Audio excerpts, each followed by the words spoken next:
by CP Rail, helping Canada move forward.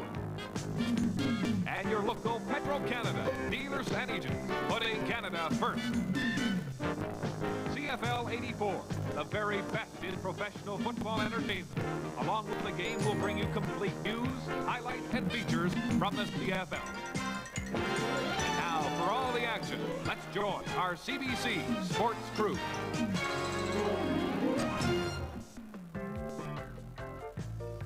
Hello again, everyone. I'm Brian Williams. Welcome to the Eastern Final. It's Hamilton at Toronto, a replay of 1983. Remember, too, Hamilton nearly won that game 1 year ago. Coming up at halftime, I'll talk live from Vancouver with Western head coaches Cal Murphy and Don Matthews. Right now, from Exhibition Stadium, let's bring in Don Whitman.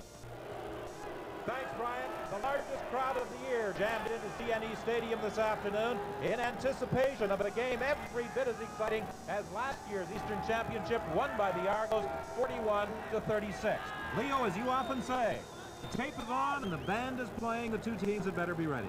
Well, today, if they're going to play 5 games, I'm sure the Argonauts could win 4 of them, but it's a one-game shot, and it's going to be the team today that makes the fewer mistakes that's going to win, Ron. You got it, Leo. You never worry about weather. You don't worry about anything. It's a final, and final means one thing. One team goes on, and it's over for the other one. Let's tee it up. Well, the players are about set to be introduced. Let's go down to field level now for the introduction of the defensive units of both teams, and here's Vic Rauter. Good afternoon, everyone. Welcome to the 1984 CFL Eastern Division Final between the Hamilton Tiger Cats and the Toronto Argonauts. Introducing the starting defensive lineup for the Hamilton Tiger Cats. At left end, number 77, Grover Covington.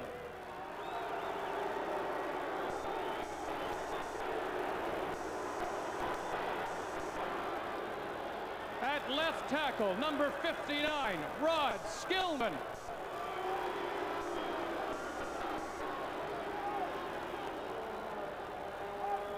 At right tackle, number 61, Mike Walker.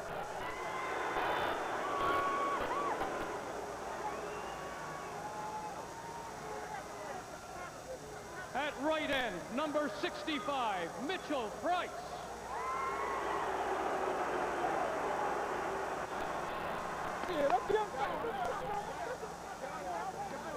At linebacker, number 72, Leo Ezerud.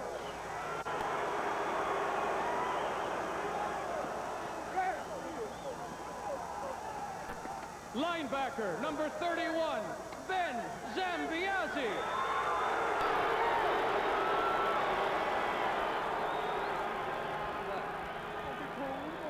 Linebacker, number 36, John Priestner.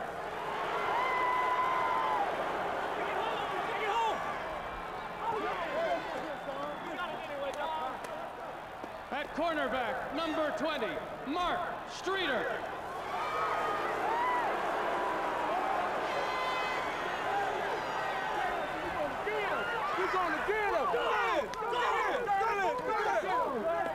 Cornerback, number 14, Gerald Bess.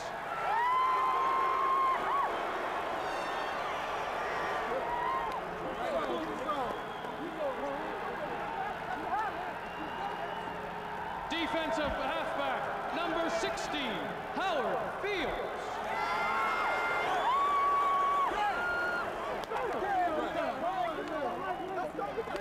Defensive halfback, number 28, Felix Wright.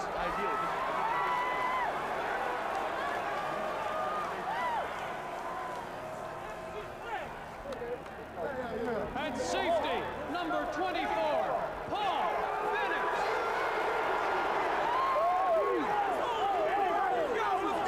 Head coach, Algonauts, and the rest.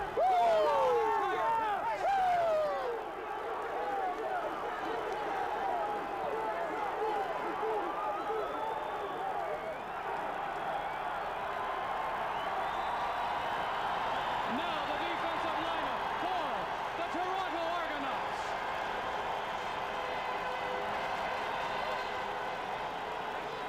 At left end, number 64, David Boone.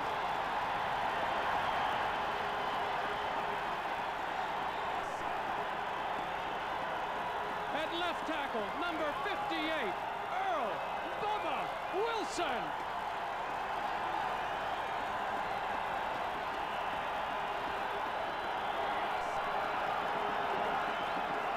Right tackle, 74, James Curry.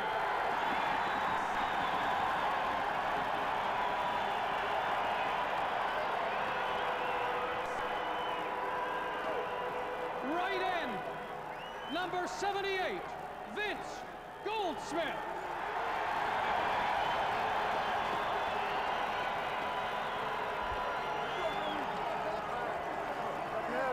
Linebacker, number 70, Doug Battershill.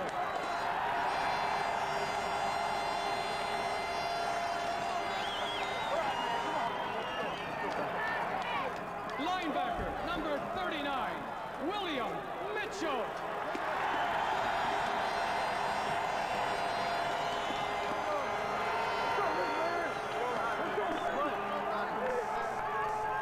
Linebacker, number 36, Don Moan.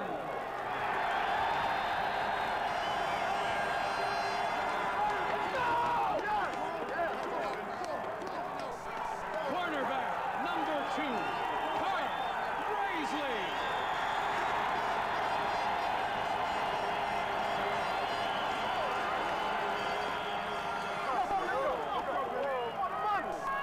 Cornerback, number 18, Lamont Meacham.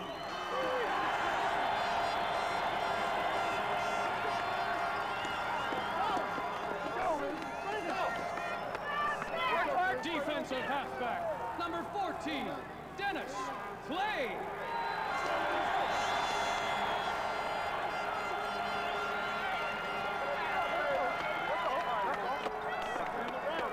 Defensive halfback, number 16, Ralph Dixon.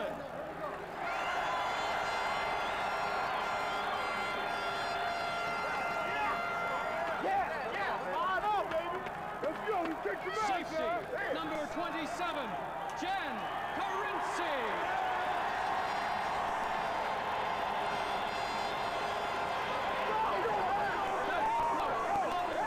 And the rest of the Toronto Argonauts.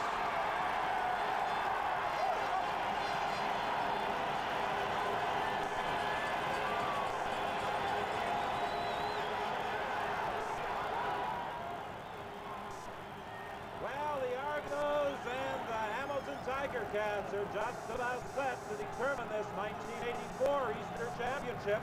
During the regular season, they split 2 games. The first one won by the Argos 30-22, and then Dieter Brock here at CNE Stadium on October 27th held the hot hand as Hamilton knocked off Toronto 25-20. The Hamilton Tiger Cats riding a 4-game winning streak. They're throwing here. Look out. Look out. Okay. Conrad Holloway has here. been designated as the starting quarterback this afternoon for the Toronto Argonauts. The Argonauts have not played particularly well during the past few weeks. 2 wins, 4 losses, and a tie in their past 7 games. However, this team had first place in the Eastern Conference wrapped up early, and many feel they will rebound this afternoon. But Ernie Afaganis, he has joined us at the Toronto Argonaut bench. Does there appear to be a lot of pressure on the Double Blue? Yes, Don, there is an awful lot of pressure here. As you know, the Argos have not been going too strong in the past month or so, while Hamilton has come a long way in a very short space of time. These are traditional rivals. No 2 teams in sport like to beat each other more than Hamilton and Toronto. On the other side, it's Vic Carter at the Hamilton bench. Ernie, thank you very much. I think the key over here in the Hamilton defense, they say 20. That's how many points they think they can give up to the Argos. 20 points, that's all. If they can hold them to 20, they're going to win. At least they feel so. Don? Well, that's what they did the last time they met, Vic. They held the Argos to 20 points here at CNE Stadium, winning by a score of 25-20.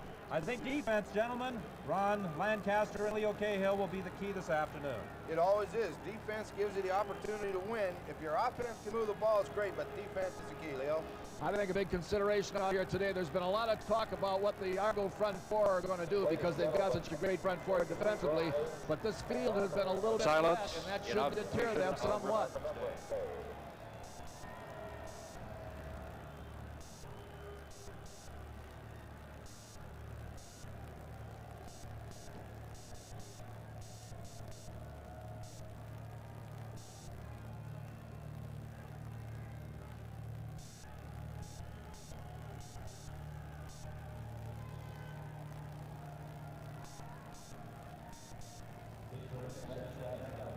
The singing of our national anthem. Oh, Canada, our home and native land, through patriot law, in our sons' command, with glowing hearts we see the rise, our good, our strong and free. From far and wide, oh Canada, we stand on guard for thee. God keep our land glorious and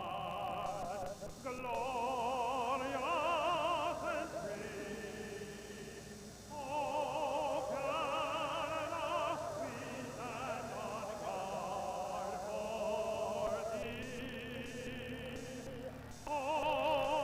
Canada, we stand on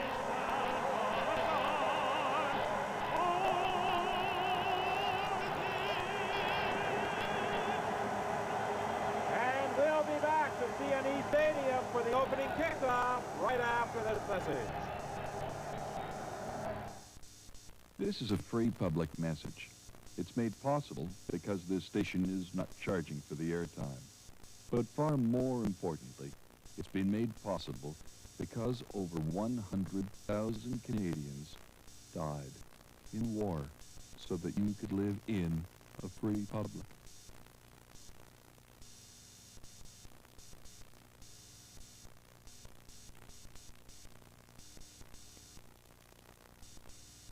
Hey Canada, your Ford and Mercury drive-away celebration is on now. Our dealers are fighting for the best factory deals on new Escort and Lynx, Tempo and Topaz, and delivering them to you.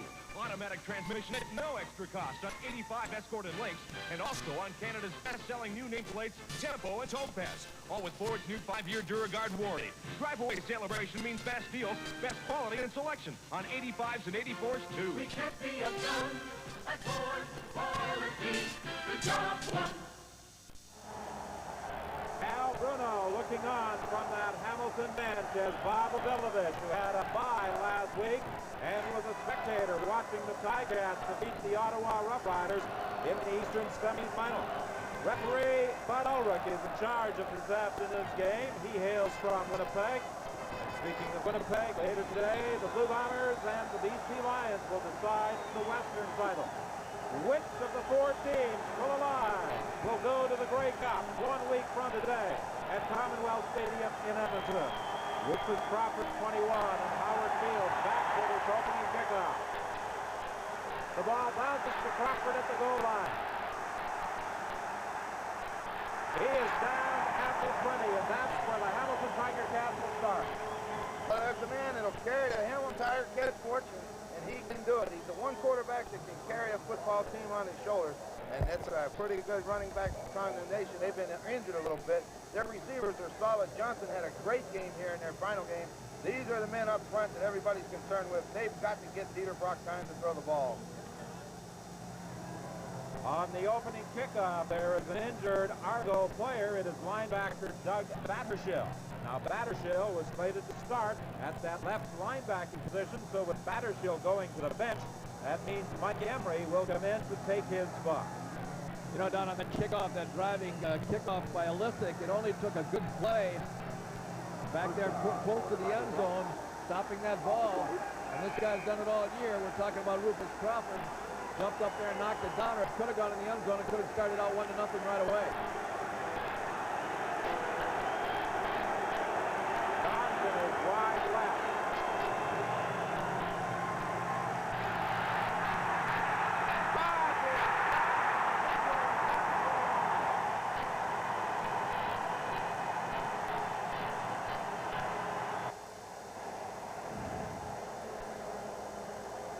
Well, if that opening play is any indication, this Argo defense is cranked up this afternoon. Dieter Brock had time to throw the football. His receiver right across the middle, I think it was DiPietro, fell down coming across the middle, and that allowed them to get time to sack him. But he had time to throw it. Second and 13. The screen to Argonauts. There's a penalty flag on the play. William Mitchell took him out of bounds during the course of regular season play. Mitchell led the Argonauts in tackles, and he has been in on the first two this afternoon. However, there is a holding call, and it appears to be a call against the Argos.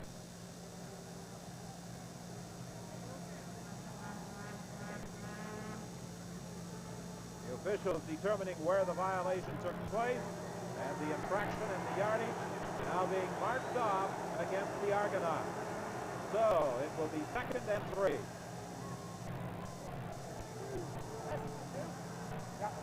Well, we didn't get that call just exactly who it was, but so often on a screen pass, the defensive lineman will grab the guy that they're supposed to screen to and hold him purposely. But that time, Argonauts got the ball clean, so I don't know who they made the call on.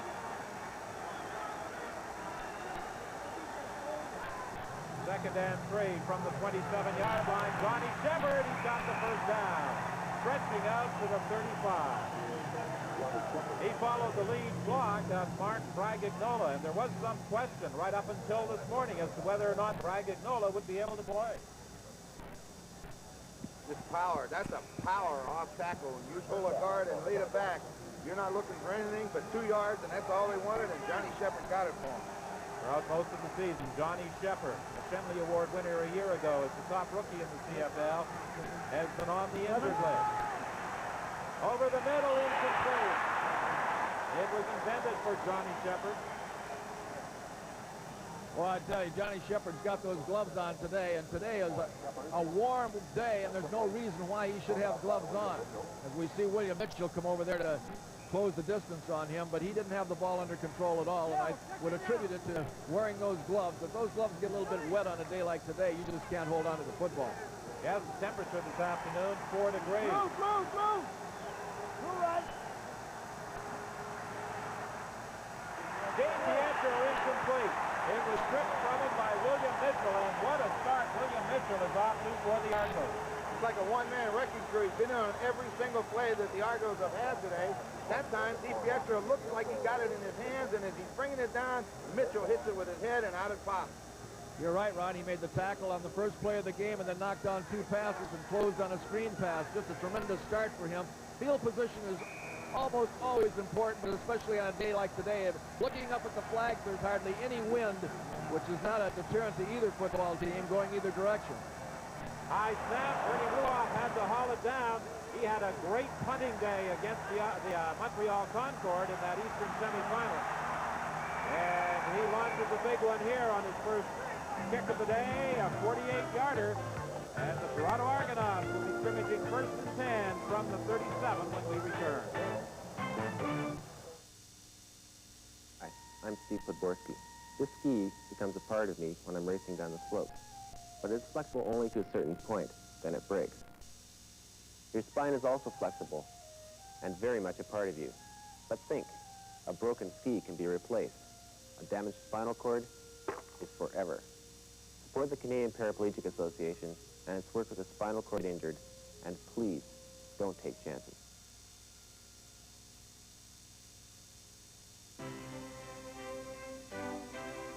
By being efficient, we can reduce our costs to shippers, to our customers. They don't have to bear the higher cost of an inefficient organization. I work the CP railway line. It is the customer that is the critical element. If our customer has a good, solid future, so do we. We aren't happy with just being good. We would like to be the best. CP Rail, helping Canada move forward. Well, despite the fact that he had better statistics during the regular season, Joe Barnes is the backup this afternoon. Conrad Holloway is the starter, and there has been speculation over the past few days as to Joe Barnes' future with the Toronto Argonauts. Some seem to feel that Barnes will not be here next year.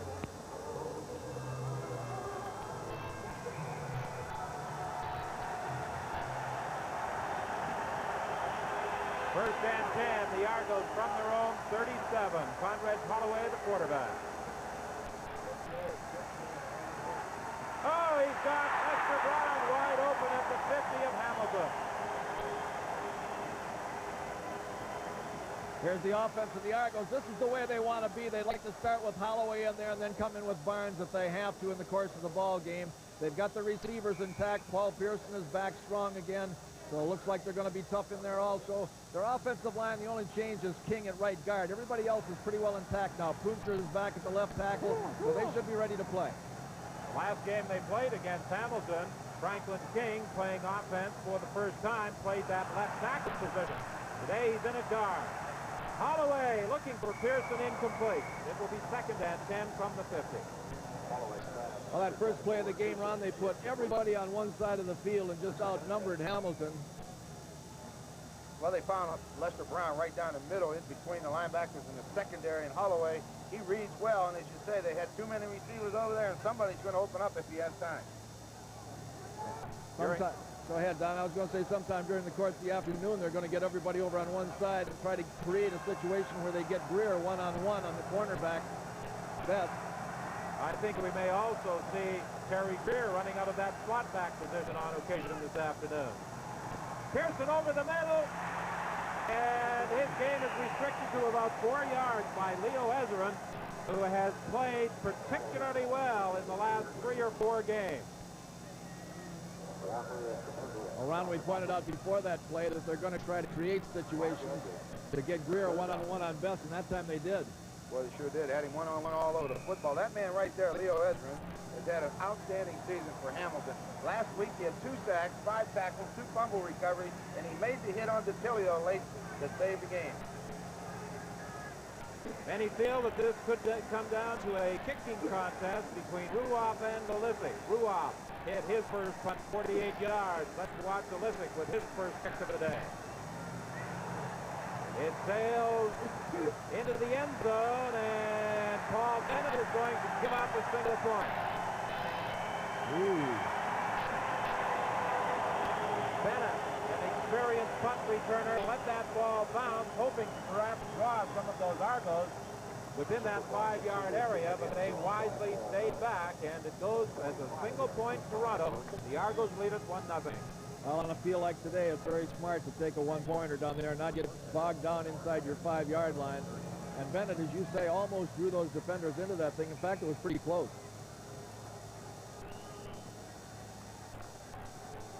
First and 10, Hamilton. They are scrimmaging from their own 35-yard line.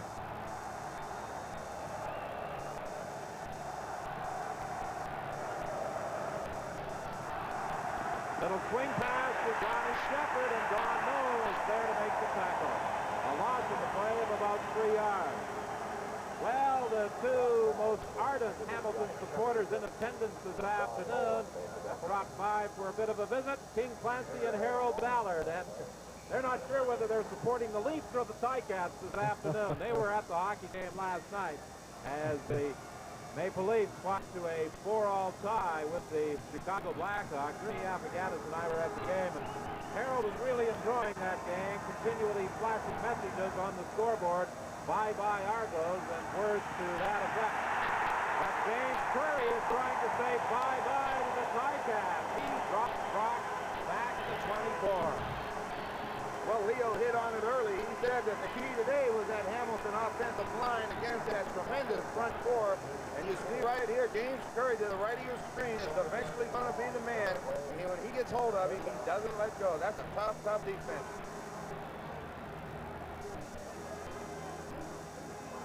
James Curry all season led the Toronto Argonauts in sacks. Ernie Ruoff fires another big punt here for the Hamilton Tiger Cats. It takes a good bounce as far as the Cats are concerned. Penalty flag on the play. No yards given to Jan Ferengi on the return by John Priester.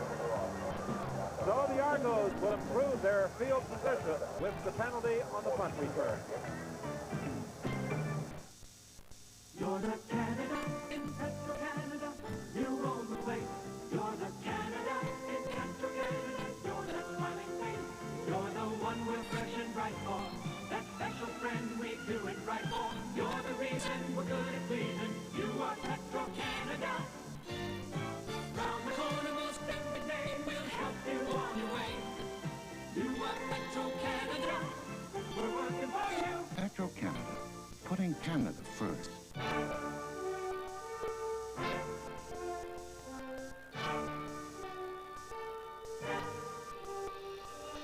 10 years of lottery revenue has made Western Canada a better place to be. The limited edition anniversary gala draw, December 9th. Millions in prizes. Group tickets, $25. Share.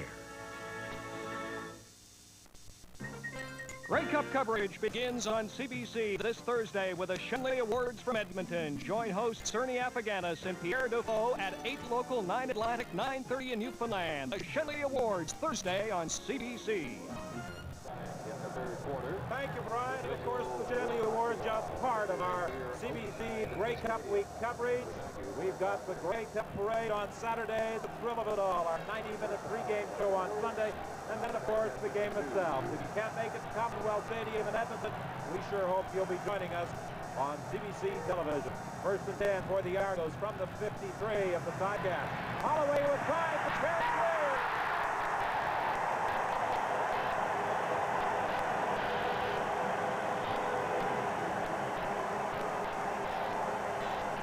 That's absolutely exactly what we alluded to. Holloway sprints to his left. Everybody is on the left with the exception of Terry Greer over on the right, all by himself. One-on-one on Best, and he just runs a little post pattern, gets the inside of Best, and Holloway hangs it right in there too. They created a one-on-one situation. They're going to do that as often as Hamilton will give it to them. Well, there are maybe a half dozen players in the league that you have to fear every time you play certain teams, and Terry Greer is one of them. He can break a game open all by himself. Paul Kirsten, the leading receiver, coming across the middle, and again, Leo Ezra reacted to it and restricted his advance to just a couple of yards. Well, not only did they put the receivers over there to clear out that zone, then they're bringing Pearson across from the wide side of the field. And all they try to do is to get him underneath the linebackers and throw him the football if they can. This time they did, but as you saw, Ezra's held it to 3 yards, so they're going to give him that. They don't want to score a touchdown. This is where Holloway is extremely dangerous because if they come with the rush and open up those lanes, he'll run with the football. Second and 7, quickly to Greer on the screen. He could have the first down.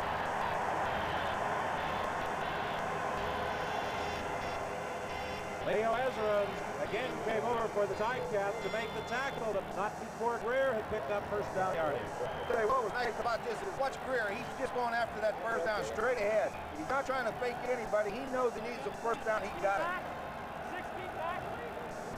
Greer, because of injuries, fifth year, did not duplicate the season he had in 1983. That would have been a very difficult task because he established league records. And he is healthy for this playoff encounter.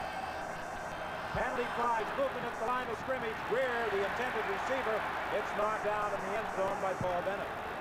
Holloway's pass was intended for Greer. Incomplete. Flags it off. It appeared to be movement by the Ticats. It is. What you see right here, it looks like a man-to-man coverage with everybody out, but the key is Paul Bennett right here. He's going to drop back deep and play a zone back there, and that's going to eliminate it. It really isn't a man-to-man coverage. You see Bennett just dropping back there with nothing to do. It was Ben Zambiazzi who made the move prior to the ball being snapped, and I think, Ron, the Ticats feel that Bennett has to have a strong game today. He is the key to their defensive scheme. Well, he's a veteran back there. He has to be strong in the middle. You don't allow him down the middle. They've already got one post pattern on him. They don't want another one. First and goal from the 3-yard line. Holloway will try and run it, but he's going to be chased. Will he get to the end zone? No. Howard Fields and Mitchell Price came over to drag Holloway down at about 2. Boy, he is dangerous down here, though. He looks to his left there, doesn't see anything, then darts back to his right, and just tries to outrun the defenders into the end zone over to that corner there. But a real good job by number 16, Howard Fields, of making an adjustment, stopping the touchdown. All those teams down there like to run that pick pattern, and that time he just couldn't do it. Now Hank Elizabeth is waiting. He is hoping that it will be the point after rather than a field goal attempt. Second and goal. Bradford, touchdown!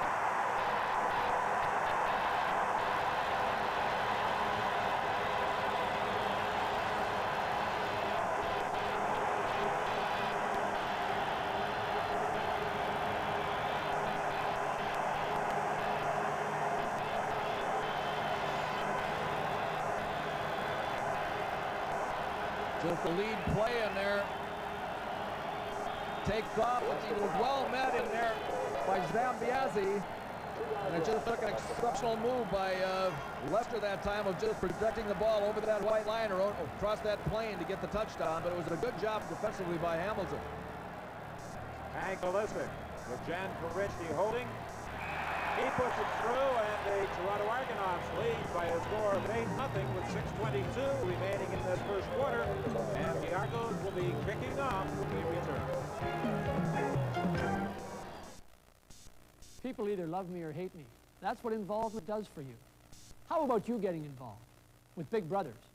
Thousands of youngsters need a positive male influence in their lives, and there just aren't enough Big Brothers. So get involved. Win a boy's respect by being his friend. Call Big Brothers today. Tell them the Eagle sent you. They may not like me, but they'll be happy to hear from you.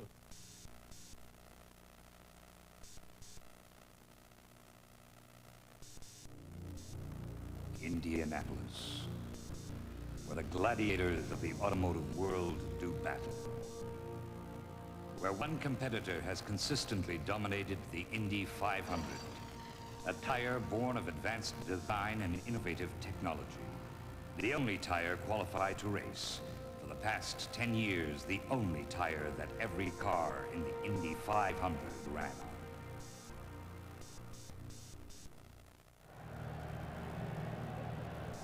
The Toronto Argonauts looking very, very strong through the first 7.5 minutes of this opening quarter, and Lester Brown, who missed the last regular season game because of an injury. He has a problem with the fingers on his left hand. And of course the Argos were indeed happy that he was able to return for this game. What a kickoff by Illicit! And it will slide through the end zone, so there's no point. Had it been touched by a Hamilton defender, it would have been a single point. Well, Ernie Afaganis is working with us this afternoon on the sidelines, as he will be during the Grey Cup. Ernie, what have you to report? Well, Don, this is how the Toronto Argo offensive backs and defensive backs have been keeping their hands warm. These are very huge gloves. Inside, they're lined with a foam that retains heat. They're large because the players, a lot of them tape their hands or they wear gloves, so they give them plenty of room. I think we're going to take these back to Edmonton with me.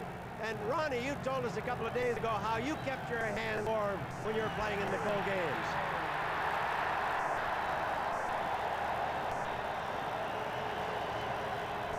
Well, Don Moen is keeping warm by applying some pretty good hits to people like Johnny Shepard as he wrapped them up that time for a loss back to the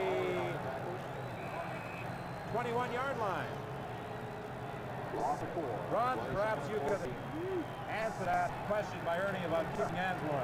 Well, we'll get to it right after this play. I was always a little weird, Don. I won't comment on that. Swing pass to Mark Braganola. Penalty flag, a clipping call, I'm sure will go against Steve Stapler. Don, what I did is, you know, I knew I could never wear gloves in a game, and so before we'd go out for pregame warm-up, I soaked my hands in ice, and I just freeze them solid, and then during the warm-up, I couldn't throw the ball very well, but a lot of people thought I didn't throw well during the game. But once you get into the locker room and the heat started coming back into my hands, I found it kept them warm for an awful long time. You know what? Leo, you're right. He is a little weird.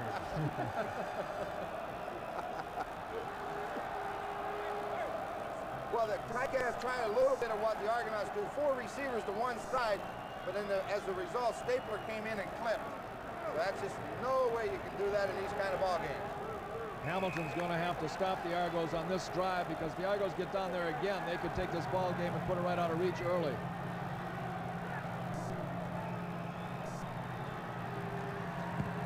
Third down kick by Bernie Ruoff. Another good kick by the Hamilton punter. Karichny takes it at the 43.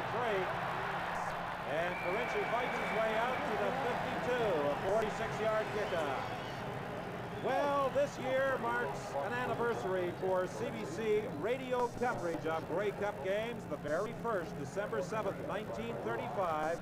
The game played at the Hamilton Amateur Athletic Association grounds.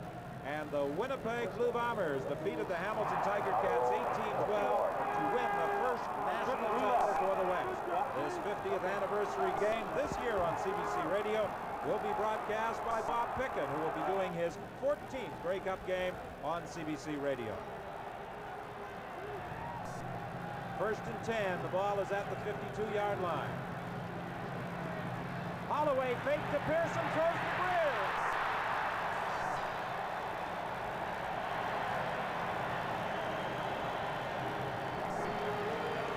Well, you might think under the circumstances that they're putting Greer in a one-on-one situation on Bess all the time, and that isn't fair to Bess. But the big thing here is they're just giving Holloway way too much time.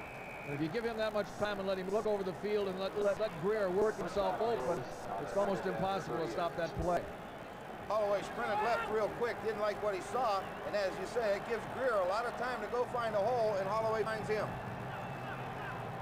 First and 10, the ball is at the 39.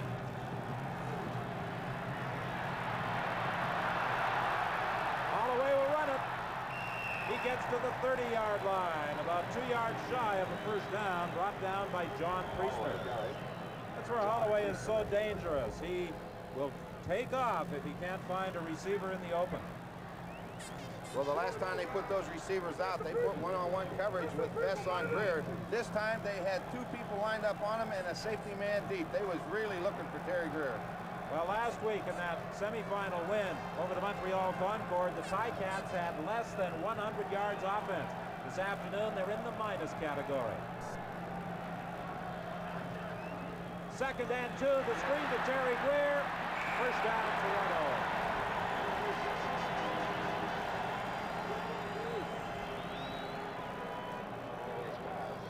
Well, that time, the Hamilton Tiger Cats came with a blitz from the offside, but it was picked up perfectly by the Argonaut offensive line, giving Holloway the time to get the ball out to Greer.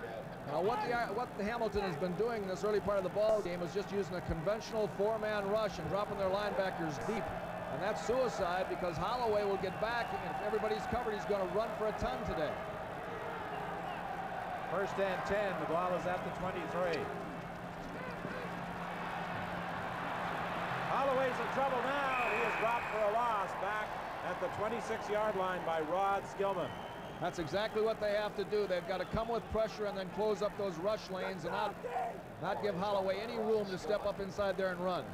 You know, I have to apologize to some of the old-timers who may be listening this afternoon and will take me to task for calling the 1935 edition of the Winnipeg football team the Blue Bombers. They were called the Winnipegs back then, and they were named the Blue Bombers by Vince Leah, a well-known writer from the Winnipeg Tribune of a few years back, and now with the Winnipeg Free Press, Uncle Vince named the football team the Blue Bombers back then. Lester Brown very close to the first down. Well, that's an excellent job by Lester Brown. He wanted to go out and then turn up the field and go deep down the sidelines, but they had him covered cold if he does that, so he stops and comes right back to give Conridge a target. Well, Ron, when you've got all those receivers out in one area on a field this size, it's almost impossible if you've got good, smart receivers not to have somebody get open. If the key to this whole thing is if you give that quarterback that much time, and they're giving him way too much time. They've got to get some pressure on him and get it there in a hurry. First and 10, the Argos at the 11-yard line of the Ticats. They lead 8-0 with 1:12 remaining in the quarter. End zone pass, picked off. Felix Wright came over the top of Paul Pearson to pick it off. Great defensive play. Well, you'll never see a better interception than that one there. He went as high as he could go, and he came a distance to do it too, Ron. Well, you said they've been dropping those linebackers deep, and that's what it is, a straight zone defense. And watch how far 28 comes to get that football. That's what it is. You drop back in your zone. When the ball's thrown in the air, you go get it. And he did. It helps an awful lot, though, if you can get that front four to put a little pressure on that quarterback and make him throw. And that time, Grover Covington, number 77, was breathing down Holloway's throat, and he may have threw that ball a little bit undecided on that play, and that's what happened. Now, both teams may reflect back on that play as being a turning point of this ball game. 15-0 for the Argos at that point could have made a big, big difference. Ron Johnson is knocked out of bounds at the 35 by Lamont Meacham. Dieter just wanted to show the Argonauts he has that screen out to the flanker also. And those are high percentage plays on a field such as this when it's a little bit slippery. Ron Johnson tried to stop and cut. He lost his balance, probably his ankle a little bit. We'll see.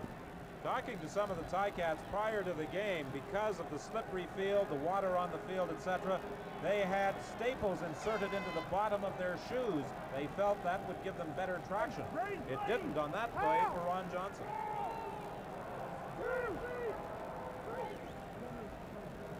Johnson, of course, was a key for the Hamilton Tiger Cats in their 25-20 victory over the Argos on October 27th here at CNE Stadium.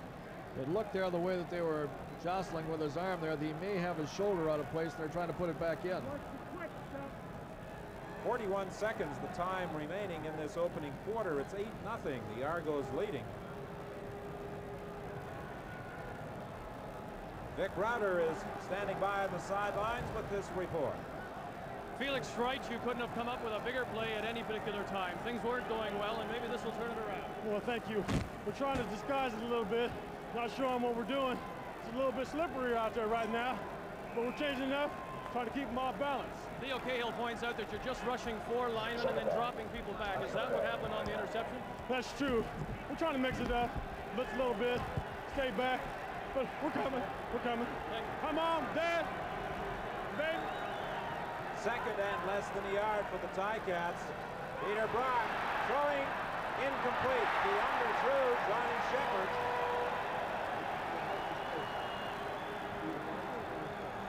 Shepard had moved in behind Ralph Dixon. And Peter Brock with Wilson in his face. Perhaps unable to see Shepard down those sidelines. Well, that's a good thing that he was in his face, because when they completely fooled him, and Shepard's wide open, but he just didn't have time to stand back there and throw it like he normally does. A good calculated gamble on second down. Now, you'll quarterback sneak it for the first down. It's just a short, that's it. Take it and get your first down, but it was a good calculated gamble by an experienced quarterback, and it could have paid big dividends. Well, Peter Brock on the third down gamble gets the first down, and that is also the final play of the opening quarter with the Argos in front by 8. The Olympics come alive in vivid detail with Sanyo Beta Format VCRs. With Sanyo, every move is delivered with clarity and sharpness. See every color true to life. Hear every sound with unsurpassed accuracy. Sanyo, engineered for reliability, dedicated to quality. When you set out to be the best, you put quality above all. Sanyo, official video products of the Los Angeles Olympics. I've found that railroading to me is more like a disease. I got it when I was young, and I still have it. When it gets down to nitty-gritty, the railroaders stick very, very close together. They're a good breed of cat. I work the CP railway line. You become a number with a large corporation. With CP Rail, they've never forgotten my name, and I think it's the finest company in Canada to work for. CP Rail. CP Rail, helping Canada move forward. Hey, Canada, get deals by the truckload. Your Ford and Mercury drive-away celebration is on now. Our dealers are driving for your best deals and tracking them direct from the factory to you. Get a tough-to-beat deal on new 85 Ranger and F-Series Explorer trucks, up to $1,500 off. Get Tough Ranger, the best-selling compact truck in Canada. Drive-away celebration means great deals, great quality, and great selection on 85s and 84s, too. We can't be outdone at Ford. Quality is job one. Well, the Ticats, who struggled last week as far as their offense was concerned, having similar problems this afternoon in this Eastern final against the fired-up Toronto defensive squad. First and 10, the screen to Rufus Crawford. He gets to the line of scrimmage and no further. Well, the statistical story of that opening quarter pretty well tells you what happened in the first 15 minutes of this ball game. Look at the discrepancy in terms of net offense. Just 8 yards for Hamilton, 126 for Toronto. And had it not been for that end zone touchdown by Felix Wright, the Argos could be in front by 15. And interception, you mean, Coach? What did I say? Touchdown. Oh. Well, once in a while you have to make the odd mistake to make sure you're listening. Pass incomplete, intended for Steve Stapler, and there's a penalty flag back at the line of scrimmage.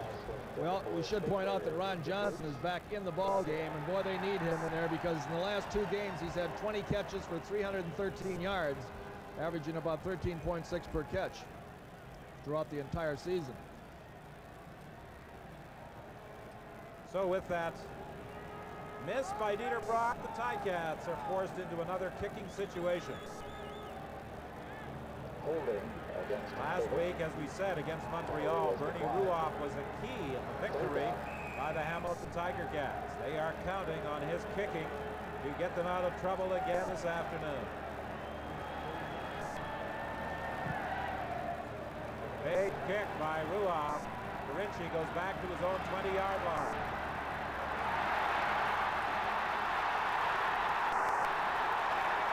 Excellent return. Up to the 47. A 54-yard kick and a run back of 27 by Jan Carinci. When you mail a UNICEF greeting card, it goes to 2 different people, your Aunt Lucy and to a child in another country who needs help. Healthcare, nutritious food, education. It's as if I split the card in 2 and each person receives half. UNICEF greeting cards have 2 destinations. Oh, I know Aunt Lucy well. I'm sure she'll understand.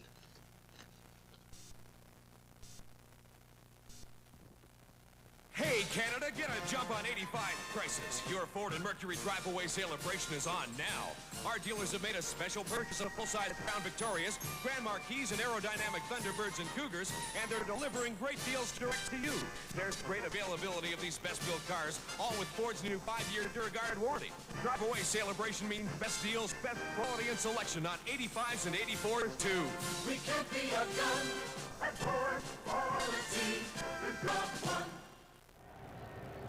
Well, we've talked many times this season about the versatility of Rufus Crawford of the Hamilton Tiger Cats. How about Jan Carinci of the Argonauts?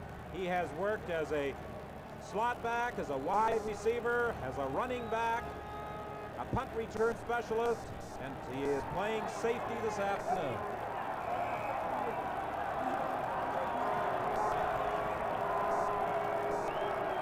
Last year, Jan Carinci scored the first touchdown in the Grey Cup victory over the British Columbia Lions. Inside handoff to Emmanuel Tolbert. He picked up about 3 yards as Howard Fields came in to make the tackle. That's a play we haven't seen the Argos run very often, with the slot back, Emmanuel Tolbert carrying the ball. Yeah, they did it with Pearson early in the season quite a bit, but as you say, that's about the first time I've seen Tolbert do it. Joe Barnes signaling from the sidelines, helping quarterback Conrad Holloway in his play selection.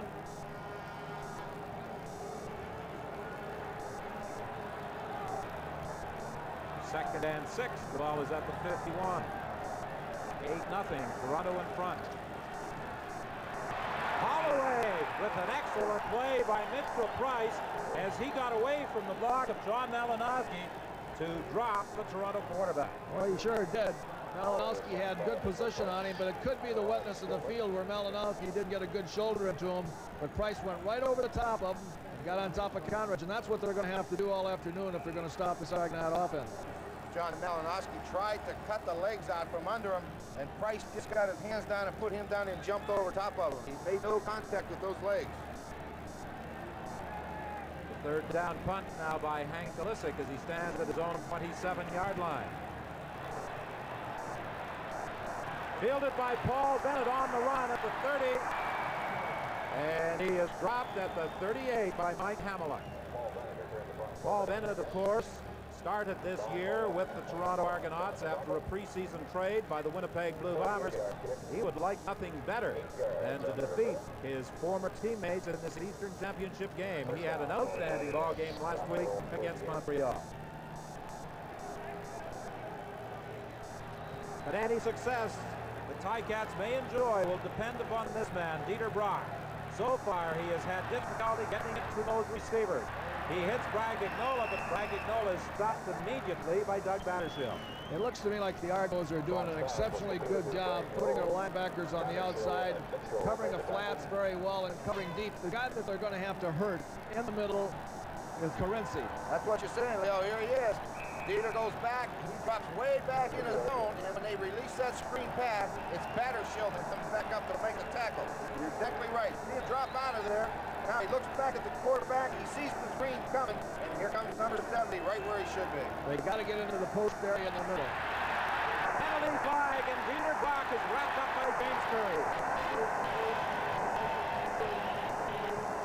The initial pressure came from Earl Wilson, and then James Curry, an Eastern Conference All-Star, finished the job. But there was also a penalty flag in the play, and I think it will be a holding call against Hamilton that naturally will be declined by the Argos.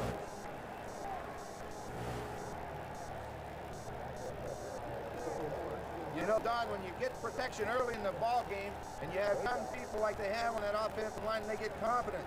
But so far, the Argonauts have taken it to them, and it goes the other way, too. That defense gets confidence, and they'll never stop it. Again, the Ticats need another big kick from Rua. Ball bounces to Carinci. And he struggles to the 40-yard line. There's also a penalty flag on the play. With 11-11 remaining in the first half, the Argos lead it 8-0.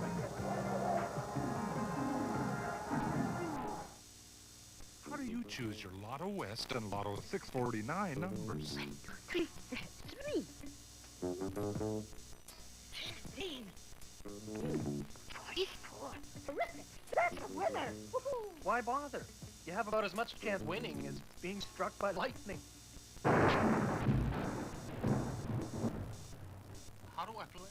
Play Lotto West and Lotto 649 at your lottery ticket center. Halfway through the party, everyone ran out of things to say. Then, at the stroke of midnight, someone appeared with the Sperry PC. It looked like most other personal computers, but it had a more comfortable keyboard, dramatic color graphics, IBM software compatibility, and it ran 50% faster than the IBM PC. Now everyone had something to talk about again.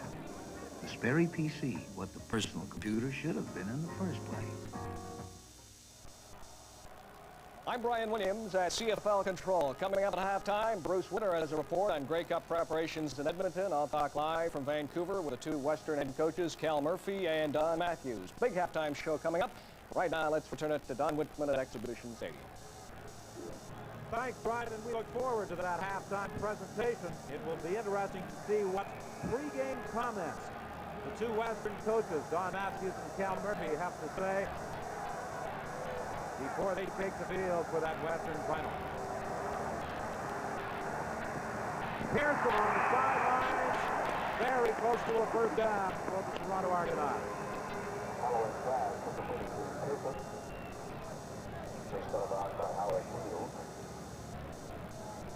Al Bruno has to be concerned so far in this game with lack of offense that his team has been able to generate. The message that he's got to get to his football team now, Don, is just relax out there, play football, and things will start coming your way. Don't panic. They're only 8 points up on you. Just make them make mistakes. 2nd and 2. Holloway dives for the first down across the 40. It was brought down by Mike Walker. It was a very wise play by Holloway. He took a look at Terry Greer on that quick stop, but he had Howard Fields in a position to knock the ball down or intercept it. He just pulled it down and went and got the 2 yards by himself.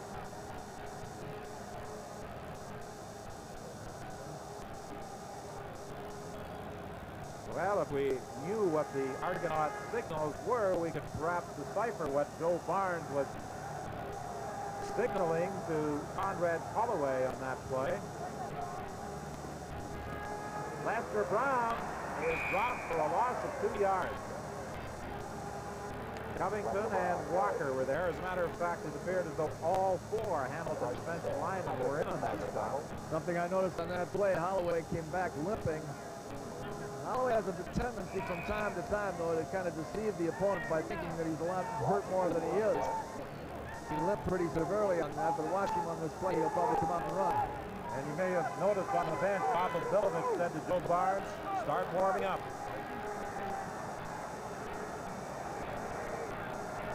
Well, watch Conrad on this play. He looks like he's moving all right. Holloway is caught from behind by Walker. There's also a penalty flag on the play.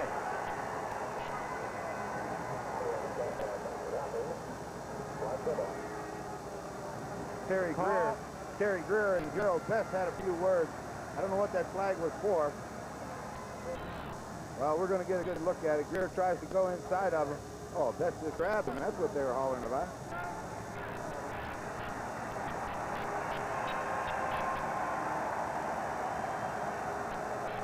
I don't think Gerald Best can complain at all about that call.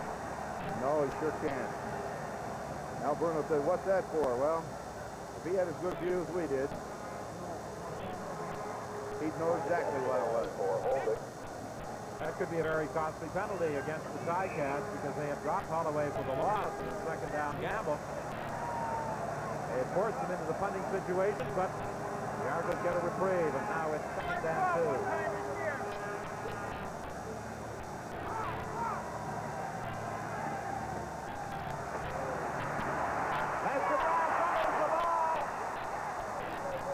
Got it back.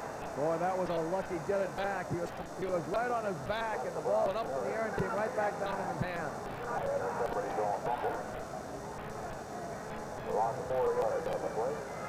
Watch Leslie get those legs cut out from under, but he tries to stop and cut back, and that ball goes right up in the air, and watch this. Hello there. Bob Bilovich on the sidelines. You'll see Holloway coming off the field there limping again, but Bilovich on the sidelines, I'm sure he's questioning that play. Just a couple of yards to go. Why pitch the ball deep in the backfield, take a chance on some penetration, knocking you for a loss like that when you can go right at them? They've had a lot of success all afternoon and just get the first down. That's a big play right there. This is field position that they would have really had a one-upper on the Hamilton Tiger Cats. In addition to Conrad Holloway limping off to the bench, Paul Pearson appears to be in a great deal of pain. He has had some problems this season. First of all with a hamstring and then with a rib injury. A high punt by Hank Elizabeth. Fielded by Rufus backward at the 20, nowhere to go. Goldsmith and Emery were both there on that towering holistic punt to wrap him up. No return after a kick of 44, and the Ticats are back at their own 20-yard line.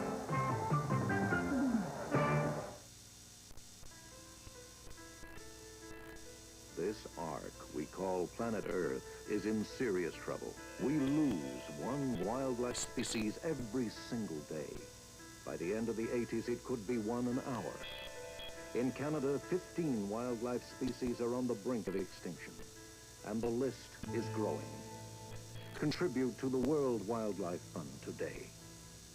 We'll see that every single cent saves wildlife. Petro-Canada is energy. To the people of Western Canada, that means economic energy, fueling new investments in frontier exploration, sparking new ventures in oil sands recovery, creating new jobs in engineering, manufacturing, construction. That's Petro-Canada's commitment. You can see it in Western Canada. And wherever you see this side, Petro-Canada, putting Canada first. Next Saturday on Sports Weekend Live, the Grey Cup Parade from Edmonton, the Royal Winter Fair from Toronto. The show will be anchored from our Grey Cup studios at Commonwealth Stadium and will bring you up to date on last-minute preparations for the big game itself. And Conrad Holloway are seen leaving the field. Holloway appears to have injured his hip in the way, and for Pearson, it's in the shoulder or up just a little above, close to the neck area. They're not quite sure. They're taking him off for x-rays. Peter Brock for Johnson. Hang on.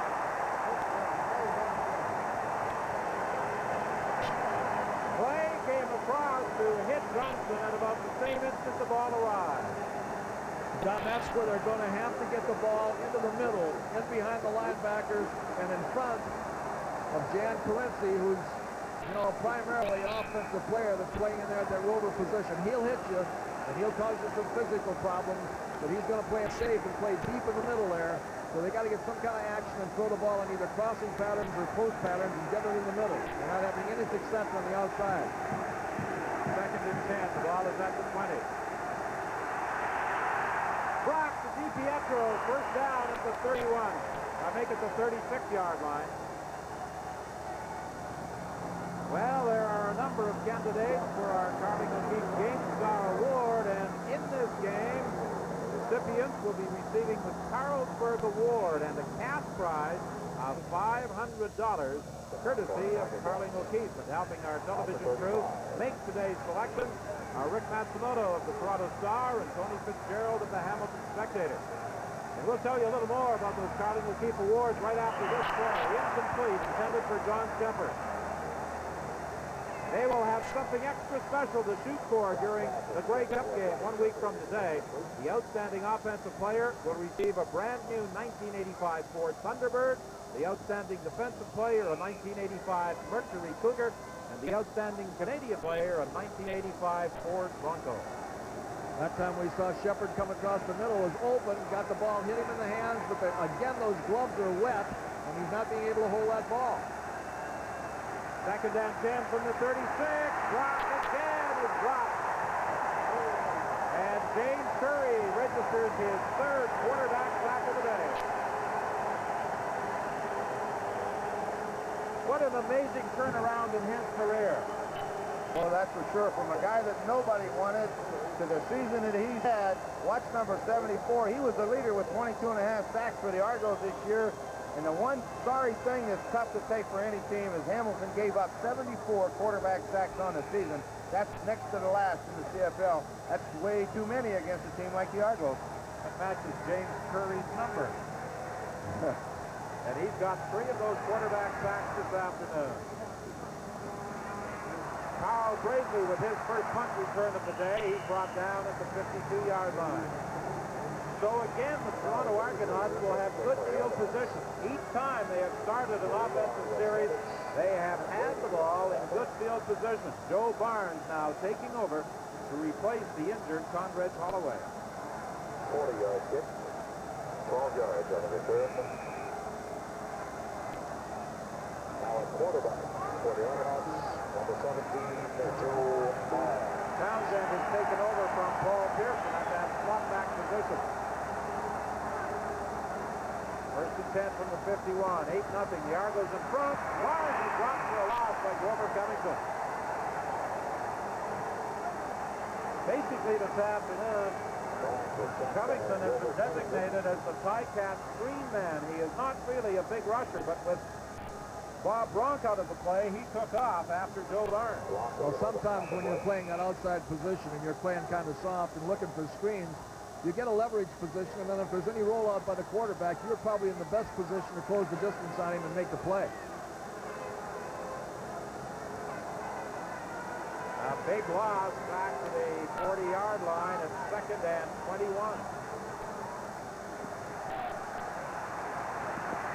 Barnes throwing deep for Jerry Greer. It's picked up. Felix Wright with his second interception of the day. Well, they've got some blockers in front of them. Joe Barnes stripped him of the ball. Who got it? Oh, Wright got it back, but that was Joe Barnes who came up to strip Felix Wright of the ball. Well, Joe Barnes never should have thrown that football. And earlier in the ball game, getting Conridge out of there without Joe really mentally being in that ball game like he normally is, he wasn't thinking about going in that quickly, and he had plenty of time to run with that football for the first down. He let it go up in the air. Foolishly, Wright came down with it, made a nice return on it. This game is not over yet. First and 10, the ball is at the 42. There's the swing pass to Bry Gagnola. And he gets to the 50. Well, they're doing some hitting out there. This is very characteristic of Argo Hamilton Tiger Cat games. 2 of the Argos in the dressing room, as we've reported before. Conridge, Holloway, and Pearson with bruises, and they're really going after each other right now. Well, a week ago, the Ticats defeated the Montreal Concord on the strength of strong defensive play. Their defense has kept them in this game this afternoon. They got to get the ball in the middle if they're going to have success with the running. But they should be drawing a little bit here, too, and screening. Shepard fumbles the ball. Who's got it? Toronto has recovered. Battershill comes up with the football. I don't think so. I think they're going to rule he was down. Yes, they are. Much to the dismay of Doug Battershill, they are ruling that Shepard was down. Well, that's a big break for the Hamilton Tiger Cats.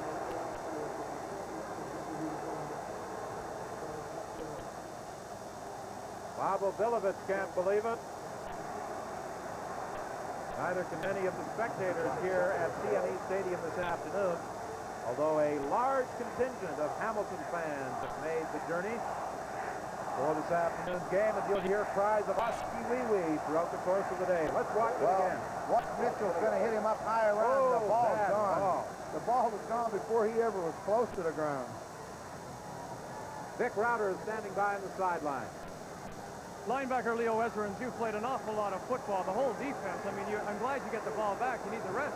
The more we play, the more aggressive we get. We enjoy playing out there. It'd be nice for the offense to move the ball and get some rest. But we've got to hold on Toronto's offense while our offense is getting them now. How much of a difference does Joe Barnes now mean than Conrad Holloway? Not a heck of a lot. Joe's been on the bench watching what we're doing defensively. But last time we played him, Joe didn't do that much against the leader, so it doesn't make a lot of difference. Well, Leo Ezerins has had an outstanding season for the Ticats. But when Bob Obilovich sees the game filmed on that one, he'll be a little upset because there's no question that Johnny Shepard was knocked down before that ball was stripped from him. Fortunately for the Ticats, they retained possession. They now have a first down at the 54. They've been trying to set up that screen left and right, and it has not worked. That was Rufus Crawford. Over on the Argo bench, let's join Ernie Apagana. Don, this is Paul Pearson. He just came out of the dressing room. What's the verdict on the shoulder, Paul? Well, Fred, my trainer says I've got a dislocated shoulder, but we popped it back, and I think I can play in the second half. You're kidding me, really? Oh, well, if it pops out again, we can just put someone else in. We don't have too many bodies, you know, but I'd like to say happy birthday, my brother Peter. Happy birthday, Pete. Okay, Paul says forget about the dislocated shoulder. Player. Happy birthday, Peter. Pass complete to Steve Stapler. First down at the 41-yard line. Ralph Dixon cut the feet out from under Steve Stapler. Earlier this year in the training camp of the Washington Redskins, one of the late cuts. 3 minutes remaining in the first half. It's 8-0. Toronto leading Hamilton. The Ticats on their best starts of the day.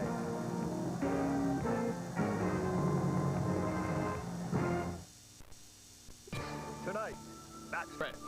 Everybody wants her. $1,800, that's it. My final offer. I'm willing to give you $6,000 for that horse. I'll go as high as $10,000. Because a horse with that kind of money has got to be good. Backstretch, tonight on CBC television. I'm over here. You do seem startled. Weren't you expecting me? Sarah's torn between virtue and passion. The Jewel in the Crown continues tonight. Hanging in back for a brand new season. I just got chills. And the gang at the College Street Youth Services is ready for action. Seriously. When you've got big problems, I'm going to kill myself. or small, Sir is going to jump out of a moving airplane. they solve them all on Hanging In Monday night. Thanks for living counselor, Jenny. Doc Roberts has his hands full with his work and his family. Danger Bay, great new family adventure, Monday night. Well, despite the fact that their offense really has done very, very little this afternoon, the Ticats are still very much in this ball game as we move into the final 3 minutes of the first half. Draw play with Mark Bragatilla wrestled down by Earl Wilson after a pickup of 1, maybe 2 yards. Well, that thing opened up nice, but Wilson did a great job of recovery. That's a good play.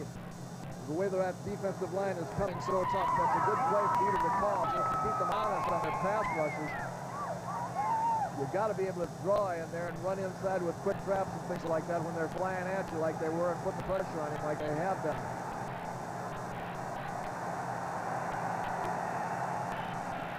Second and 9. Stapler, the intended receiver, incomplete. He was well covered by Carl Brazley.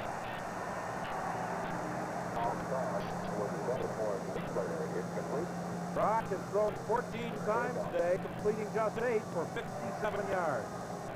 That's the place you got to get it, though, in the middle there. A good job by Brazeley going over the top and stripping the ball. Bernie Ruoff will be attempting a 47-yard field goal on 3rd down. Jeff Tedford comes into hold for Ruoff.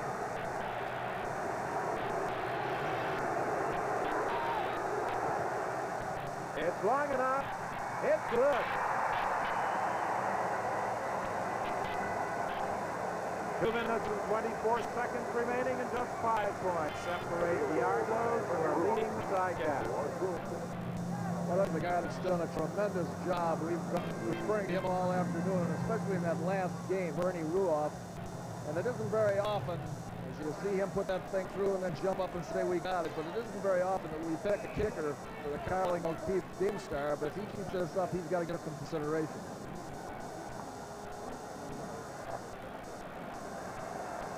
First and 10, the Argos at the 35. They lead it 8-3, 2:24 remaining in this first half. Penalty flag as the pass was complete to Townsend on the sidelines, but I think it will be called back.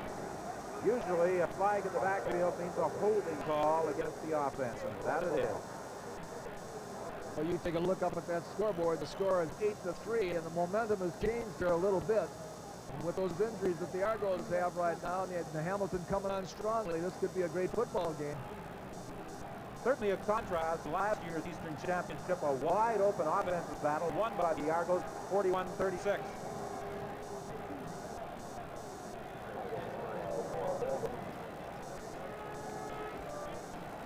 It's 1st and 20 now, back at the 25-yard line. In case you just joined us, Conrad Holloway was hurt earlier in the second quarter. He's gone to the dressing room. Joe Barnes has taken over.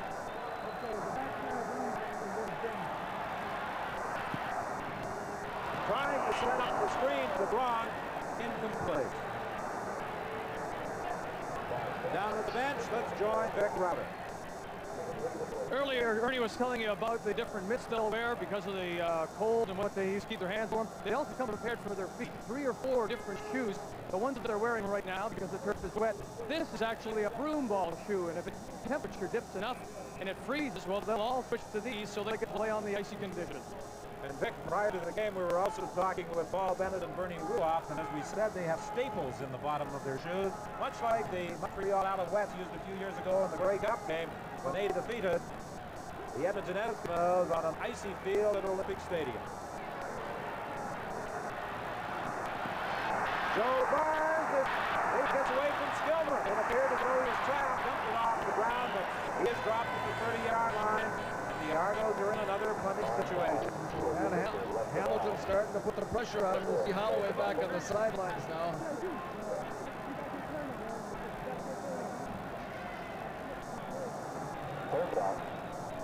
Well, word we get is that Freddie Dunbar, the trainer, has given Conrad Holloway the green light to go back in there if he so desires.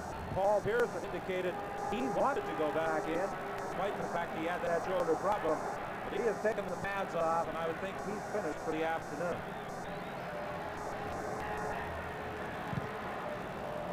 Again, a high kick by Elisic, not as deep this time. Rupert Crawford takes it at the 46, penalty flag, and Crawford goes out of bounds at the 53.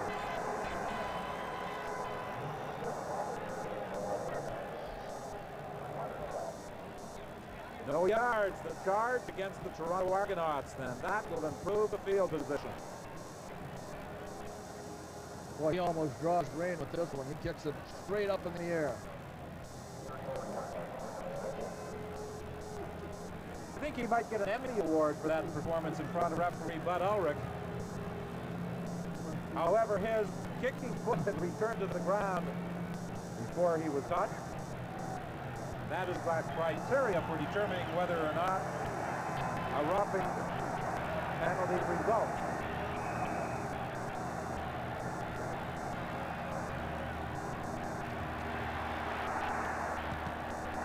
intended for Crawford, incomplete. There's another penalty flag in the play. Ralph Dixon knocked it down. Dixon was originally inserted into the Toronto lineup into that safety or rover position. With Darrell Wilson going to the bench, he has moved into that inside halfback spot. What you look at, Dieter Brock, the quarterback, reads one man on a drop back with Dixon. That's middle linebacker William Mitchell. Whatever side of the field Mitchell goes to, he's going to go the other way. Mitchell comes here, they curl the receivers here, and watch Brock throw it in away from the middle linebacker. That's the quarterback's simplest read. Read one man, throw to the other side of the field. However, there was also a holding call against the Ticats, so now it's 1st and 20 back at the 51. With 1:35 remaining.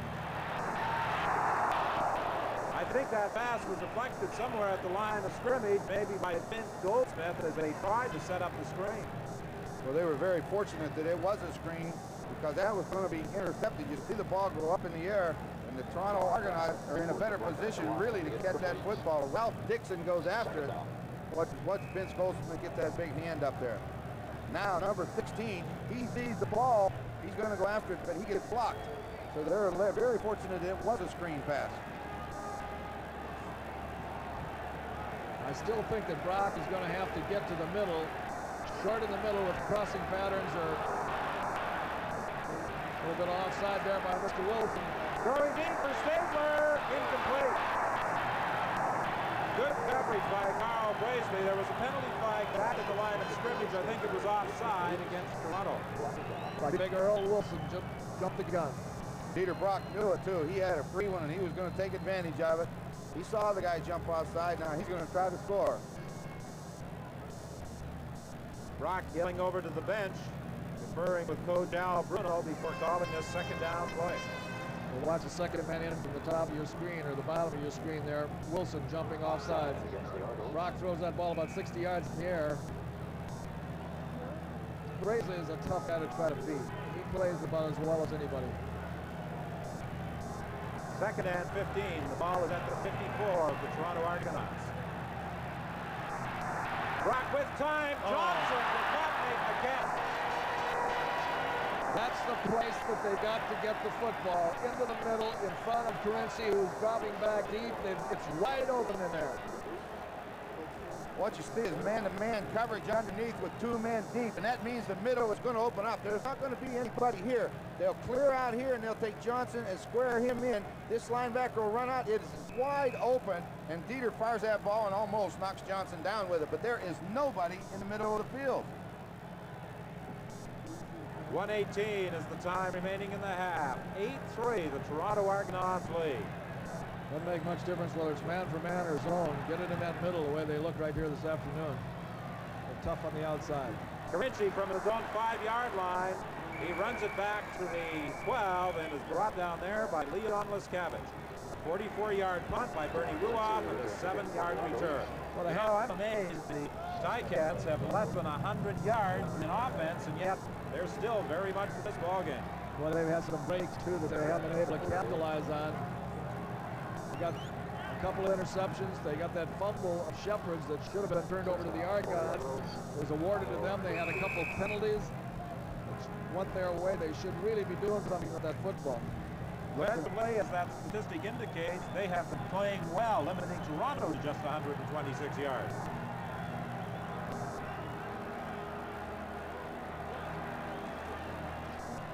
The screen pass. Greg Hall fumbles the ball. Picked up by Lester Brown. Well, the Hamilton team just didn't see the ball come loose. It just rolled around there for a couple of seconds before anybody realized it, or that could have been dangerous for the Argonauts. And Bravo Bilovich is standing on the sideline saying, whoa, wait just a minute.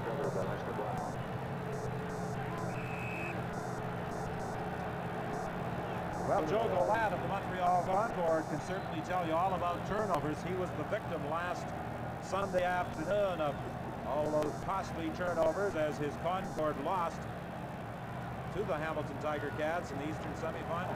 It so often happens in a playoff game. It's not a matter of who wins the game, it's who loses it.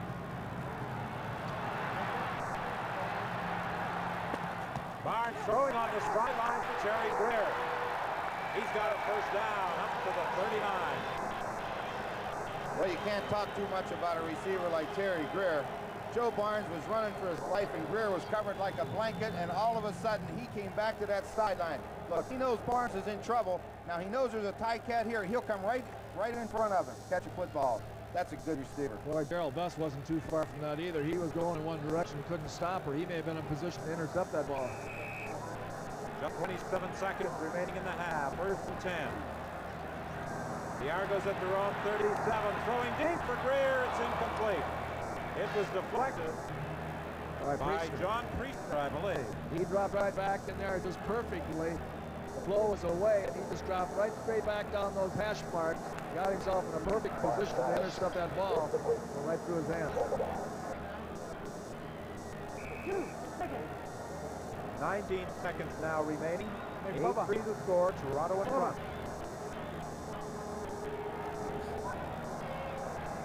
The only touchdown of the game scored by Lester Brown.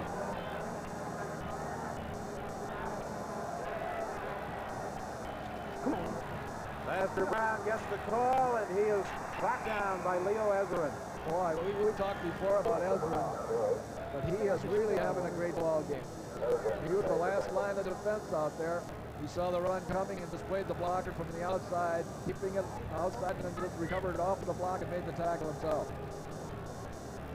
6'4", 242-pound Leo Ezrin, who started his football career as a tight end with the Winnipeg Blue Bombers after graduating from Whitworth College. There was times, I think it was last year or maybe the year before, when Hamilton wasn't too sure he could play, and they were thinking about getting rid of him. Yeah, last year. He even thought about retiring because he didn't fit in, and he decided in the offseason he wanted to play football, and he's had a great year, so I guess he made the right decision. Third down punt will go out of bounds, and time has also expired here at CNE Stadium. And in this hard-fought defensive struggle to determine the Eastern Championship, the Argos lead after 30 minutes by a score of 8-3. Now, stay tuned for our halftime show.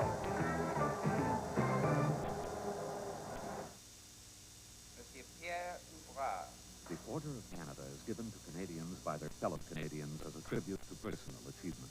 Working in rural Quebec, Pierre Ouvrard has developed an international reputation for original and artistic bookbinding. His works can be found in numerous collections that have been offered by the Quebec and Canadian governments to distinguished visitors. Combining such elements as wood, leather, and glass, Pierre Ouvrard has raised the level of his craft to that of a true art. The Order of Canada, something for all Canadians to be proud of.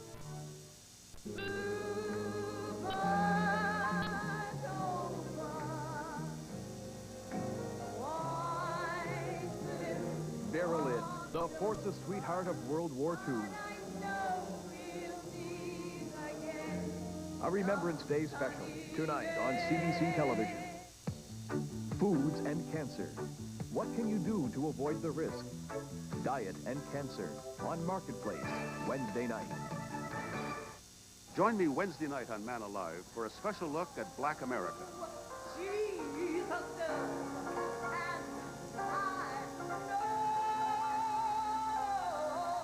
Meet a remarkable community in the middle of Harlem, a church that rocks with songs of faith and dynamic social action. A story of hope, The Promised Land, Wednesday night at 9:30 on Man Alive.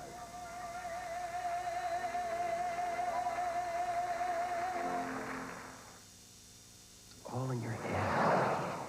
It's how you relate to sound. It's how it makes you feel. CBC Enterprises, Les Entreprises Radio-Canada present the SM5000 digital recording series, a new generation of sound. National Art Center Orchestra, Edmonton Symphony Orchestra, Elmer Eisler Singer, Douglas Rain, Mireille Lagacé, the SM5000 series, probably the best recorded sound you'll ever hear.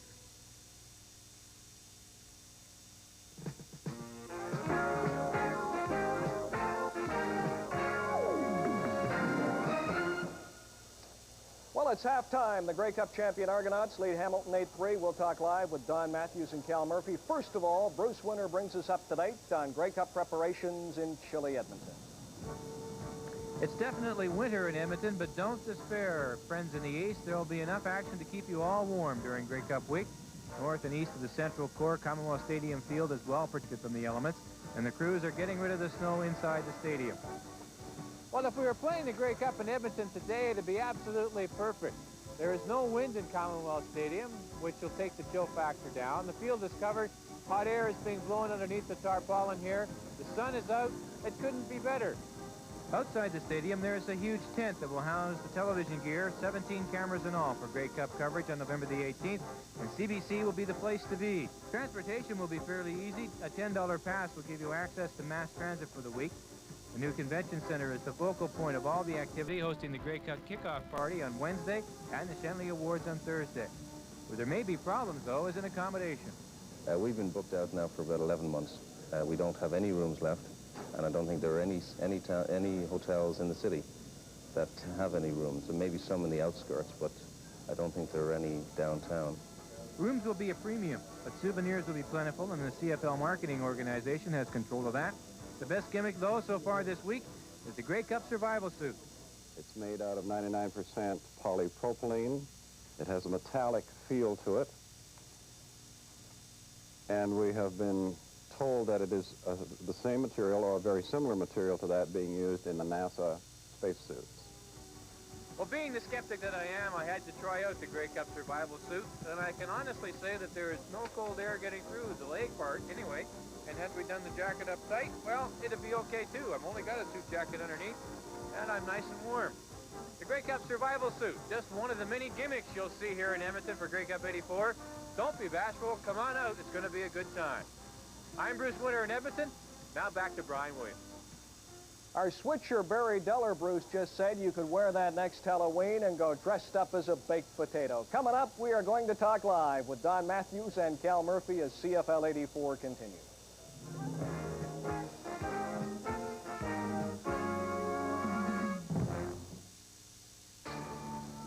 This season, if you're not already hooked on the Beachcombers, we'll give you all the help we can.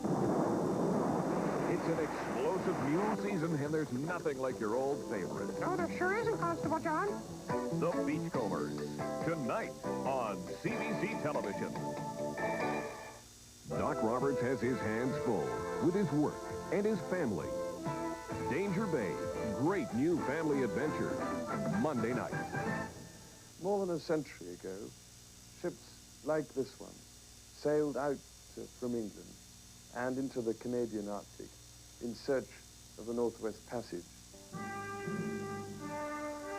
This is Patrick Watson.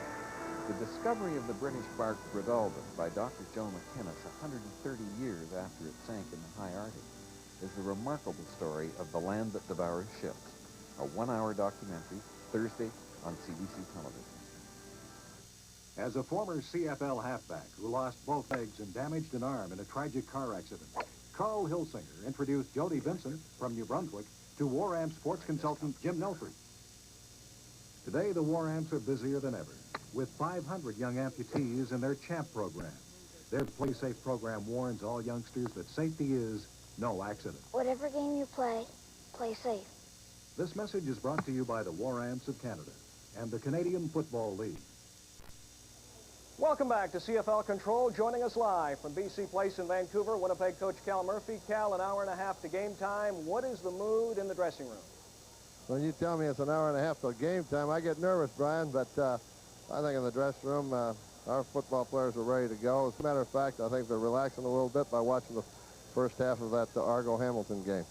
Cal, the last time you played under the dome, they shut down your potent offense, in particular Willard Reeves. Have you made any changes to see that doesn't happen again today? Well, we've tried to take advantage of some of the things that they will do with that type of defense. And one is get off the football and play better. Can you pass against that Lions defense?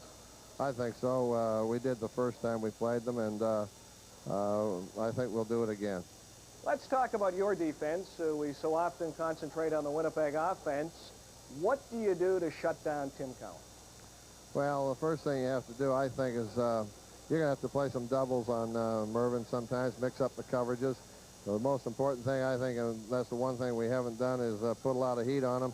We're going to have to get up and maybe get to him a couple of times today and at least harass him, I think, a little bit more than we did last time. I hope we can do that. BC's got an awfully good offensive line. There's no question about it. They've got excellent personnel aside from Mervin Fernandez on the offense, and they're a very difficult football team to shut down. Cal, you've never won under the dome in BC Place. Is that psyching out your players? Oh, yeah, we won last year as coaches. We won the All-Star game. Listen, what about the noise factor? That's all we've been hearing here in the East. Well, we haven't said anything about it in Winnipeg since last Sunday afternoon. I'm not going to say anything about it now. You got any earplugs handy? I got them right here in my hand, and there's custom made. I got them from a guy by the name of Ivan Mellinson in Sydney, Nova Scotia. Put us onto a guy out here in White Rock, and they're custom made.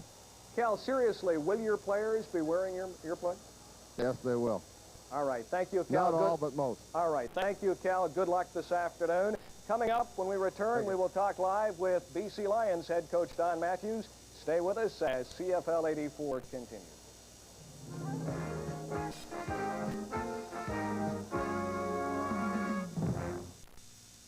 I'm over here. You do seem startled. Weren't you expecting me? Sarah's torn between virtue and passion. The Jewel in the Crown continues tonight.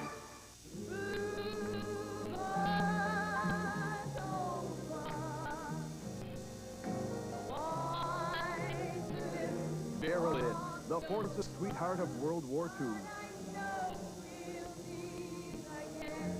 A Remembrance Day special, tonight on CBC television. Tonight, backstretch. Everybody wants her. $1,800, that's it. My final offer. I'm willing to give you $6,000 for that horse. I'll go as high as $10,000. And a horse with that kind of money has got to be good. Backstretch, tonight on CBC television. Foods and cancer. What can you do to avoid the risk? Diet and cancer on Marketplace, Wednesday night.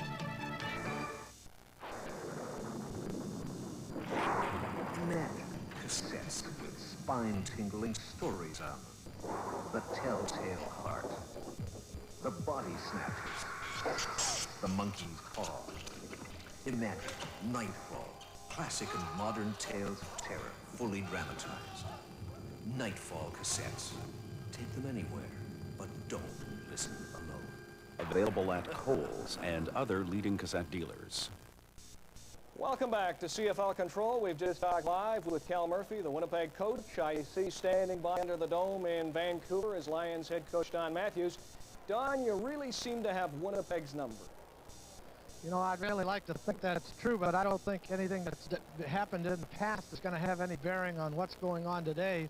I think Winnipeg's really fired up there. I feel an excellent football team. I think it's going to be one in the trenches, and defense and special teams are going to control the game. Don, speaking of defense, the last time you met, you shut down Winnipeg, in particular Willard Reeves. Obviously, Murphy's going to adjust for that. What are you going to do differently today on defense to shut down that Winnipeg offense? Well, I think the thing that we did last time is we played with great intensity, and I think the key to Winnipeg's offense certainly has to be Tom Clement, because he is such a great quality football player. You have to wrap up Willard Reeves because he'll break a tackle and make a bad play into a good one.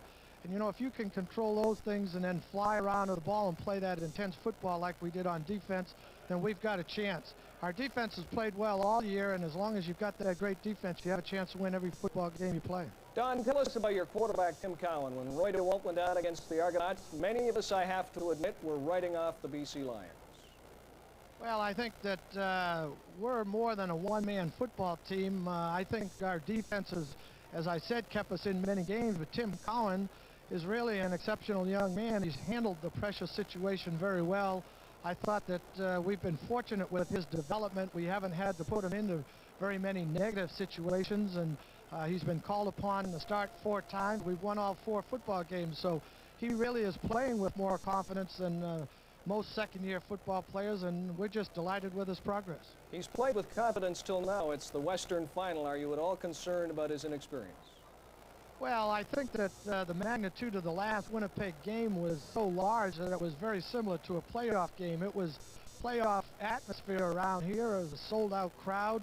It was an important game for the fact that it was for the first place title, see who hosts the Western Final, which we feel is an advantage to be the host team. So I think that that experience in itself is going to make Tim Cowan a better football player in this game. All right, Don Matthews, thank you. I know you want to get back to the dressing room again. Thank you for joining us live today from BC Place. And stay with us. We will have the second half. Toronto leads Hamilton 8-3 as CFL 84 continues.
Don't just think about it. Do it with a partner, it's really smarter. Do it in the water, it's where you ought to. Do it on the weekend, it's not fatiguing. Do it while you're grooving, it'll keep you moving. But don't just think about it. Do it, do it, do it. Do it with a friend, now you're both content. Do it for your muscles, it'll make them hustle. Do it for your feet, it's kind of neat. Do it with some action, participation. Don't just think about it. Do it, do it, do it. Participation. Get with the action. Get with the action. Participation.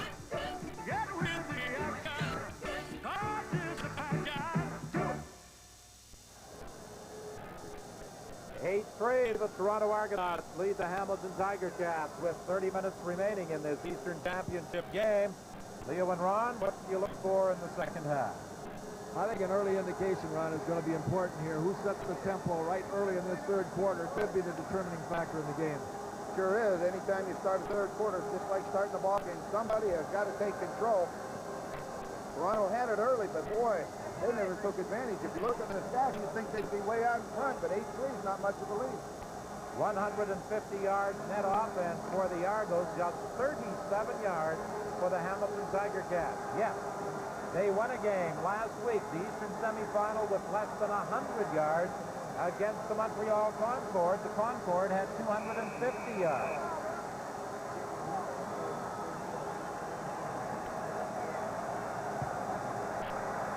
Big kickoff again by Hank Ellison. Rufus Crawford is dropped at the 19-yard line by Mike Emery. Boy, that was a great play by Emery. He got blocked twice, and the second block bounced him right into Crawford.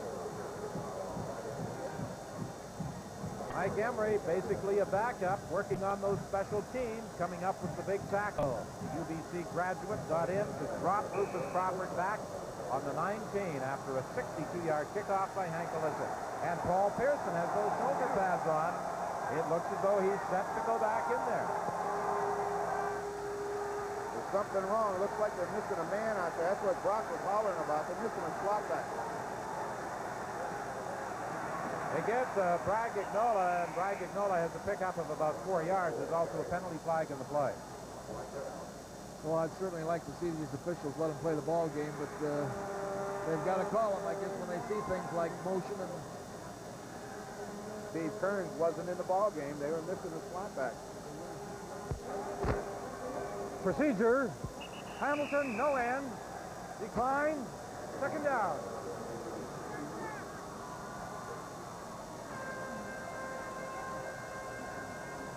Those are the types of mistakes that cause coaches to turn gray.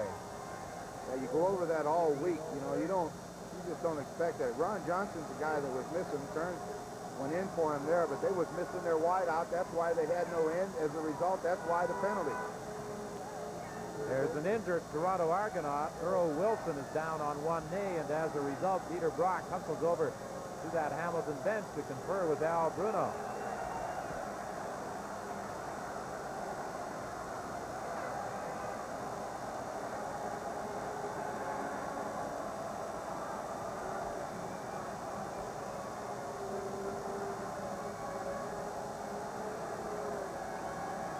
Earl Wilson appears to be favoring that left arm and shoulder as he heads off to the Argonaut bench. But what surprised me is that Paul Pearson does have those pads back on after having that shoulder pop out earlier. Now Franklin King is going to see some two-way duty. He is playing offensive guard, and he has now moved into that defensive tackle spot vacated by Wilson.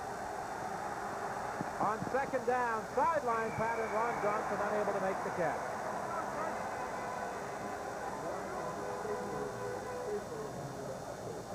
Well, they were excellently covered downfield by Toronto. Dieter threw it the only place he could, hoped that Ron Johnson could turn around, catch and keep his feet in bounds, but that's awful hard to do on a day like today. There really appears to be some confusion over at that Hamilton bench. Steve Stapler was not on the field for that particular play. And now they're working on Earl Wilson over at that Toronto bench.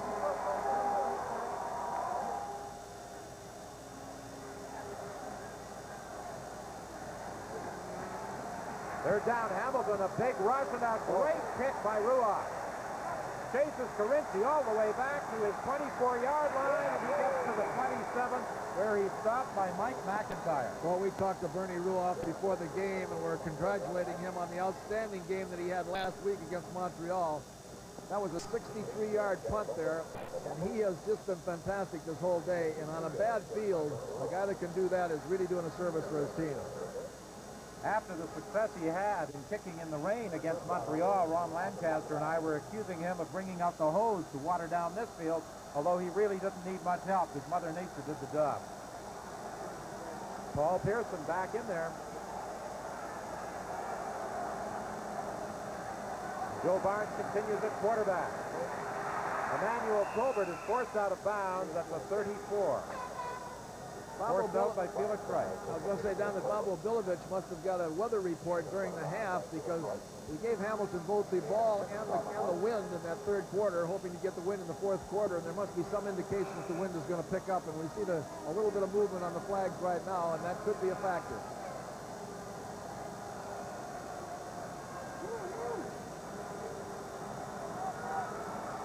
Second and 5 for the Argos from their own 34. Screen pass to Terry Greer. He has the first down. Tackled by Leo Ezrin.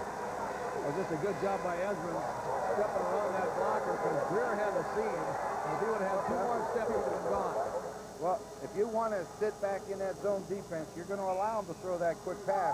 And then you've got to recover in a hurry. And as you see Ezrin come, he just manages to get him, and he did have a seam. The Argos have had a lot of success with that screen to Greer this afternoon. First and 10 from the 43. The Argos in front, 8 trades. Incomplete. Greer was the intended receiver. Boy, he was wide open, too. Down to the Hamilton bench now, and Vic Rauter. Don, Steve Stapler probably gone for the game. He has a separated shoulder, what is believed to be a separated shoulder, and he will not return. He hasn't even come out to the bench, and it is really starting to rain now on the down on the field. All right, Vic, well, that certainly answers our query as to Steve Stapler and perhaps accounts for some of the confusion with the Hamilton Tiger Cats running their offense, being short a player out there for their first series. Penalty flag as Gilman wraps up Joe Barnes for a loss of 3. Boy, you know, that's a bad blow to the Hamilton team, too, to have Stapler out there because Johnson looks like he's only about 50% effective in the last couple series of plays. If they've got both their wide receivers hurt, that's a real imposition on them with a whole half to play. Gilman, a late season addition to the Ticats, dropping Barnes for the loss. The penalty was a holding call against Toronto, declined. And Hank Olisic goes back to punt now at his own 26-yard line.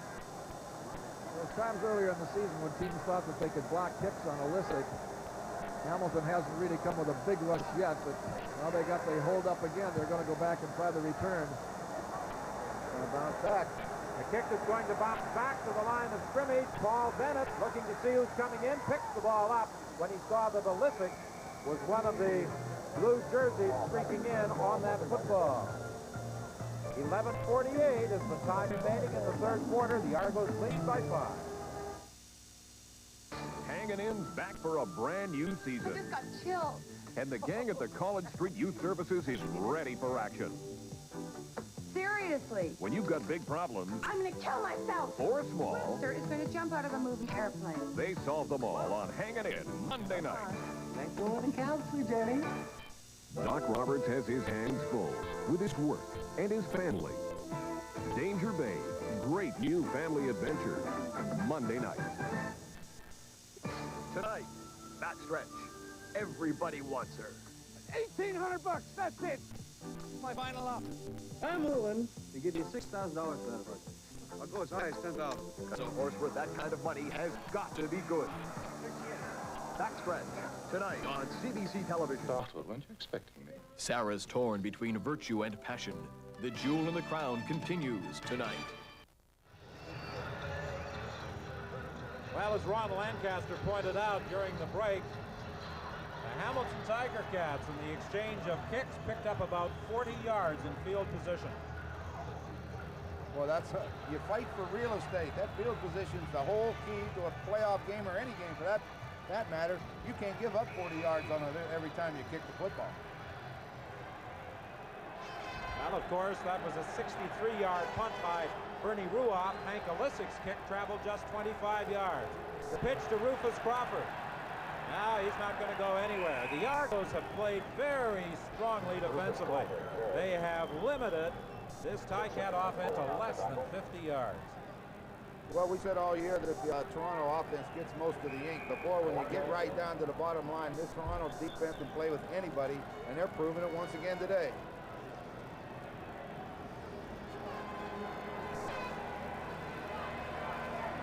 Second and 9, Hamilton. Movement at the line of scrimmage. Penalty flag. Pass to DiPietro. He goes out of bounds and almost takes our cameraman, Al Alford, with him.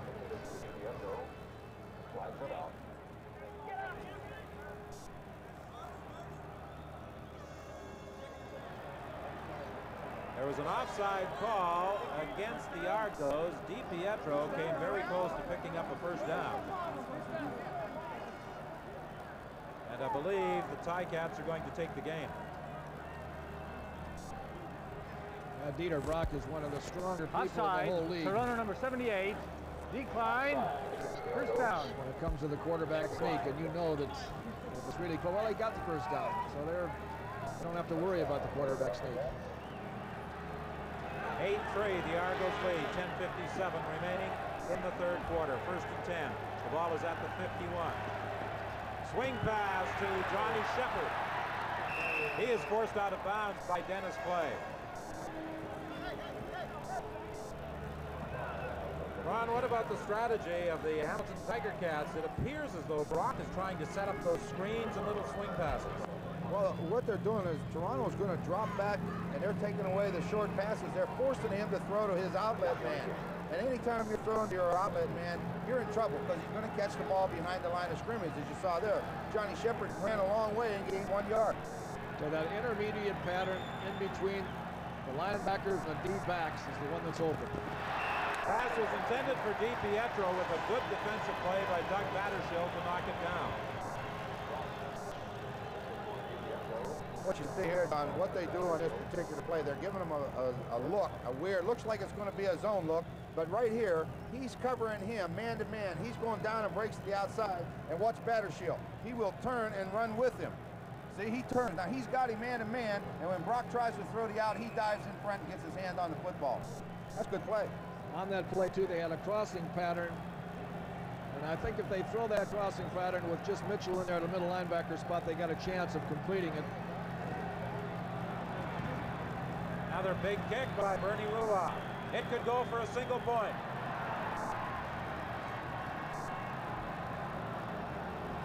It rolls through the end zone.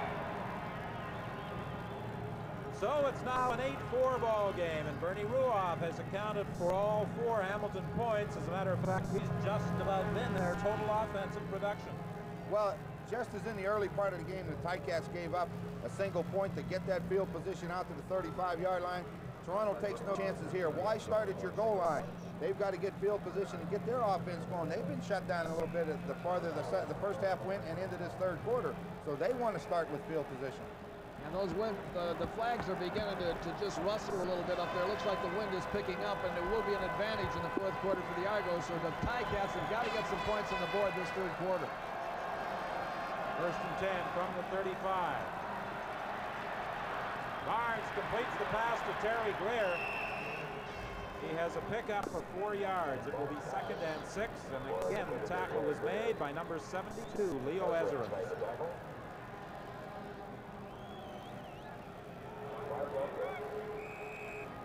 Dan Ferrone, the Eastern nominee this year for the Shenley Award, is the outstanding lineman in that category. He'll be opposed by John Bonk of the Winnipeg Blue Bombers. And you'll see the Shenley Awards, a live presentation on CBC television on Thursday night. We hope you'll join us for the coverage of that. Penalty flag, and Barnes is going to run for the first down, but I think it'll be called back by a holding violation. No doubt about it. When you see that man throw the flag, there's the signal. It's holding every time, and boy, there's been a lot of those today. And a lot of Toronto Argonaut players have suffered some minor hurts this afternoon, including Earl Wilson. Doug Battershill also shaken up in the very first play of the game. Holding, Toronto number 56, 2nd down repeated. That's on Beckstead, and he's beside himself. He is really taking issue with the official on that, said that he didn't hold on it, but that's to no avail. You don't win with the officials, so forget about it. Save your breath. Back at the 30-yard line now, it's 2nd and 16. Penalty flag as there was movement by Mitchell Price. A free one for Joe Barnes. He's got some blocking out in front of him. He'll get the first down.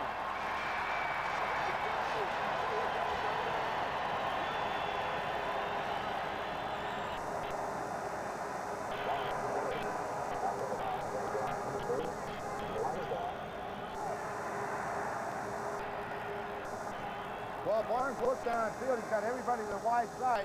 Now he says, the heck with it. He's got 2 blue jerseys downfield in front of him. He says, I can run. Now another report from the Hamilton bench with Vic Router. Receiver Ron Johnson, you seem to have that middle open first half, but now they seem to have taken it away, and you've got to go to the little outlet pass. Well, that's what they do. They're trying to block our passes to the backs. Now we might go ahead and try and get in the middle a little bit later on in the game. But well, the problem is when you do that, you're always behind the line of scrimmage when you get the ball. Well, yeah, but you know, Johnny Shepard, he's a very talented back, and I'm sure that he's going to hit some big plays for us pretty soon. They counter inside with the slot back, Paul Pearson. He took quite a hit. However, he is back and heading to the huddle, and he, you may recall, told us he suffered a separated shoulder. What they've been doing is they've been dropping those linebackers, but what's Ben Zambiazzi, he steps up in the hole, and he's there to make the hit on him right now. Number 31, who's going to block him, he bounces right through clean, and he puts the hit on him. They have been dropping him, and the Argonauts were counting on it, and he didn't do it. Screen to Greer. He's got a first down. There's also a penalty flag on the play. And I think this call may go against the Argos. It appeared as though Lester Brown got in there with an illegal block. Looks like Flag Day out here.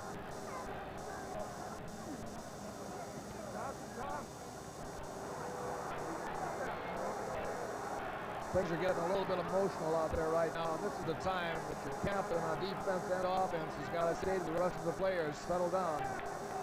Because when you lose your poise in a situation like this, arguing over an official's call or something, you're in a lot of trouble. Dan Ferrone protesting the referee Bud Elric, but to no avail.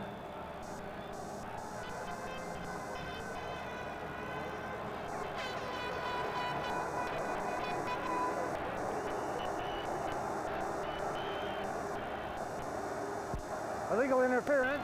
Toronto, second down and 10. Lester Brown reached out and grabbed Gerald Bassett. He tried to get into the play. Well, another thing, too, you can't block downfield until the ball is caught. He's going out and throwing a block at best before Greer's catching the football. Terry Greer hasn't even gone to the huddle.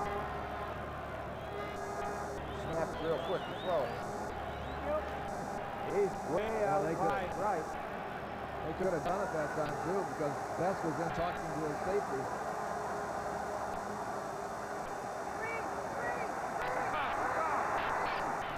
Lester Brown, and he's knocked down by Leo Ezrin. What a game he has played. On the Toronto bench, Ernie Affagano.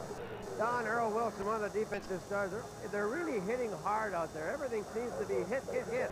Well, we have to hit, to try to win the ball game. I think that's the only way we'll be able to win the ball game. If we go out there and hit people, there is be no after about the game.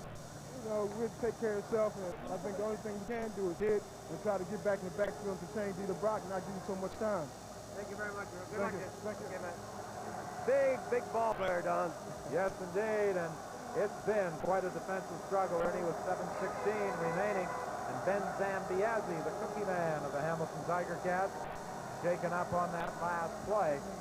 Zambiazzi moved to the middle linebacking position following an injury to John Priestner earlier in the year. When Priestner returned, they felt they were most effective with Priestner outside and Zambiazzi remaining in the middle. Well, Mr. Ballard felt that way, but I don't think the coaches felt that way. Zambiazzi was a middle linebacker in college, but he really isn't big enough to play in there and sustain the running game. And Priestner is more of a middle linebacker type, and that's the way they should play it. Good high kick by Hank Electric. Penalty flag again. Elizabeth Crawford on the return is dropped at the 24, and this almost certainly will be a no-yards call against the Toronto Argonauts. We've got 6:54 remaining in the third quarter. Hey, Canada, your Ford and Mercury drive-away celebration is on now. Our dealers are fighting for the best factory deals on new Escort and Lynx, Tempo and Topaz, and delivering them to you.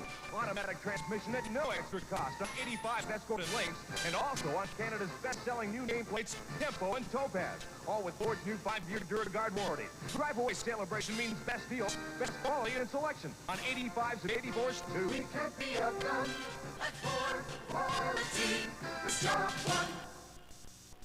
You're not alone. Just about everybody's confused about computers. And where do you go for help? I know where. Where? There's a store where you can choose from the top computers. Where? One where you can get service and support. One where the staff really wants to help. Where? The one that's helped more kinds of people buy more kinds of computers than any other store in the world. Where? Here. Welcome to Computerland. Computerland, there's only one one. It all comes to a climax 1 week from today. We'll be at Commonwealth Stadium in Edmonton. The thrill of it all provides the build-up to the game itself at 3 Eastern. Grey Cup 84, CBC, the place to be. Yes, indeed, and we hope you'll be joining us on CBC television for all the excitement of Grey Cup 84. You know, with the number of players that have gone down in this game, whoever represents the East is going to be banged up for that Grey Cup championship. Well, this is why the coaches are always talking about they need more players on their roster. Football's a physical game. You play 16 and you play in cold weather, it is tough. First and 10 from the 35, a no-yards call against the Toronto Argonauts as Mark Bragagnola drives up to the 39-yard line. And Don Moan, the Toronto linebacker, lost his helmet on the play. Dieter Brock completing 50% of his passes for just 67 yards. And Joe Barnes, although he has completed 63%, has passed for only 53 yards.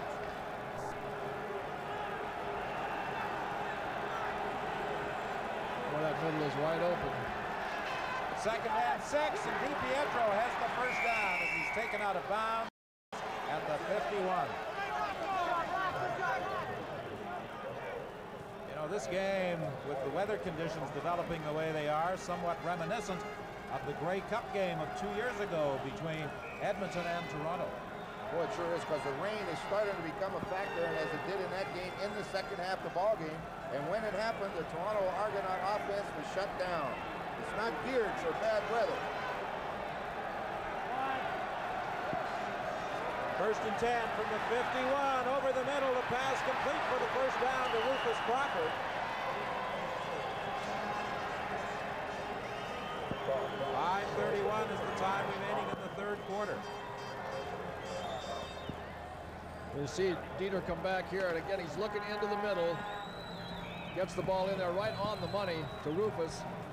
And Rufus tries to make a first down out of it, but may have given up the first down.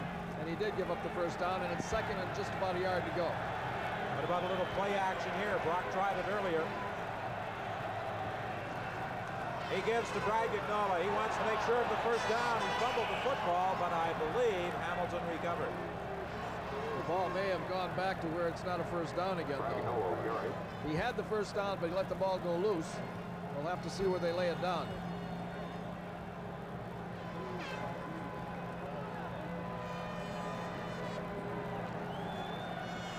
We're informed that Ben Zambiazzi at that middle linebacking position suffered a groin pull, but will be returning to the game. You were absolutely right, Leo. Bragagnola did have the first down, but when he fumbled the football and Hamilton recovered, they were about 2.5 feet short of the first down. Well, there's only one play here, and that's Dieter Brock on a quarterback sneak. This is an important play in this ball game with this field position. They want this first down. Giving the ball back into the backfield might make them lose it, but taking it himself will guarantee. Yeah, he's got it. Brock is certainly one of the better quarterback sneakers in the entire league. Just mainly because of his strength. Awful strong. That line comes off, and when that line makes contact, even with a standstill, see Mike Hamlock getting a little bit of work on his ankle. He's got to play. He's their long snapper for the punts. They need him. But as I was saying, if you get a standstill on that offensive and defensive line, a guy with Brock's strength will make the yard. Brock simply following in behind center Henry Waschuk to pick up the first down. Brock's pass falling short of the intended target as Rufus Crawford was the man the pass was intended for, and Vince Goldsmith appeared to hit Brock just as he threw. Well, Brock hasn't had much protection, but boy, he looks like Mr. Cool out there. Not faulting his offensive line. He knows he's got a bunch of young guys in there that haven't played together that long. 4 minutes remaining in the third quarter. 8-4, the Toronto Argonauts lead the Hamilton Tiger Cats. What a year Rufus Crawford had, putting his name into the record book, erasing a mark established by Hal Patterson back in 1956. Brock's pass again knocked down at the line of scrimmage. Boy, DiPietro was wide open in the middle, and Brock saw him, but that man, Earl Wilson, just reached up and batted it down. Boy, DiPietro was wide open. Somebody blew the coverage because no one near him. I have never seen the middle so wide open in any one given game as it looks like it is here. And if he led him out there was nobody left. It was a touchdown. Bernie Ruoff is going to try a 56-yard field goal. Remember, he hit from 47 yards earlier. It's going to make it! Holy mackerel. So now we've got a one-point ball game in this Eastern Championship game here at CNE Stadium.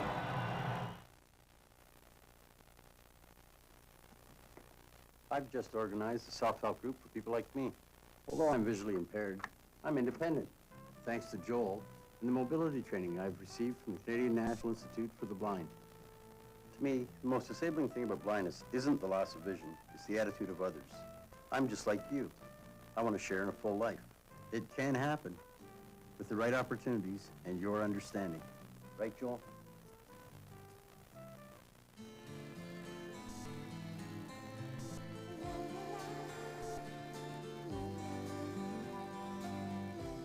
Children don't run out of energy, but countries can. At Petro-Canada, we haven't forgotten that energy shortages do happen. We haven't forgotten the search for the energy they'll need tomorrow. We haven't forgotten Canada's future. Petro-Canada, putting Canada first.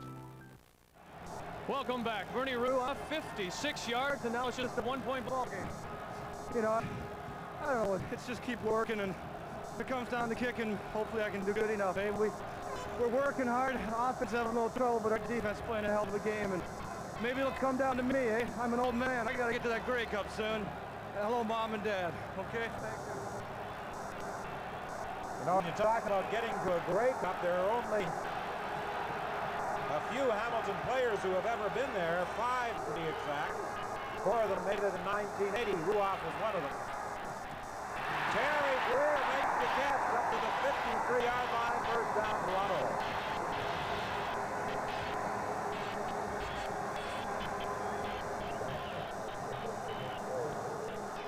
What they do is they take the curl here and they bring Terry Greer down into the hole.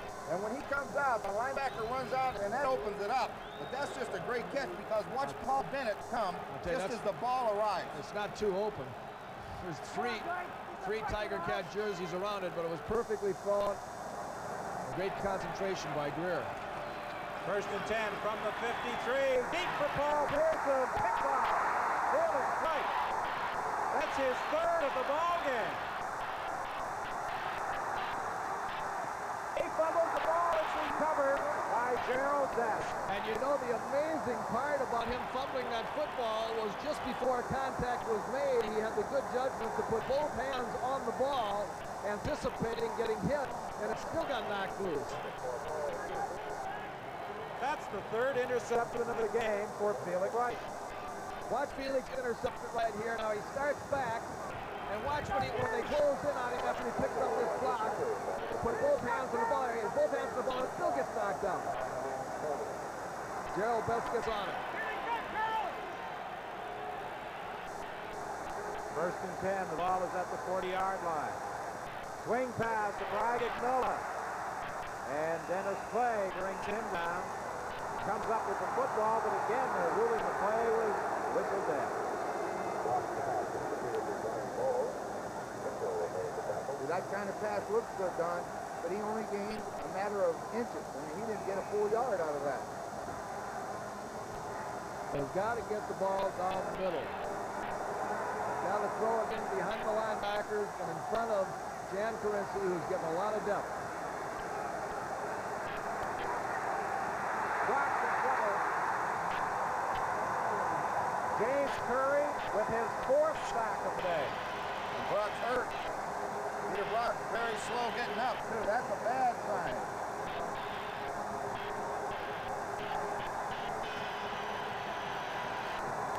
Well, we'll take a look at it. Peter Brock's the man that they've got to have, but number 74 and Vince Goldsmith, they get that leg buckled under Brock when he fell, and he's not moving very well at all. In fact, he's back down.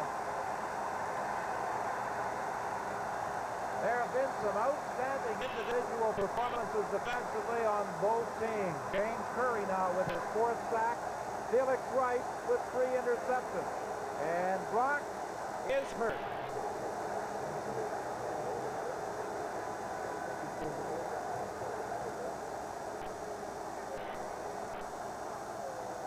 In case you were wondering, that 56-yard field goal by Bernie Ruoff is a playoff record in the CFL. The old standard 52 yards by Dave Cutler in the 1975 game as Edmonton played Montreal.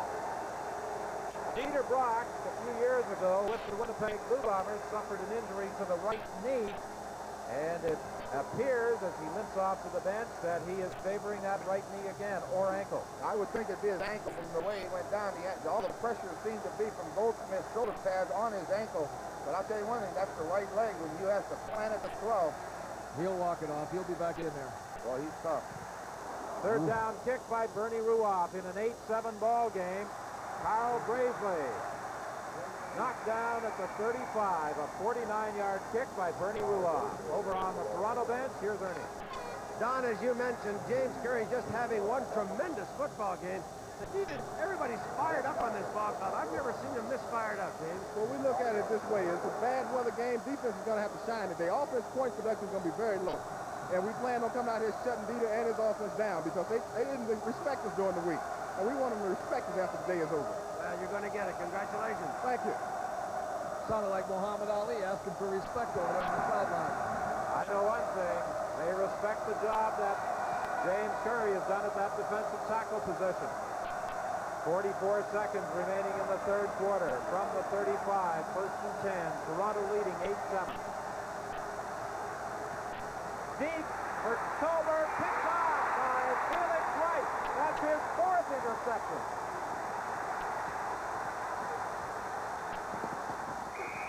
Well, that's a fantastic job. You want to talk about playing center field. Joe DiMaggio, Mickey Mantle, nobody ever played it better than he's played it this afternoon. Boy, he goes to that football when it's in the air, Leo, and that's all you can ask out of any defensive back. Boy, selecting that Carlin O'Keefe defensive game star is going to be a task this afternoon. Well, I can't remember anybody in playoff play ever intercepting four passes. And you're right, Brock's right back in the ballgame. Defense has been the key this afternoon, both ways. Brock is back in there. His pass is sent to Rocky DiPietro. He was being covered by Carl Braisley. Boy, the last time the Ticats threw that, he caught him in a man-to-man defense when he had him DiPietro wide open. This time they went to a zone and Carl Braisley was just waiting on it. The key still this afternoon might be Ron Johnson on the outside. If they can get him a deep pass with his speed, he's got a chance to break the ball game wide open.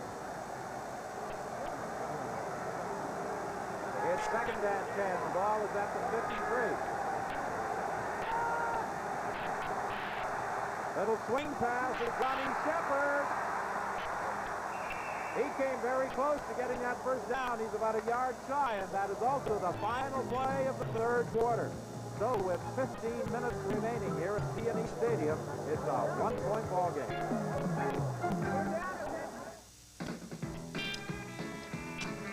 Oh, we know what, we know how. We know we're born and we're born it now. So only the best will do. And the best is that Pepsi taste that keeps coming through. Come on, Pepsi now. You want the best taste. Come on, taste that best taste. Come on and make your Pepsi now. Yeah. I work the CP railway line. I go where the steel rail guides me. I'm bound to haul a heavy load down an independent road. I work the CP railway line. CP rail is a really important part to play in the development of the Canadian economy. I think the potentials are almost limitless. What CP means to Canada is it's a vital link. It's a link from every little mine site and every little plant to any corner in the world. I work the CP railway line. When we see trains moving and we see the demand for rail service picking up and growing, then we know the economy's on the move again. If there wasn't CP rail, we would be getting many things that we depend on daily. I think that we're really talking about the backbone of the country. CP rail. CP rail, helping Canada move forward. Well, to start the fourth quarter on third and a yard and a half, the Ticats are punting. Bernie Ruoff standing at his own 50-yard line. We could have a tie ball game. Carinci fumbling in the end zone. He covers up and it's tied at 8. Donnie caught that ball clean, and I thought, why would you say we get a tie ball game? He'll run 15 yards with it, but he fumbled the ball, so you must have known something. Bernie Ruoff responsible for all 8 Hamilton points. 45 yards on that third down punt for the single point. And this program is copyrighted and strictly for the private use of our audience. Any reproduction, retransmission, or exhibition in whole or in part without the express written consent of the Canadian Broadcasting Corporation is strictly prohibited. Well, those who predicted that this would be a tough defensive struggle certainly knew what they were talking about. It has been that and more. Lester Brown is forced out of bounds. John Priestner came across to cover as Lester Brown came out of the backfield. It's a gain of about 7 yards. It's amazing that the Ticats are in it with only 76 yards net offense. Well, they always say statistics are for losers and the final score is the only thing that counts. Come on, you guys, let's go. Let's get back. It will be 2nd and 3, and this is where the Ticats have proven very tough this afternoon on those 2nd down situations.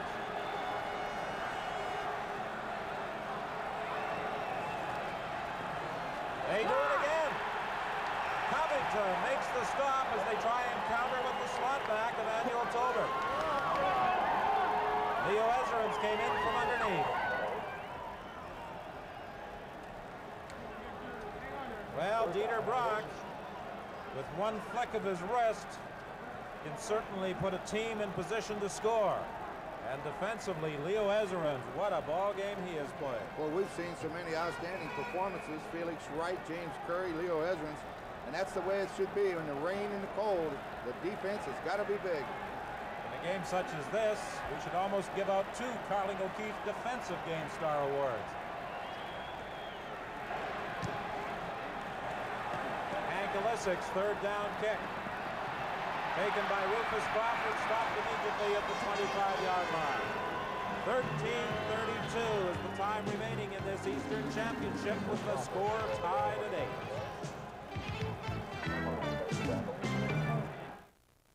The guys who wear this sweater hate me. That's what involvement does for you. How about you getting involved with Big Brothers? Thousands of youngsters need a positive male influence in their lives, and there just aren't enough Big Brothers. So get involved. Win a boy's respect by being his friend. Call Big Brothers today. Tell them the Eagle sent you. They may not like me, but they'll be happy to hear from you.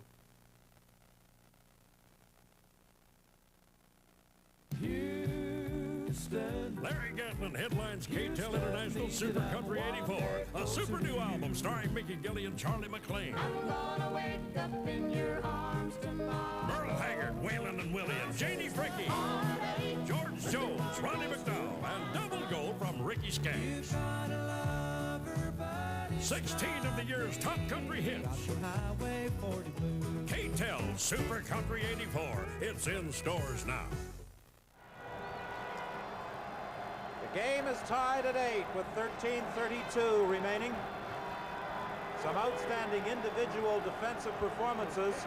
Felix Wright of the Hamilton Tiger Cats with 4 interceptions this afternoon. I wonder if either of you know what the record is in a single game in the playoffs. Standing by, Felix Wright with Vic Rowder. I think I'm going to have to take my gloves off to keep count. 4 interceptions. What a game. I don't know, the Lord's with me today. I can't thank him too much. I want to go out and get another one now and help the team out a little more. Defense has been so good. Yeah, if the offense can get us a little bit more field position, we'll be all right. Defense has been very good on both sides of the ball. The Toronto Argonauts have played exceptionally well. The record for interceptions in one playoff game is 5. I don't know if everybody's noticed this or not, Don, but we've had a steady downpour now for almost the entire second half. The field is getting water sitting on it, and it's just going to be a situation right now where the team that makes the mistake in this part of the field down here could be the team to lose. There's the pass complete over the middle to Wayne Lee. He's got a 1st down. You're not even interested, Leo, are you, in who holds that record? I thought I'd ask. Bud Grant. Is that right? That little slant pattern, that cross, but finally he holds it long enough and right down the middle. Boy, that middle that is so 2-deep zone, he's wide open. Back in 1953, Bud Grant playing both ways for the Winnipeg Blue Bombers, intercepted 5 passes against the Edmonton Eskimos. Boy, he's a great athlete. Screen pass to Rufus Crawford. He fights his way up to the 45-yard line. Again, the ball squirted away, but they ruled it was whistled dead.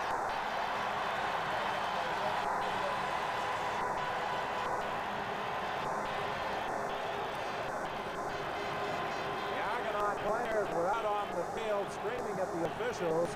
But I don't think there's any doubt on this one that Crawford was down. Definitely does. And Bob Obilovich showed great judgment on that, too. He went right out there and got those players and said, get over here on the sidelines and start thinking about what you're going to do when you get back in that ball game and quit losing your poise. 11:27 the time left. Incomplete. He was looking for Wayne Lee again. Lee is in there in place of Steve Stapler, and Doug Batterstill deflected it away. Well, you could see that thing open up. Looked like it was hitting right in the chest, and all of a sudden, Batterstill came out of nowhere. You think it's a fair statement, Ron, to say at this stage of the ball game, 11 minutes left, the field under about a half an inch of rain, that the team that makes a mistake is the team that's going to lose? Yeah, that's about the way it's come down through the whole football game, and the closer you get to the end, the more that becomes evident. This is the time you don't want mistakes and turnovers. They'll kill you. Nobody's going to sustain the football, so it's just going to be exchange and punt. Play field position and don't make any mistakes. Just one man back, and that's Jan Carinci at his 20-yard line. And he is stopped at the 32 by John Friesner. We've got 11 minutes remaining in a tied Eastern Conference Championship game. Wait a minute, Bill. Did I know everything when I bought my computer? No. But I knew one thing. Go to the right place for support, service, selection, and a group of professionals who really wanted to help. Exactly. They can help more kinds of computers than any other store in the world. Terrific. When can we go, Jan? Right now. Welcome to Computerland. How may I help you? Computerland, there's only one number one. I've got those diamond vision blues, all those great colors and those hues. From your head down to your shoes, get those diamond vision blues. Mitsubishi's blue faceplate gives Diamond Vision remarkable color and clarity. If you want the blues, buy an ordinary color TV. But only Mitsubishi gives you the Diamond Vision Blues. Those ever-loving Mitsubishi diamond vision blues, yeah. Catch all the excitement of Grey Cup Week, beginning with the Shenley Awards Thursday, 8 local, 9 Atlantic, 9:30 in Newfoundland. Saturday, the parade from Edmonton, the Winter Fair from Toronto, then, of course, the big day itself. CBC, the place to be. 48,414 watching the action this afternoon at CNE Stadium. And what a defensive struggle they have witnessed. Screen pass to Terry Greer. Boy, that almost and they were ready for it. Mark Streeter almost snuck in behind him to pick it off. Well, I think they've seen that before today, haven't they? It was very close to being a lateral. You got to play it safe when that ball's thrown out there that close to a lateral and get on it. Again, let's go down to the Hamilton bench and Vic Router. And center Henry Waschuk, you told us, or we heard all week, you've got to give Dieter time to throw. Have you given him the time today? Well, we had a really bad first quarter. Second quarter, we sort of got our confidence back. We've got some problems on the offensive line with some injuries, so what we're trying to do right now is just try to play solid because we're not making any mistakes. The footing's really bad, and the ball's really wet, so we're trying to make the least amount of mistakes and, just trying to give him that protection that he needs. The team that makes the mistake just might lose it. Well, that's right. It's a very tight ball game, and it's a defensive struggle. What we've got to do is go out there right now and score some points.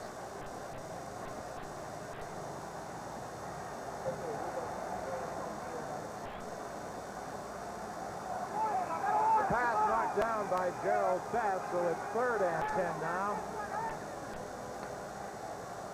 The Toronto Argonauts with the favoring wind in this 4th quarter, 10-10 the time remaining. They're not taking any chances. They're putting the return on. Good kick by Alyssic. Crawford at the 29. Only a 2-yard return as Steve Aykroyd brought him down after that 50-yard punt by Hank Alyssic. We've got 9:57 remaining. And picking those game stars in this one is really going to be tough. But the recipients will be receiving the Carlsberg Award, which is a cash prize of $500, courtesy of Carling O'Keefe. While we're talking about those Carling O'Keefe game stars, next week In Grey Cup 84, the outstanding offensive player will receive a brand new 1985 Ford Thunderbird, the outstanding defensive player, a 1985 Mercury Cougar, and the outstanding Canadian will get a 1985 Ford Bronco. The pass is incomplete as it is intended for Wayne Lee. It's 2nd and 10 Hamilton from the 30-yard line. And the field conditions are starting to prevail down there. Wayne Lee went down, curled to the inside, was open on the play. Dieter had to throw hurriedly, but both feet went out from under him. He just couldn't stand on his feet. That was a big play by Aykroyd going down there and making that tackle, and then punt return too. Well, the rain started falling partway through the first quarter, and it has been coming down constantly since then. The pass is picked off by Corinthi, but there's a penalty flag at the line of scrimmage. Doesn't make any difference. There was a shot at that defender offside. It looked like Earl Wilson. Well, we said a mistake. That's a little one, but it's a mistake because they give up field position at the 30-yard line.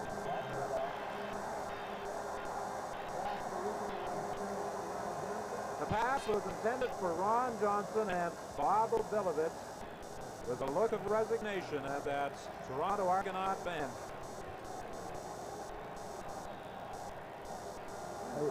Offside, Toronto, number 58, 2nd down repeated. The thing that amazes me is he's right over the ball. How can you be offside? Well, I'll tell you what, any line coach that's ever coached the game will kill a guy for doing that. Bad enough when you're way outside to jump offsides, but when you're right over that ball, all you got to do is watch the ball. 2nd down draw play. Bragg ignored, front right from the tracks by William Mitchell. I'll tell you, the way this game is going, we could be heading to overtime. It's going to take a mistake, as we've said many times. It's going to cost somebody this ball game. But that is a great defensive play. Once again, a draw play on 2nd down. Try to get that first down, but watch the hit. Bang. William Mitchell met him head on. And you're exactly right. Something's going to happen to change it, or we will head to overtime because they're just going to play in the middle of the field. Well, the Argos have been coming close on this, rushing this kicker, and it looks like they're going to be coming again. We'll see whether they get close to him again.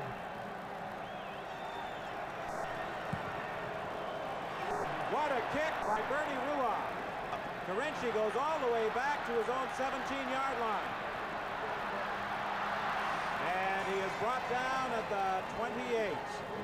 A 58-yard kick by Bernie Ruoff, a run back of 11 with 8:34 remaining in the game.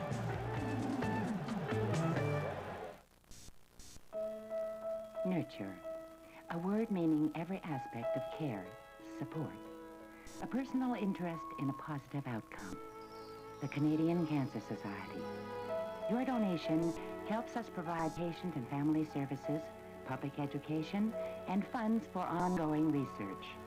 With your continued help, more and more people are discovering that living is the best reward.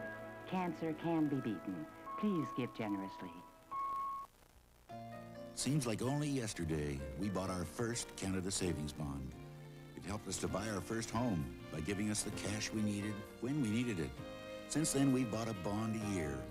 They've always given us a good return, and that's helped us to save and invest and enjoy the better things in life.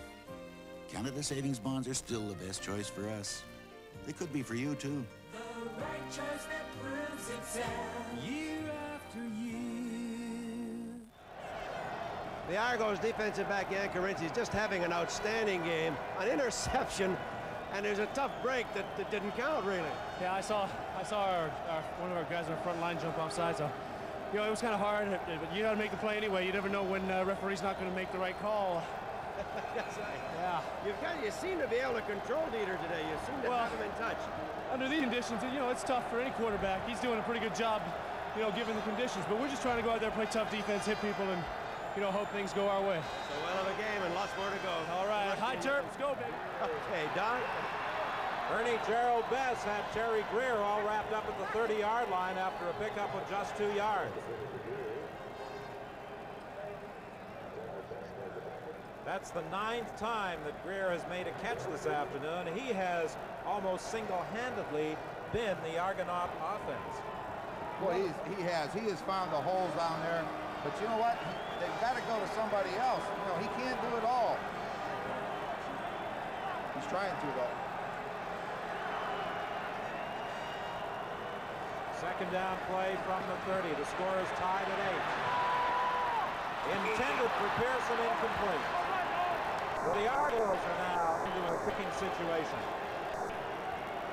Ron, as you said, with the way that Bernie Ruoff is kicking here this afternoon, the Ticats are gaining ground every time the ball changes on a punt. Boy, you don't want to get in a kicking contest with him the last 2 weeks. The other thing that surprises me a little bit is that little screen that they've had up the middle to Bronk. As deep as the linebackers are playing for Hamilton, and with that four-man rush trying to put all the pressure on, that looked like it would be a real good play against the Ticats today. And it's a safe play, and they may need it.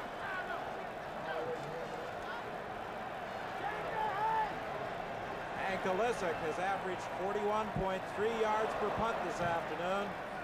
An end-over-end boot, but he gets good distance out of it. Taken by Crawford at the 35. He finds a bit of a hole, and he gets to the 50-yard line. Upset there by Steve Ackroyd, but Crawford is hurt.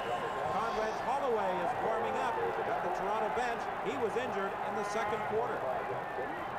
Well, if you think this isn't a physical game, almost every play somebody gets up slow.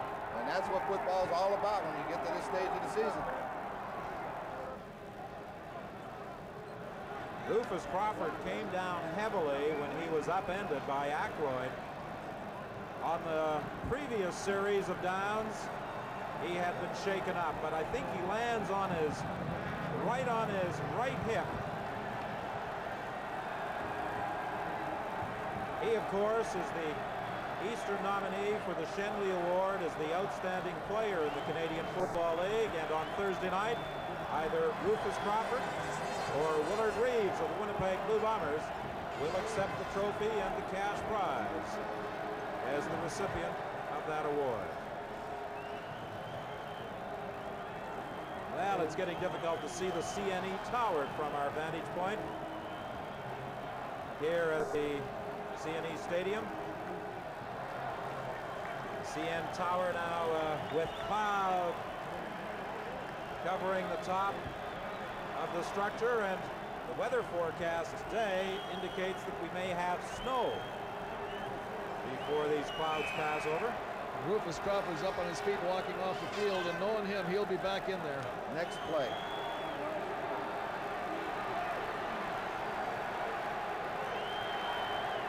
Steve Kearns is in there in his place, dumping it off to Shepard, looking for that block, and he gets to the 51, very close to a first down. Now look at who's going back in the ball game. Number 21, Rufus Crawford. Crawford is back in. Steve Kearns goes to the bench. Little screen pass. Send them receivers down, set up the screen to Shepard. Picks up some good blockers. He's got those white jerseys in front of him, and then he just goes straight ahead until he's finally tackled from behind. But they're going to measure for that first down, and those Ticats are almost to Ruoff's range. 6:41 is the time remaining. The score is tied at 8 in this Eastern Championship game. During regular season play, the teams split. On October 27th, Hamilton won 25-20 after losing at home on August the 12th, 30-22. Last year, these same two teams staged a dramatic Eastern final, won 41-36 by the Argonauts. Second and inches. Dragignola gets the first down as he's inside the Toronto 50. Boy, at this stage of the ball game with 6:19 left and the clock running and Dieter Brock at the helm, it doesn't take many people in skilled positions to get close to that goal line to either kick the field goal or get in and score, because Dieter can do it. Kearns has gone back into the ball game, replacing Rufus Crawford. First and 10 from just inside the Toronto 50. Pass is knocked down at the line of scrimmage by Vince Goldsmith. Well, that could have been that play that the Argos, that break that they were been playing for all afternoon, and their defense has been playing brilliantly. That ball was up in the air, and if that could have been picked off, it could have been a big play for them. Second time today, Vince Goldsmith's been able to block a pass. Well, he's right on top of him, too. He put too much wood on that ball. If he would have flicked it a little bit lighter, it would have been straight up in the air, and maybe one of those blue shirts could have had it. It's now 2nd and 10, Hamilton, with 5:42 remaining. The score tied at 8. Just inside the 50. A big play here, Don. Penalty flag. The pass is incomplete. Actually, Wayne Lee did quite a job of preventing play from intercepting. Offside, Hamilton. Leo, we're going to get offside. Are you going to take the penalty or are you going to decline it? 2nd down. I'll take a penalty. Well, you give offside, Hamilton, number 17, declined, 3rd down. They're going to decline it. Well, it might have been a good play on their part right there, but it was, if they took the penalty, and they either got close enough to kick that field goal, it might have been bad. Up at the top of the screen, the receiver jumped across the line of scrimmage prior to the ball being snapped. They've only got one guy back there now. If he could get the ball away from them, they could get a point out of this.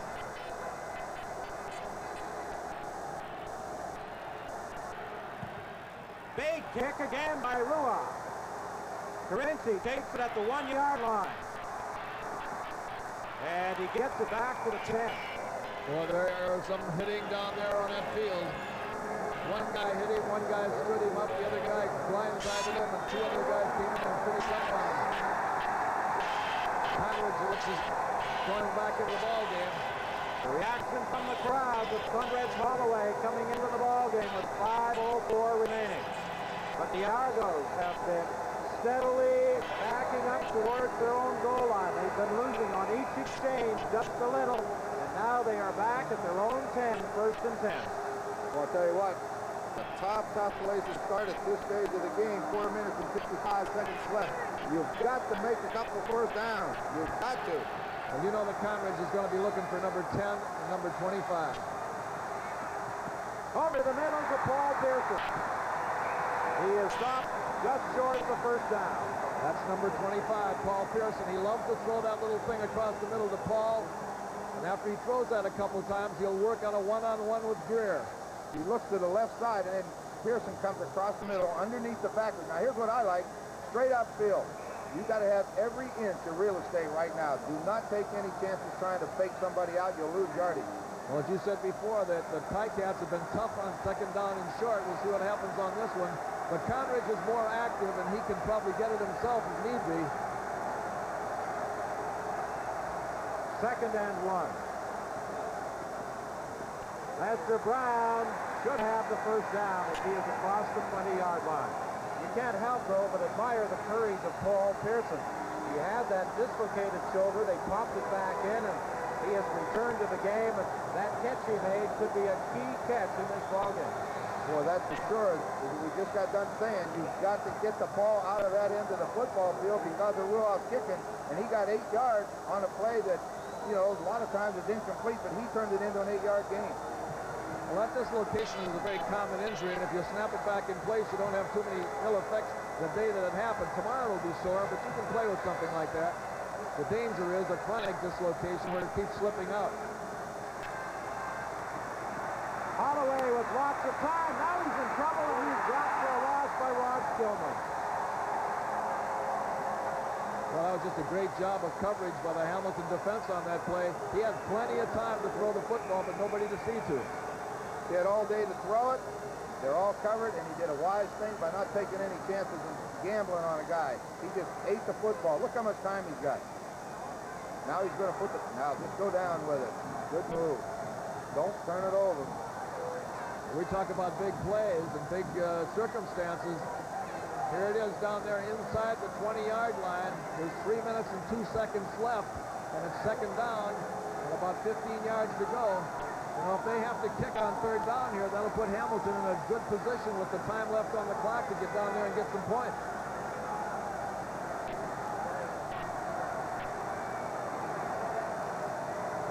This is a big, big 1st down here.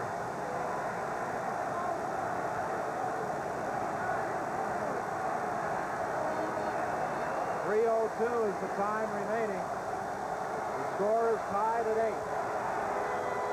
48,000 fans in attendance at CNE Stadium this afternoon. One section almost completely filled by Hamilton supporters.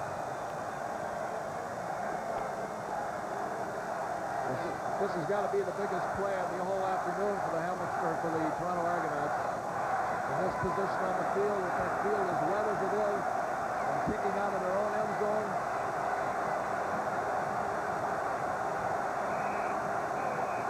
Or close to their goal line at least.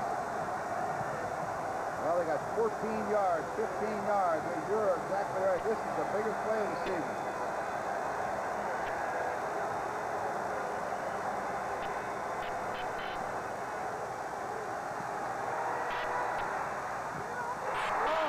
Picked off by Leo Ezerins. It was intended for Paul Pearson.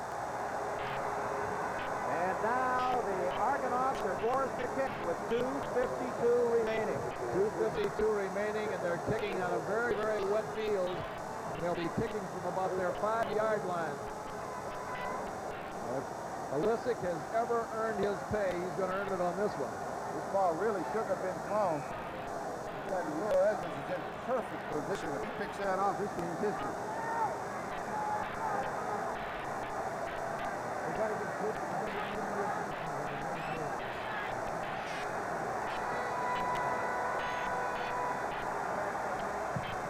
Hamilton trying to set up a return, and Alisic does hit a big one.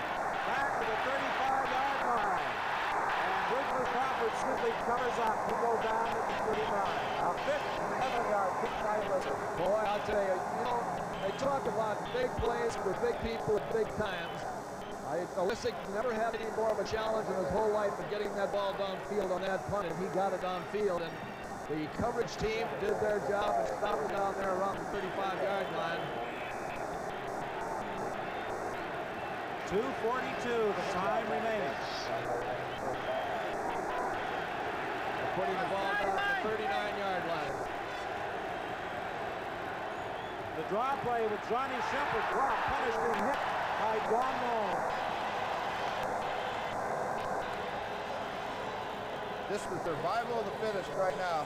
Boy, I'll tell you, this is the ideal situation. Both of them are hitting. Watch the hit by Don Moore, number 36. Boy, he put him right on his back.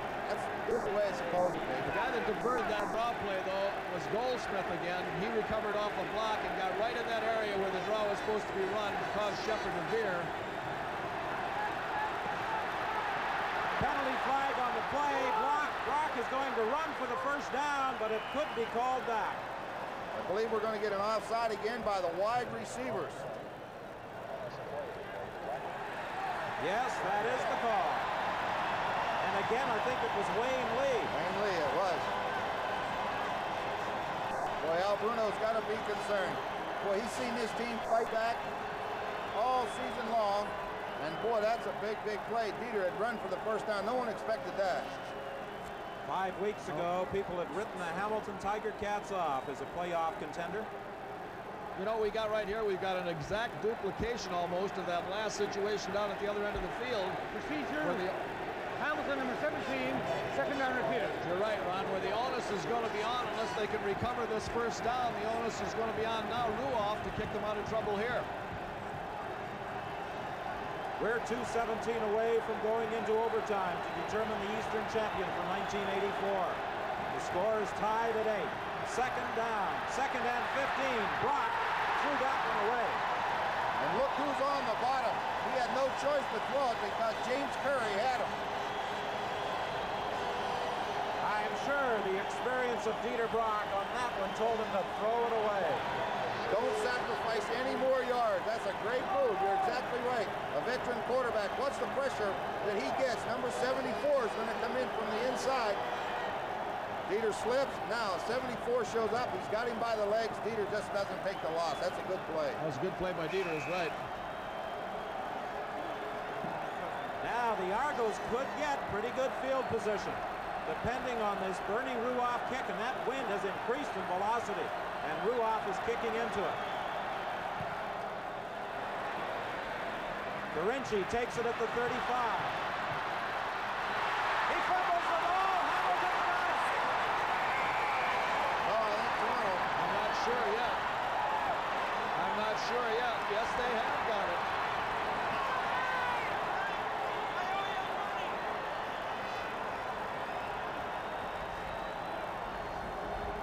Uh-oh, there's still some controversy here. The whole Hamilton team thought that Hamilton had it. Well, who has got the ball?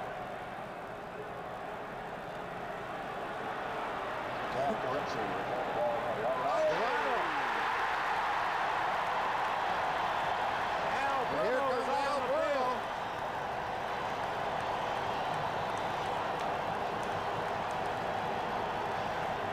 Could this be a repeat of what happened last year when the Ticats thought they were dropped by an official's call? I was thinking let's watch exactly it. the same thing, Don. Al Bruno way out at midfield. See, he needs to get a flag. You can't go that far on the field.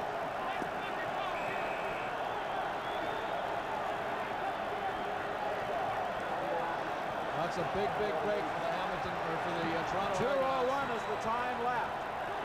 Now the Argos have it at their own 48-yard line, 1st and 10. Conrad Holloway running with the ball, looking for the first down. He'll be close.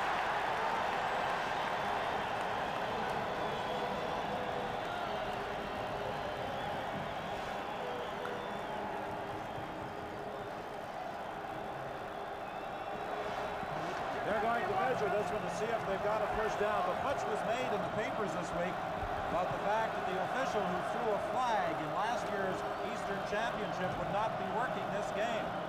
A flag that Hamilton claimed cost them the Eastern title. All right, let's look at this.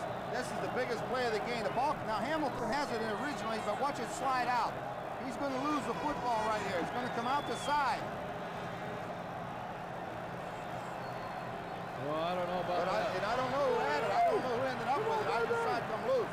Somebody took it out from under him and grabbed it. 2nd and inches. Holloway should have the first down. 1:37 is the time left in the game. The score is tied at 8. Last year, Mark Ragnola, they talked about a defensive interference call. Are they going to talk about that fumble this year? I was right beside my player, Steve Kearns. He was on the ball. They signaled it was ours, and then they changed their mind. So I don't know. I see Al Bruno very upset about it. He's halfway out there. He thought it was yours. I thought it was ours. I was right beside Steve, like I said, in the bottom of the pile. But that's football, I guess. I don't know. 1st and 10, Toronto. They are at the Hamilton 52-yard line.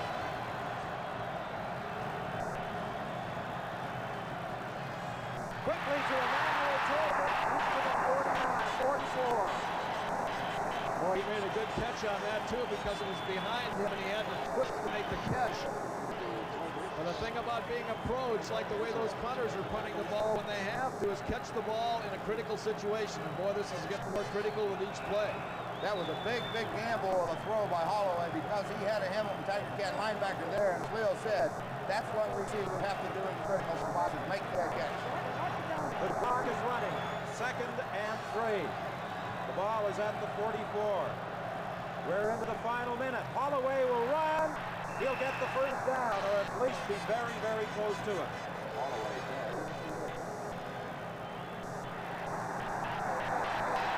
And down to the spot. See where they spot it. It's 3rd, apparently, in less than a yard. Although they are going to measure, but you saw Holloway indicating to the Argonaut bench that they were about 2 feet away. I think he may have given a little bit more than they really got. I think there's about a football difference.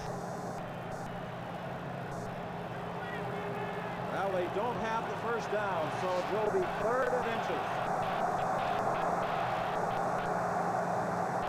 Well, now the thing with the officials will be watching very closely is that Hamilton team gives them a full yard on the defense over there.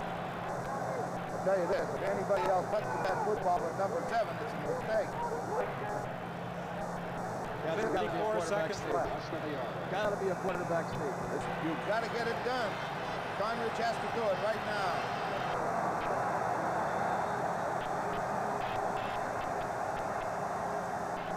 Holloway King will have the first down.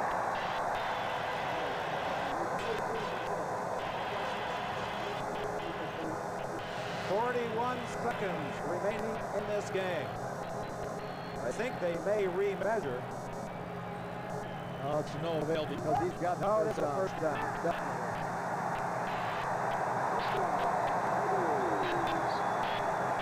That's what, go get it.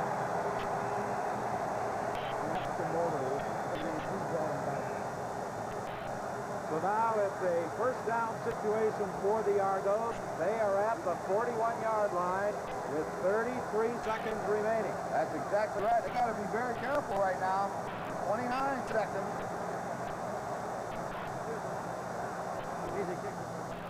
That inside play with Tolbert again, and he gets only one. Now there are just 20 seconds remaining. They'll probably be calling timeout here. It would be a good time to call timeout. To talk this over, you've got 20 seconds, or you're going to overtime. I think there goes the whistle. They're blowing it in, and Holloway is away from the huddle. And it started. They had better hurry. They haven't called the play yet. And the clock is running. I think they're going to call timeout when it gets down to about 5 seconds. Holloway watching that clock. And that's what they're doing. With 4 seconds remaining, they have called a timeout. Now what do you do? Punt it. Punt that football. All right, we've got the final play coming up right after this.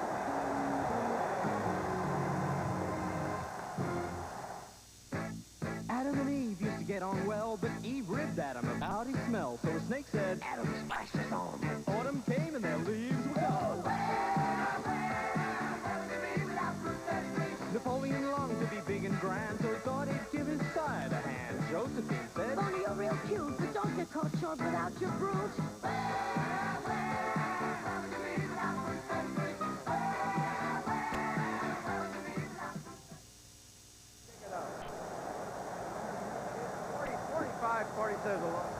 Tom, they've sent Olisic off the field to change his shoe, and it looks like that they've changed their mind from the field goal to the punt. Well, they're going to punt it, and there were 3 defenders in the end zone ready to return this third down punt. Well, why wouldn't Hamilton have some punters back there in the end zone? Well, they do have Ruoff back there, and Paul Bennett. They had 3 people back there at one time. Oh, Bennett's not a punter, is he? Oh, yeah, he's had enough experience. He's done it before. Okay. This is it. Well, the Eastern Championship could be decided on this play. It won't go into the end zone, or will it? No, it won't. We're going into overtime. Hank Olisic had a chance to win the long game on the final play, but it did not go into the end zone. So now we are going into overtime. But I'll say this. I think what Olisic wanted to do was punt it into the end zone and out of bounds.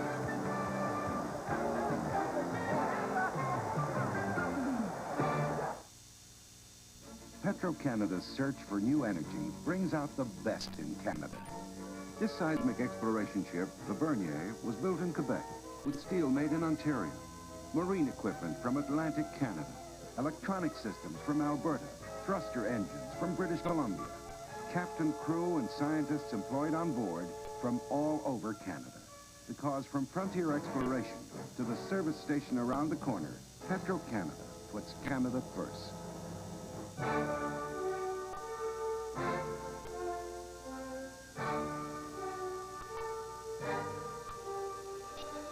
10 years of lottery revenue has made Western Canada a better place to be. The limited edition anniversary gala draw, December 9th. Millions in prizes. Group tickets, $25. Share. Sir. Well, the coaches, Al Bruno and Bob Rabilovich, are explaining to their players what will happen in this overtime session. We'll explain to you what will happen. It will not be sudden death. There will be 2 10-minute halves. There will be a minute between halves. If the score is still tied, same procedure.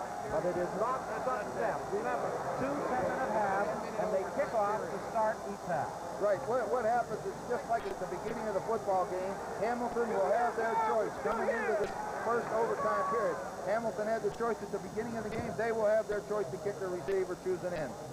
It's all important right now with these field conditions the way they are. Again, it's going to be the team that can be smart about their field position. It's going to be the punters that's going to play a big part in this game, Don. No question about that. And it's going to be exciting. I'll tell you what's funny. Everybody will be wondering why Hank Alisi can't kick the ball in the end zone, but I'll tell you one thing, when he kicked that 57-yard punt out from the shadow of his goal line, that was the biggest play of the football game. It was the biggest play for Toronto, no question about that. But the other guy on the other side, Ruoff, has been just as instrumental in their success this afternoon, and it's going to end up on a field like this, being in the special teams that might win the game. I hearken back to a comment that I made and that we discussed in the first quarter when Felix Wright made the first of 4 interceptions in the end zone. Could have been all over, 15-0 at that point. The pass intended for Pearson. As it is, we're tied and now into overtime. Well, both teams have had some luck with big plays this afternoon. Hamilton really hasn't been able to capitalize, and the Argonauts haven't either. And it's going to be at this time when all the chips are on the line that they're going to have to make the big play. And it might be something just as simple as a 1-pointer or a 3-pointer that's going to determine who's going to be the Eastern Division champion. We said a mistake. And when I think back to it, the biggest mistake that was made in the late part of this football game was Earl Wilson jumping offside on James Frenchie's interception. They had the ball at the 30-yard line, perfect field position, wind at your back to kick the field goal. And that, you know, it doesn't seem like much, a little offside penalty, but as you mentioned, he's right over the ball. It cost him, and it cost him dearly. That was substantial. That was a play that could have turned it around. And it'll be a play similar to that probably in this overtime that will do something about it. You know that these teams down aren't going to take the ball and sustain and take it right down the field. So it's going to have to be a big play. And still, I think that Johnson on the outside as the receiver getting into that middle with Brock's arm might be the difference. Ron, we talked about the overtime upcoming. I think early in your career in Saskatchewan, you were involved in an overtime game, weren't you? Yeah, we lost it. Well, stay with us because we've got the excitement of overtime coming up to determine this 1984 Eastern champion.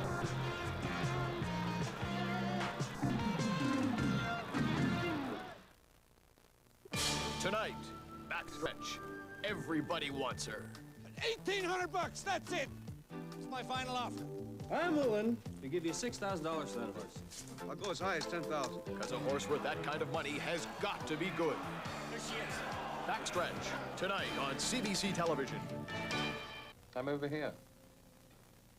You do seem startled. Weren't you expecting me? Sarah's torn between virtue and passion. The jewel in the crown continues tonight.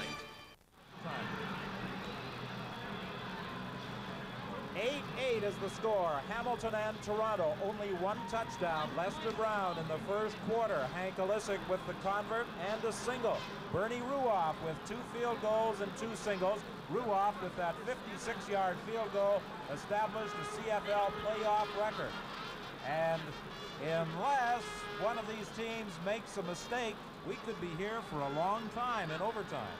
I think one thing is going to be substantial, Ron, in this overtime, and that's you saw when Conridge went back in the ball game, that extra dimension that he has on this wet field to be able to pull the ball down and run for a first down might be a deciding factor here. You know, the other quarterback can't do that. Dieter just is not a runner, and Conridge is the style of a guy that can go in there, and if he has to, he can get the thing done with a little bit of a run to get that first down. Now let's go to Ernie down on the sidelines. Well, you know, the old saying, the best laid plans. Well, you could look back on that final few seconds in regulation play and talk about the Toronto Argonauts, the defending Grey Cup champions, on their way to another Grey Cup. They thought they had worked the ball down into position. You could see all the players along the sideline, on the bench. They knew that they were going to get this single point and go on into the Grey Cup final. Then there was a change. A decision was made to go from a punt to an attempted field goal, and then again it was changed back to the punt. Hank Olisic did not get the punt he wanted. It fell short, and now we have overtime, and it's still anyone's game. But as the players from Toronto came to the bench, you could see tremendous disappointment there because they worked hard against a fired-up Hamilton team that just will not quit.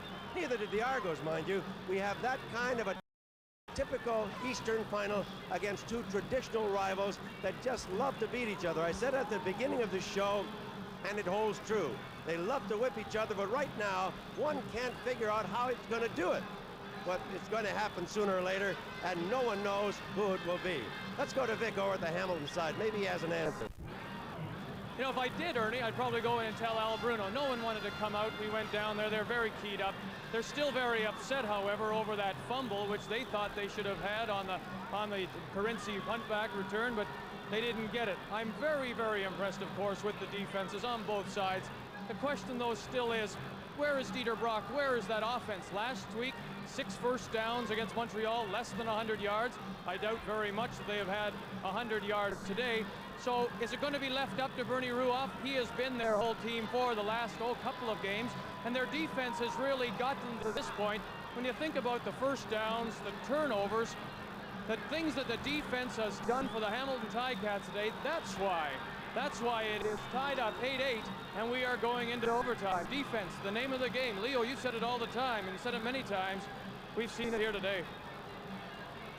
Well, we have an 8-8 ball game, and we thought that one of the turning points could have occurred when the Hamilton Tiger Cats appeared to have recovered a Jan Carinci fumble on a 3rd down punt. But the officials ruled that it was a Toronto ball. Let's take a look at it. Well, Carenci's running with it, and the ball's going to pop loose. The ball is now bouncing around, and at first impression, I did really think the Hamilton Tiger Cats had it. What happens after this point right here, I have no idea. I think he went down on the ball, and I think that he didn't have control of the ball, though. It was underneath him, and one of the Argos just reached under him and grabbed it and pulled it away, and the first thing the official saw was the ball in the Hamilton Tiger got armed. I want to ask you something, though, Ron. I looked down there, and there was 22 seconds left on the clock. Conridge was still consulting with the sidelines. What about a quick huddle and go for a 10-yard gain and kick the field goal? I'm either going to call timeout with 20 seconds left and talk it over and throw a ball down the field to the sidelines and throw it away to get time, or I'm going to do just what you said.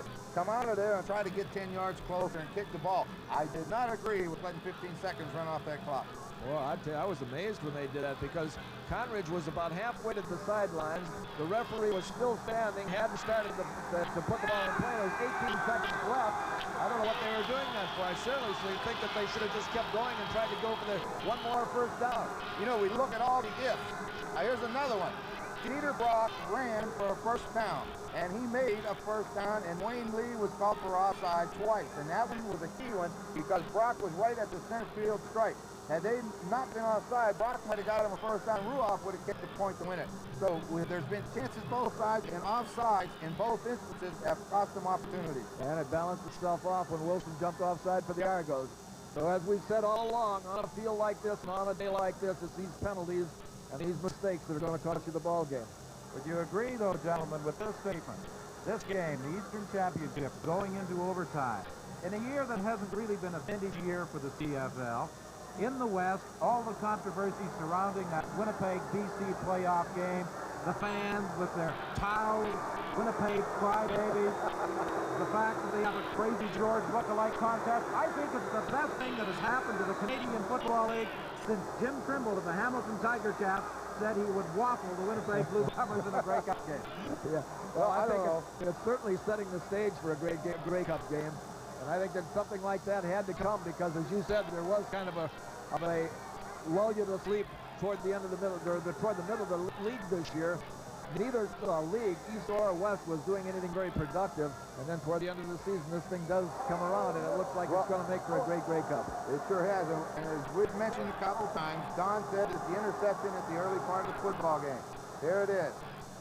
Felix Wright, that man right there makes the interception deep in the end zone of the Hamilton Tiger Cats. He went to the football from about 20 yards away. Let's watch him. Holloway looks left, throws deep, tries to hit Pearson. Now what's coming from the left side of the screen? Watch how far he goes. And did you see number 77 coming in there and putting the pressure on Holloway to throw that ball in a hurry? But he threw it about as well as he could and as far as he could. But as you said, Wright went to the ball and went about 15 or 20 yards on a flight of the ball to snag that interception. At that time, it looked as though the Argos, who were driving, were going to jump into a 15-0 lead. Had they done that, it was all over. Yeah, I believe so, because the Toronto defense has played an outstanding football game, just as Hamilton's had. And as we just said earlier, if something big doesn't happen, we'll be here all night, because they'll kick that ball back and forth forever.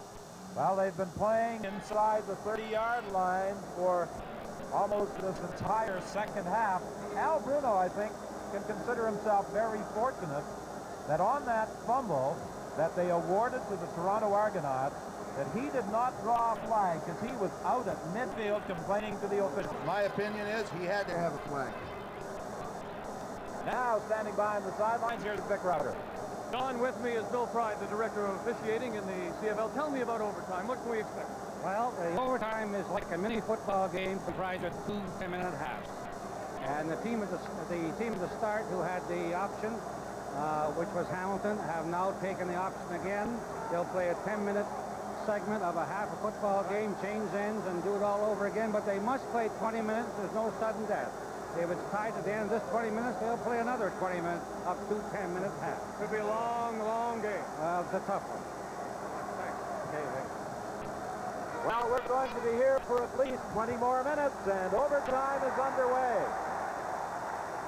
Into the end zone, Rufus Crawford starting from about 5 yards deep. And he is down at the 18-yard line. A kickoff of 70 yards by Hank Olisic, and a run back of 23 by Rufus Crawford. And what else was great about that kickoff? He kicked it right at that goal post. He's going to try to make it as difficult for Rufus Crawford to catch that ball as he can. And that's excellent coverage. They got him inside the 20-yard line. Remember, 2 10-minute halves in this overtime session. If the score is still tied, they'll repeat the procedure. Fumble football, and Johnny Shepard got it back. Like so many people, Paul Bennett, this is a first overtime game for you. What did Al Bruno tell you? He didn't really say much. He just said, you know, that we have a great chance here to win. Just go out and play the best like we have all game, and things can go our way. Offense, though, hasn't done it for you. You've got to expect sometime it's going to come through. Well, we knew it was going to be tough against Argo defense, but defensively, we knew if we could stop them, we had a chance. We're just hoping and praying now that offense can do something for us. Brock pass incomplete, intended for Johnson. Good coverage by Lamont Mason. Well, Don, I see 2 things as being real substantial in this overtime. I think number 1 is going to be the kicking game, and I think number 2 is going to be the mobility of Conridge Holloway. When he got back in that ball game, it changed the whole complexion of the game, and he can get, as I said before and pointed out, he can get that first down when his receivers are covered by running with it, and that could be a big advantage. Well, Bernie Ruoff and the Hamilton Tiger Cats need a big punt here. We're into the first overtime period. 9 minutes remaining. It was almost blocked. Don Moon came right up the middle, and it bounces out of bounds at the 40-yard line. Now, with an update on the Western Conference Championship game, here's Brian Williams. All right, thank you, Don Whitman. That game is just underway out at BC Place in Vancouver. We talked with both coaches at halftime. The Blue Bombers surprisingly relaxed. They feel they are finally going to win under the dome in Vancouver. Stay with us. We will update the Lions Blue Bombers game right now. Let's return it to you at Exhibition Stadium. This is the first overtime game for quarterback Joe Barnes of the Argos. It's a little scary, isn't it, Joe? A little tense. We kind of gave the ball game to them there in the regular time, so hopefully we're going to come through in this overtime. It looked like the Argos came through that depression, though, on the missed punt. It's fired up again. Yeah, we're ready to play again. Okay, good luck. Conrad Holloway under pressure. He was looking down the sidelines for Paul Pearson. I think he was throwing that one away as Pearson was well covered. It's an excellent throw. I mean, he had the time to throw. No one was open. And with Pearson going up to the sideline, you just throw it far enough to that sideline. If Pearson doesn't get it, the guy in the 3rd row will. That's good. There's one man who want to get the ball to is Terry Greer. Let's see what happens to him.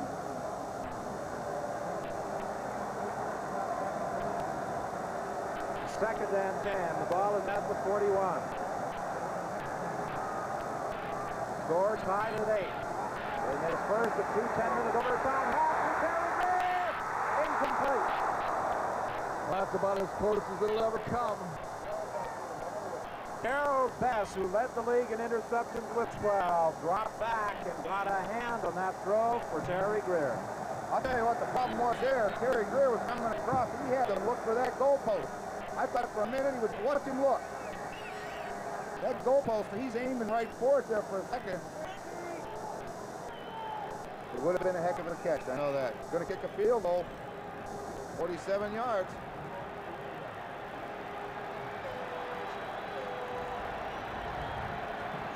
Paul Bennett doesn't seem to think that Hank Alyssa can kick it this far. Well, he now has dropped back underneath the goalpost, but it is going to be wide and short. Bennett in the end zone. And he gets up a single point. I wonder about that play. Well, I got to wonder about that, too, because he had some running room when he fielded that ball. I think he could have brought the ball up to the 15 or 20-yard line. So the Toronto Argonauts move in front 9-8 with 7:30 remaining in this first 10-minute overtime half. Well, the one thing I'll say about it is at least they get the ball out to the 40-yard line with that single point, and maybe they figure as hard as it's going to be, they don't want the ball down inside with bad field position. That's the only thing I can think of.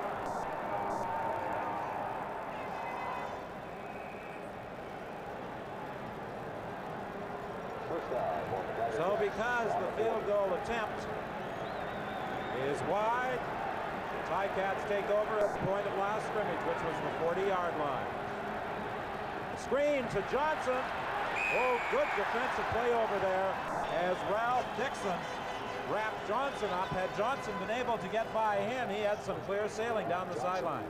Well, both teams have had success with that screen to the flanker, but they saw it so much early in the game that now those corners and halfbacks, they're right up on top of them. As soon as they see a guy drop off the line, they're up there.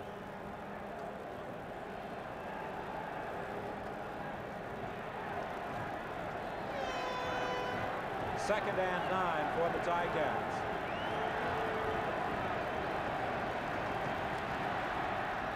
Pass complete to Johnny Shepard. He's got a first down, almost to midfield. Boy, don't you know that field is so wet and that ball has got to be wet too. And Johnny Shepard, everybody else that holds that ball has got to put both hands on it when they feel that contact coming, because it can get knocked loose very easily. Look downfield, dump it off to the man in the flat. In this case, Shepard's wide open. And as you say, he held on to that football, and that's the big thing right now. That middle is still got some possibilities as far as the Argonauts are concerned. First and 10. Over the middle, incomplete. Out of the hands of Johnny Shepard. Well, I don't like to throw it in there that short, though, Ron. He's got to get it in there behind the linebackers and in front of Corinthia. Yeah, we won't criticize Shepard for this one. That ball was dumped so quick and behind him. I didn't think it was even possible for him to catch that one. And did Don Mahone put a hit on Shepard after he touched that football? Did you notice one thing, too? Shepard's got the gloves off. Conrad Holloway started the game, then was injured, came back, put together a last-minute drive for the Argos that appeared to put them in position to win the ball game, but such was not the case. Peter Brock's pass intended for Johnny Shepard, incomplete again. So the Ticats will be forced to kick with 5:40 remaining in this first 10-minute overtime half. Well, the last time Johnny Shepard went right out in the flat. This time he had man-to-man coverage by Mitchell, so he tried to put a move and force Mitchell to stop and lose that momentum, and as he did, Brock threw the ball too far.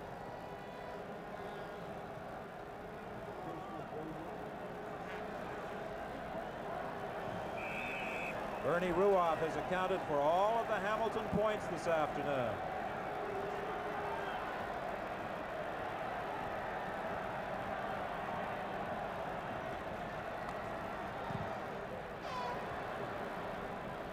Fielded by Brazeley inside his own 10. And he is down at the 18-yard line by Ralph Scholes. 5:19 is the time remaining in this first overtime period. Holloway has had a good afternoon, completing 11 of 16 attempts. Neil Conridge has only had a few passes intercepted this year, and one of the reasons is his mobility back there. He can get away from the rush, he can take his time, and he can make sure that he's going to throw the ball in a safe area before he throws it. But a lot of quarterbacks that don't have that mobility get back there and they're frozen in that pocket, and they have to throw it downfield, and that's how it gets intercepted. Holloway trying to run with the ball, and he is decked after he got back to the line of scrimmage. Walker, Covington, and Lescavage were all there to greet him. Holloway was hit by Lescavage and Walker. Well, they put those three receivers out there, Leo. They had a couple of guys going up the seam. If he would have been able to throw the football, they were open. They but sure I'll tell were. you, no time. They're on them. Gerald Best was out there, number 14, and there was 3 blue jerseys distributed from the hash marks all the way in, and he had to cover all 3 of them. That's when the defensive back was thankful for that big pass rush. You better believe it. 4:29 remaining in this first overtime period. 9-8, the Argos lead. Middle is opening up. Emmanuel Tolbert for the first down of the 31. Well, that time he sure had a long time to throw the football. Boy, great time. And he brings 2 receivers across. He'll bring the 2 men coming from left to right underneath the linebackers, and then Tolbert's got all day to find that hole in the middle. And Holloway finds him.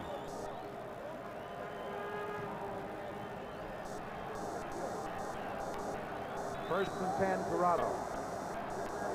They are at their own 31-yard line. Holloway is hit from behind by John Priestner. Well, Holloway just stepped up at the last moment there. Priestner would have dug him right in the middle of the back with that helmet. He might have fumbled the ball. They wanted to throw that screen to Greer, and you see Mark Streeter? He was in the backfield. Ron, you have made the comment a number of times about those linebackers have a look in their eyes, and when we saw the players being introduced at the start of this afternoon's game, there was a special look in the eyes of the linebackers. Well, I'll tell you, I looked at a lot of linebackers. I don't like that look. I don't believe the time we see in the scoreboard clock is official because it has not stopped since overtime began. Incomplete. Knocked down by Gerald Bass, intended for Terry Greer, and there's a penalty flag at the line of scrimmage. A mistake on the play of the Hamilton defense. Defensive right side was offside.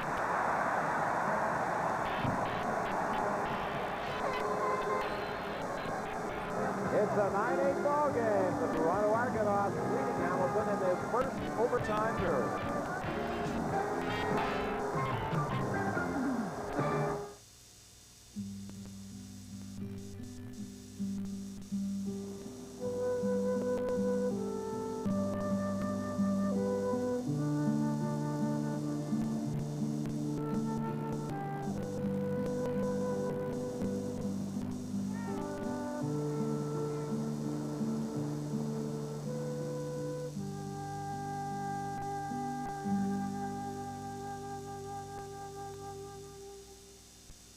Joe Barnes is warming up. Again, Joe Barnes is warming up at that Toronto bench. He took over from Conrad Holloway in the second quarter this afternoon. And then late in the fourth quarter, Holloway, who was injured, replaced Barnes. And Holloway has started this overtime period. But he was a little slow in getting up after that last hit by John Priestner. Well, unless Holloway is hurt, I think it would be a mistake taking him out of there because he can do something that Joe can't do as well, and that's use that running He's got to get up. That's right. He's got to get up.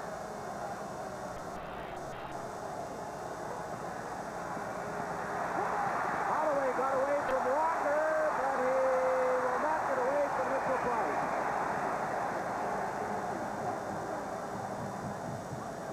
Holloway carried.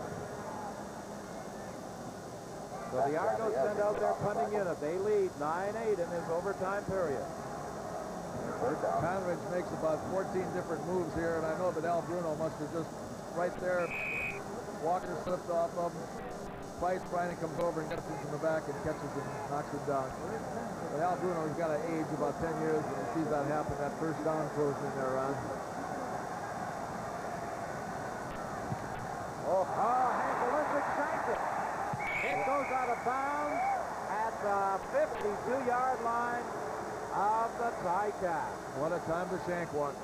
What I was surprised about is the Ticats did not rush one person up the middle. I figured Olympic was going to stand there and watch. And then as a result, he went ahead and hurried his kick and shanked it. Only a 23-yard kick by Hank Olympic. Remember, Bernie Ruoff kicked the field goal from 56 yards earlier in the game with the wind at his back. He again has the wind at his back. So if Hamilton can pick up one first down, Ruoff may try a field goal.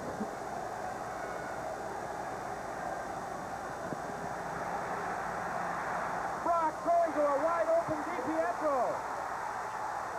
He fumbles the ball.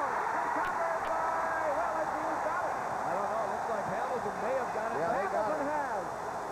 The Argos had it, scooped it up, or bumped the gas. Look at Al Bruno. He said, oh my God, is this game ever going to be over? Al said, how much more can I take as he bends over there? I don't know how he feels standing on that sideline.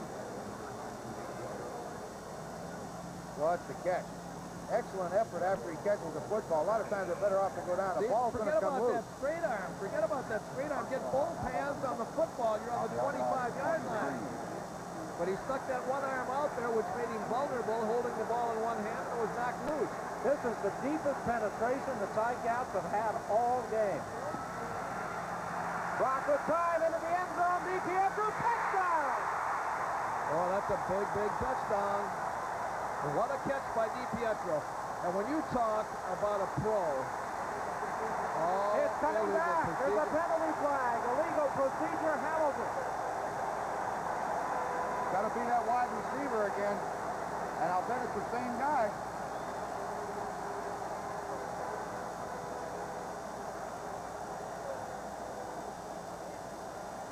I think you're right. Wayne Lee, I believe, was offside. Procedure, Hamilton, no end. First down repeated. He's got to be up on the line of scrimmage when the ball snapped, and he wasn't there, and the referee called it. I believe it was Wayne Lee who did not line up in the proper position. Wayne Lee is in there replacing Steve Stapler, and in all fairness to Lee, he does not get that many opportunities to play. No, he sure doesn't. We've done, I don't know, 5 or 6 games in now, we haven't seen him yet. Forget about that. This is pro football, and you've got to, as a pro, be on the line of scrimmage in a situation like that. There's no excuse for you not to be on the line of scrimmage. This is not college ball, it's not high school ball, it's professional football. And you can't make those kind of mistakes. We talked about mistakes costing the football games. You got to be in the proper formation. You're exactly right, Leo. I can't argue with that. You get on the line of scrimmage and watch the ball. Watch Dieter's going to take a smack right here. Ooh, boy. David Boone.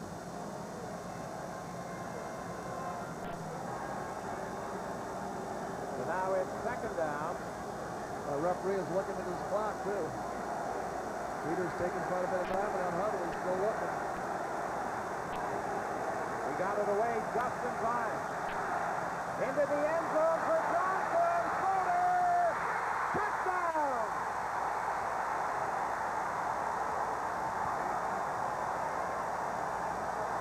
There are no flags this time.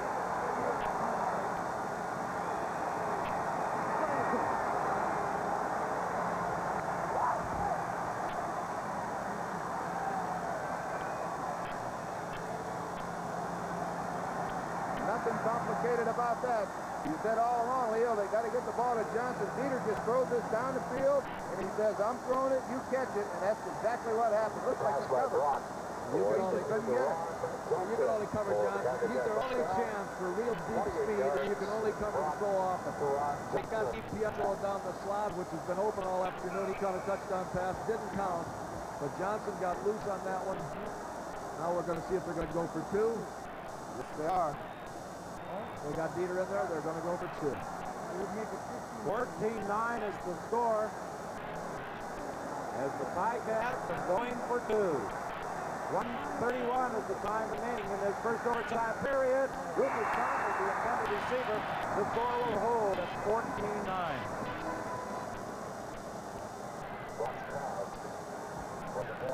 Well, they had the touchdown throw to Rocky DPF was called back by procedure, but given another opportunity, Brock laid it out there. But good concentration by Johnson, too, because the defender was coming down across the space to block his path, and he just kept his eye on the ball. Fell down catching it. Well, it forces one situation here that every football team likes, Ron. They have to score a touchdown to beat you. That field goal won't do it. They've been tough to get today. Not many touchdowns. In fact, one by each club. Toronto's got to move the football. Conrad's is hurting a little bit. We'll see if he comes in the ball game, but they've got to do something. That defense has done a great job for Hamilton. And that catch. That You talk about special teams and the importance of special teams. Now here's a situation. Ruoff is kicking off. It is almost of utmost importance that that coverage team gets down there and holds them down inside that 20-yard line. A good return here could hurt them. This one sails into the end zone. Was it touched? It rolls out of the end zone. Did it hit Jan Carinci as it landed? I guess it did not. All right, let's go down to the Hamilton bench and Vic Router. Ron Johnson, they said all game. Defense will keep you in there, and hopefully the offense will come along and do something, and what a great time to do something. Well, defense is playing great. They're making a lot of great plays. We're just trying to come up with some on the offensive side. Rocky made a couple of great catches. He's really a clutch ball player, and it inspires us to do well, too, so I just had to go up and get that ball. Rocky's was called back. You got yours. What happened on the play? Well, we got Rocky going down the middle. That's why he was so wide open. We're playing a certain type of zone where the middle is wide open. Dieter saw it. He took advantage of it.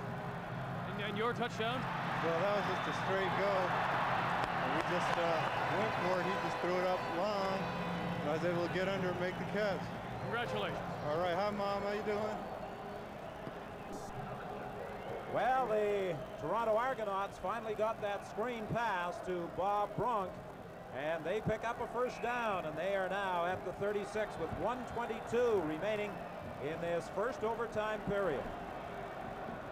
And the clock is now running as the Argos come out 1st and 10 at their own 36-yard line.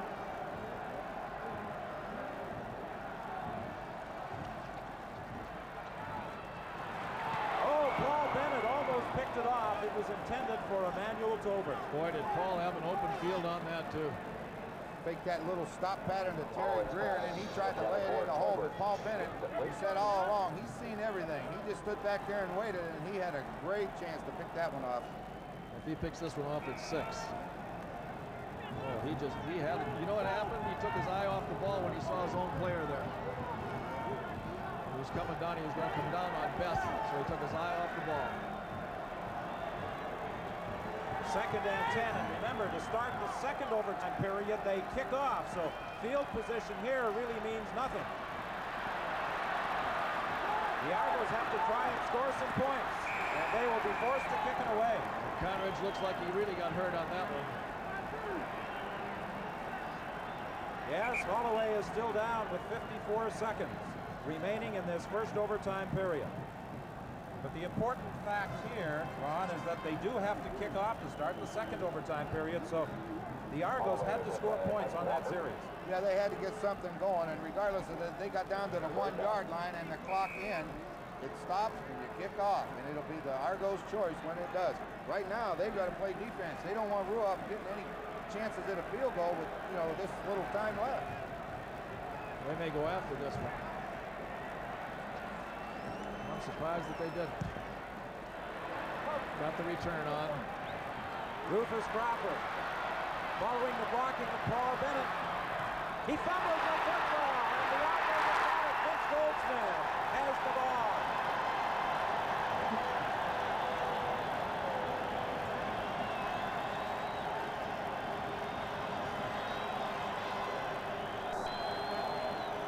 Well, with 25 seconds remaining, the Argonauts get another chance in this first overtime period. I hope that Barnes realizes we're going to take a look at the ball pop loose as Rufus Crawford's going down, and they come up with it, but I hope Barnes realizes now now, he's got to throw for that end zone. There's no sense thinking you're going to change ends. You're going to have to make decisions again in about 20 seconds. Throw that thing down the field. What about a 10-yarder and a field goal? That's fine. You got to get some points. And off inside to Lester Brown. I think they're trying to set up a field goal attempt by Hank Olisic, but he missed from about this range earlier in this overtime period, kicking into that wind. Al Bruno checking over at the timekeeper's bench as the amount of time, and he is trying to determine whether or not they do kick off. I think he was asking about the kickoff procedure to start the second overtime period. Got to know the rules. David Leonard.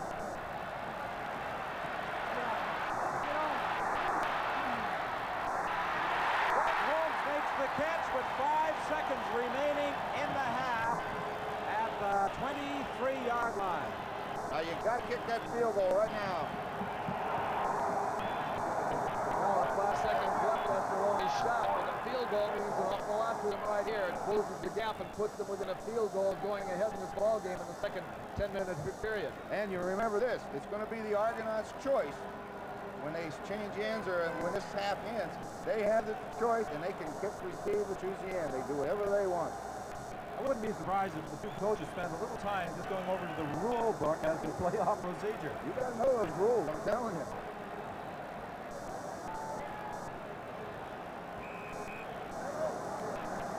A miss right here would really put the pressure on Olisic because it would only put them within 4 points of Hamilton, and it would mean that they'd still have to score a touchdown.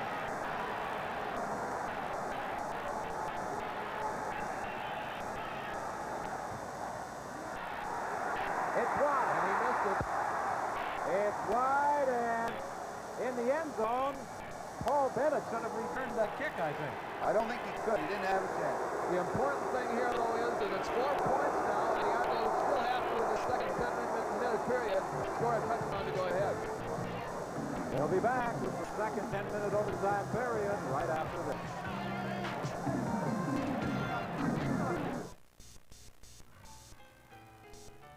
Don't just think about it. Do it with a friend when you're broken, bend. Do it for your muscles, it'll make them hustle. Do it for your feet, it's kind of neat. Do it with some action, participation.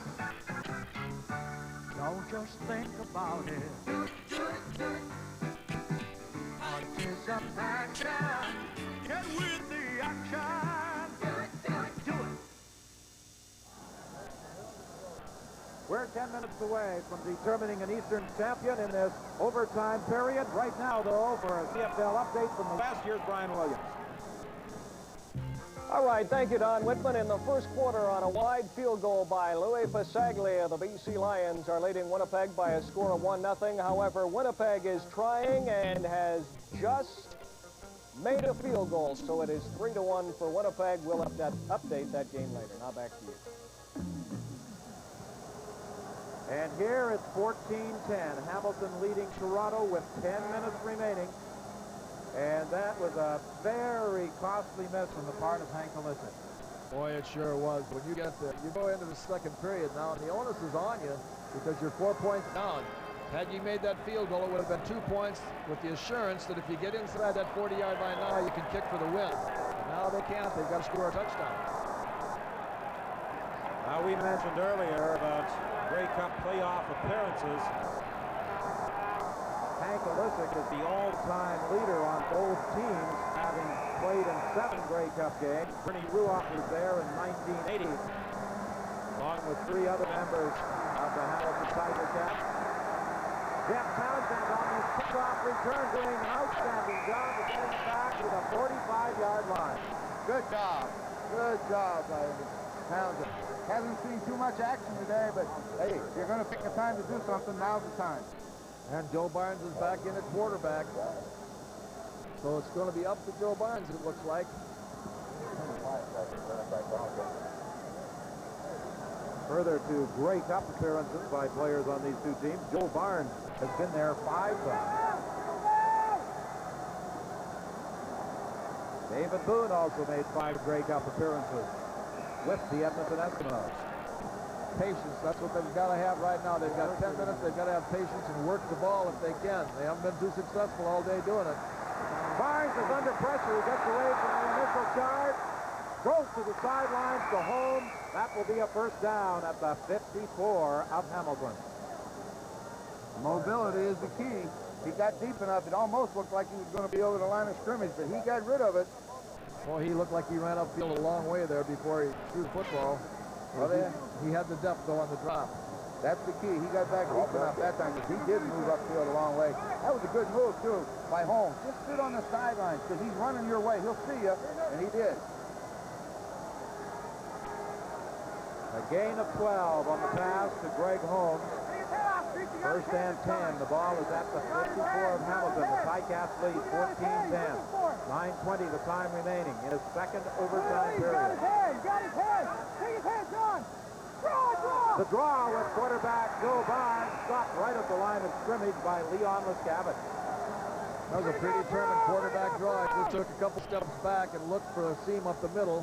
What should have been a good play at this stage of the ball game was just four-man rush, but a good recovery by the defensive lineman. Okay. Well, that was a good call, because they had only, 4 men there. Gaywitz was there to make the stop. Big defensive play, too. So now it's 2nd and 10.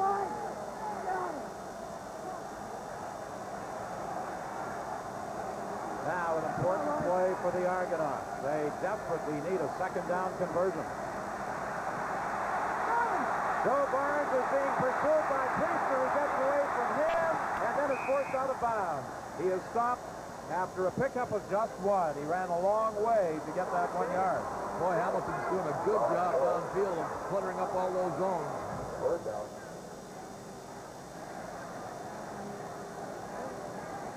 Wouldn't that be something if the Hamilton Tiger Cats, who lead at 14-10, and the Winnipeg Blue Bombers, who lead the BC Lions 3-1. Winnipeg, Hamilton, in a Grey Cup game, the 2 quarterbacks, Clements and Brock, who were traded. Hey, stranger things have happened in this game. When you get to these kind of games, anything goes. That's how it all happened when I first came to Canada back in 1960. It was Hamilton and Winnipeg in those Grey Cups. Paul Bennett back at his own 5-yard line, and he gets out to the 8-yard line after a 50-yard kick by Hank Olisic. Let's go down to Vic Router. Trainer Ray Jones of the Ticats putting heat on the back of the calf muscle of kicker Bernie Ruoff. It is his left leg, not his right one, so it shouldn't. It might affect the plant, I suspect, Leo, Ron, but it's not the kicking foot at least. Bernie's all right. Do that. I'll tell you, it's kind of a handicap for a kicker to have either leg. Right. That's right. Tell you one thing, the Argonauts got to stop them right here if they're going to score a touchdown. And Dieter Brock has got to be very careful here, and he knows it. First and 10 from the 9-yard line. Johnny Shepard picked up 3 yards, stopped by James Curry. Who else? James Curry's hit everybody. Shepard carry.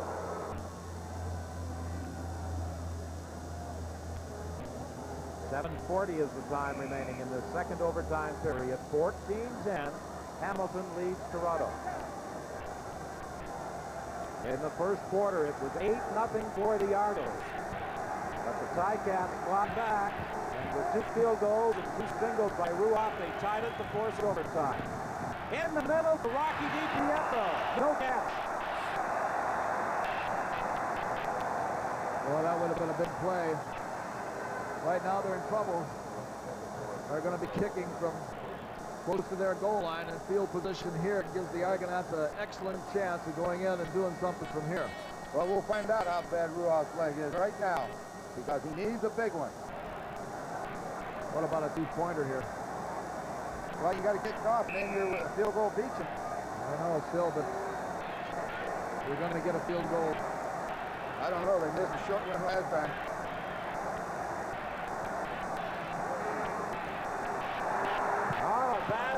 But Ruoff still picked it up and got away a pretty good kick out to midfield to Dan Carinci. And Carinci is still on his feet, and then he is knocked over at the 52 by Dave Graffy. Good kick. Good kick under the circumstances. A bad snap and pressure. He came through again, Bernie Ruoff. Watch the ball. It'll be down low. there's some people coming up that middle, too. Ruoff has had to do some searching for those third down punts this afternoon. Sure has. He's jumped for a couple, and he's played shortstop on a couple. Almon got close to one before. Maybe he got a hand on one before, and he almost got to that one, too. The clock is running. 6:46 and counting remaining in this second overtime period. Over the middle, Emmanuel Tolbert could not hang on.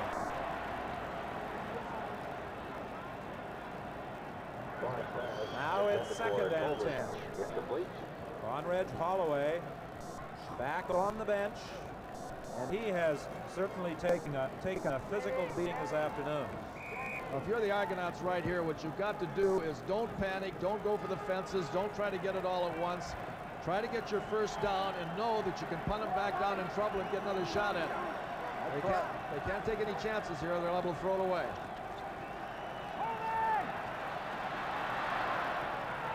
It's incomplete, intended for Paul Pearson. He couldn't get his arm up. It was too far anyway, but he had trouble getting that arm up to get the football. Boy, if that would have hit him square, he'd have come pretty close to scoring on that. 6:20 is the time left in this second overtime period. 14-10.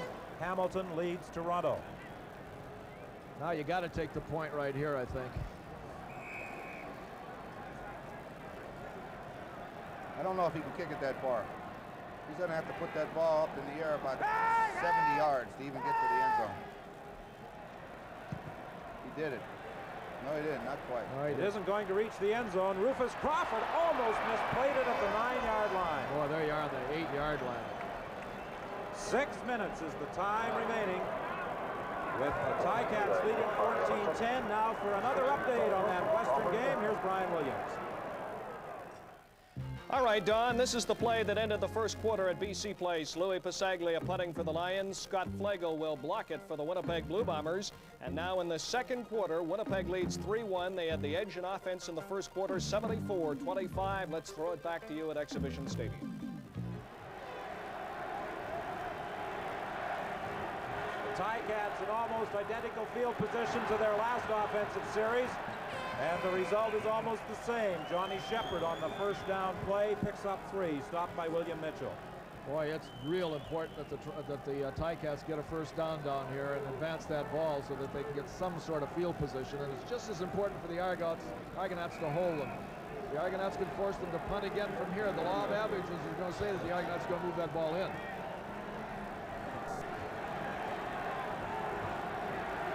A 4-point difference. We have just over 5 minutes left to play. The screen to Johnny Shepard, still on his feet, but he won't get the first down.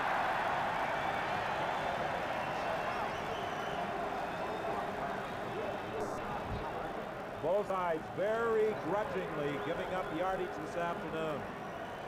Well, 5 minutes left of the football game, and the pressure again falls on number 10, Ruoff. It looks like they have the screen set well, but coming from inside out position, they put the pressure on him, and then he's a long way from that first down. But the pressure again on number 10, and I think the Argonauts should go after this. They've been coming very, very close. Particularly with the way those third down snaps have been coming back to Ruoff. Not going to do it. A good kick by Ruoff. Vinci goes back to his own 43-yard line. And he is down at the 42 as Steve Kearns made the first contact with him. Well, I can't say enough about Bernie Ruoff and the job that he's done, not only in this game, but in the last game against Montreal. Talk about a pressure player. Well, he's done it, hasn't he? That was a 55-yard kick when the Hamilton Tiger Cats desperately required a big kick with 4:40 now remaining. This Hamilton Tiger Cat defense has completely shut down the Argonaut offense. This is almost the last chance, 4 minutes. They never have come back to Bronk with that screen.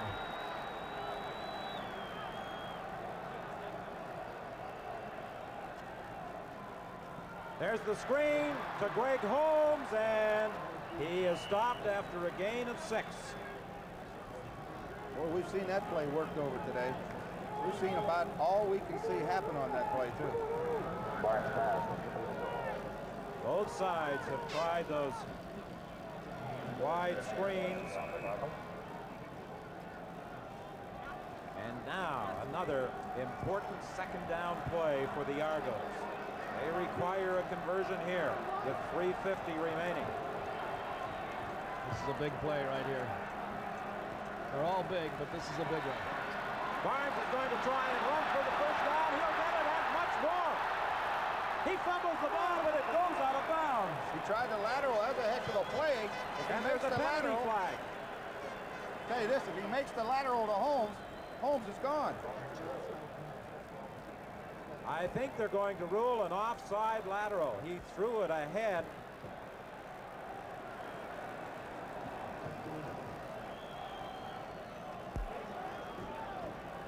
Offside pass, illegal pass. 17, Toronto. First down. The field position does not change. But had the ball been touched by an Argo receiver, of course, it would have been a little different. Well, I'll tell you, that missed field goal is looking more and more like the key play of this football game. The Argonauts have to score a touchdown. Well, they got a lot of time, though, Ron. At 3:24, they're moving the ball. That was a key second down play with Barnes running as he did for 23 yards. And quick out for Pearson, and he is wrapped up almost immediately by Howard Fields. I don't know what defense the Tiger Cats were in that time, but they better change it because Greer was open to the post. 3:07 is the time remaining in this Eastern Championship game. This is a free public message. It's made possible because this station is not charging for the airtime. But far more importantly, it's been made possible because over 100,000 Canadians died in war so that you could live in a free public.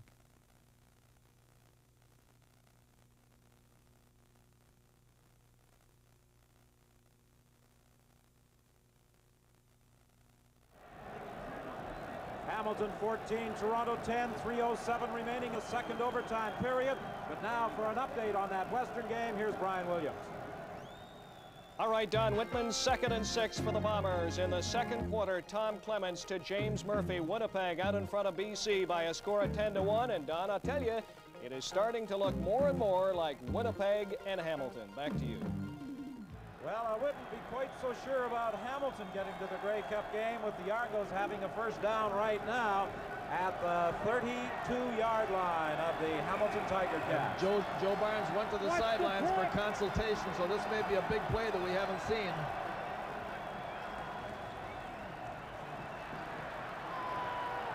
Oh, out of the hands of Lester Brown. He was open down at the 10. You got to catch that one.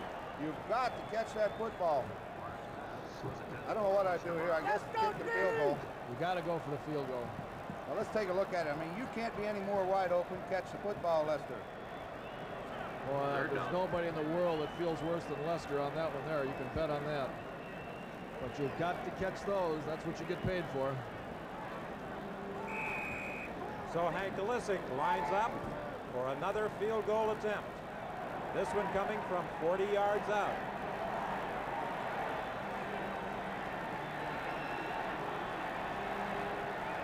Even if he makes it, it will still leave them 1 point behind.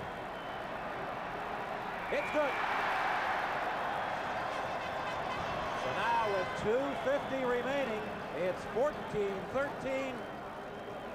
And I'm sure the Ticats will opt to scrimmage from their own 35.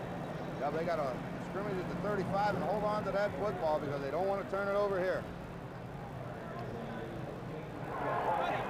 You know, we might have another overtime session coming up. The Argos get the ball back in reasonable field position. They might be able to kick for that tying point.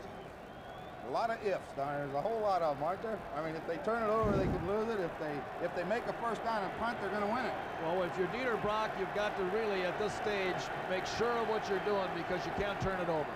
There's the handoff to Johnny Shepard, and he has 3 yards.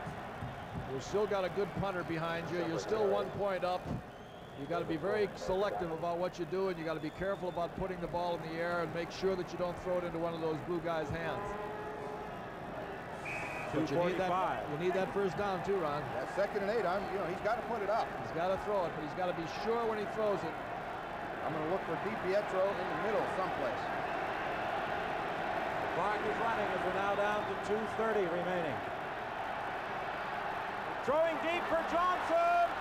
Oh, just off his fingertips. It almost looked as though Johnson eased up a little over there. I think he did ease up. I think he let up. He had him beat going down the sidelines. And I don't think he either didn't think that Dieter could throw it that far. He ought to know better than that, though. I got to know Dieter's arm. Dieter could have thrown that thing all the way to home plate if he had to. Well, what do you do right now if you're the Argos? Do you go after this one? You try to block this kick here, Ron? I think you do. I mean, they've been coming awful close. I think right now at 2:24, you don't want deep field position. You've got to try to do something. You got to make sure you don't interfere with the kicker, though. Yeah, they're going after it.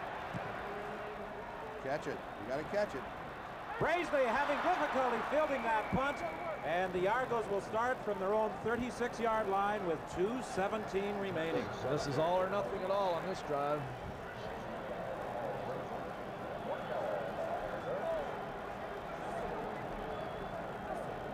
Well, the executive producer of our CFL coverage on CBC television is Bob Moyer. Today's game produced by John Spalding and directed by Ron Harrison.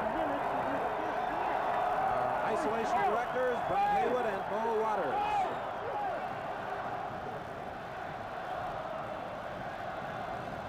First and 10. The ball is at the 36-yard line. Greg Holmes unable to hang on. I believe it was Streeter who came up over the top of Greg Holmes to knock it down as Wright was trying for the interception. And of course, there are a lot of people we are indebted to for their assistance this afternoon. Our production and technical crew, and those responsible during the course of the entire season for our halftime productions. And many of these same people will be extremely busy next week as they prepare for Grey Cup 1984. With the Shenley Awards on Thursday night, the Grey Cup parade, the thrill of it all, and the game itself, all to be seen on CBC television. Will it be the Argos or the Ticats representing the East? At the moment, the Ticats have the edge. And with 2:05 remaining in this second overtime period, it's 14-13. Al Bruno's Ticats in front, and it's third down coming up Toronto. Well, 2:05 is a long time, you know, Ron. I know what you're going to say. 2:05 is a long time left in the ball game, but well, I tell you, if Hamilton gets the ball and makes the first down or something, it's game over. Oh, I'm looking at the clock. 2:05. You're at that area. What do you do? 3rd and 10. If you turn it over down here and don't make the first down, it's over. I think you got to kick the football and hope for a turnover. They need a turnover desperately if you're an Argonaut. Third down picked by Olesic, fielded by Rufus Cropper. He goes down at the 35-yard line. So with 1:56 remaining in the ball game, that's where Hamilton will scrimmage. Our technical people have had a busy day. It's been a long day for them, having an early morning setup and working now late into Sunday evening. There's also an injured ball player. Dan Ferrone is down on one knee. 14-13 the score. The second overtime period with 1:56 remaining. And the Hamilton Tiger Cats, a team that many people were already writing off as recently as 5 weeks ago, could play in the 1984 Grey Cup game. Bruno's got him on the sidelines right now, Dieter Brock, and I know what he's saying to him. He's saying, Dieter, there's 1:56 left up there on the clock. If you're just conservative now and you just take your time and run 3 plays, how much time can you run off that clock? And Dieter said, well, Coach, I think I can run off just about a little bit over a minute. He said, well, play it safe. If you have to put it up, but don't put it up in danger, and use Bernie. Let Bernie kick that ball down there and make them beat us. Don't beat ourselves. Well, Dieter Brock was saying before the game, the one thing he has never done in his CFL career is played in a Grey Cup game. Well, he's 156 away from it, and it's in his hands. There's only a couple things right now that should deter Hamilton at this stage. That would be a fumble or a turnover. They play the way they played all afternoon. Ooh. Johnny Shepard almost had that ball pulled away from him by James Curry. Sure did. 151 as that play only used up 5 seconds. But now the clock will start as referee Bud Ulrich whistles play in. Yeah, I look for, if they stop him here, I look for the Argos to call timeout.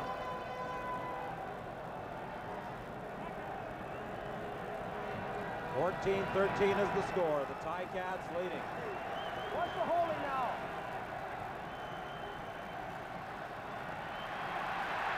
Block is dropped by Earl Wilson. And now I'm sure the Argos are going to call a timeout because there is 1:29 remaining. You don't want him running 20 seconds off that clock.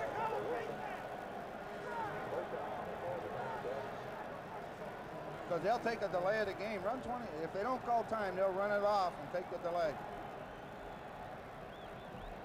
A key play by Earl Wilson, who along with James Curry has been a tower of strength on that defensive line for the Argos.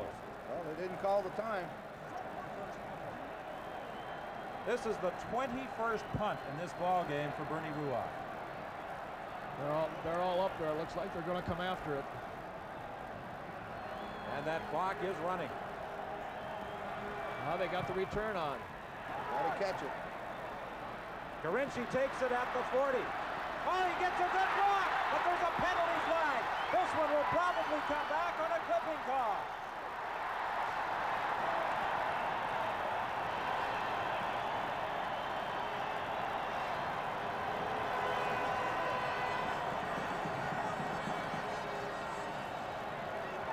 Pleasure turns to chagrin with that piece of red nylon on the turf.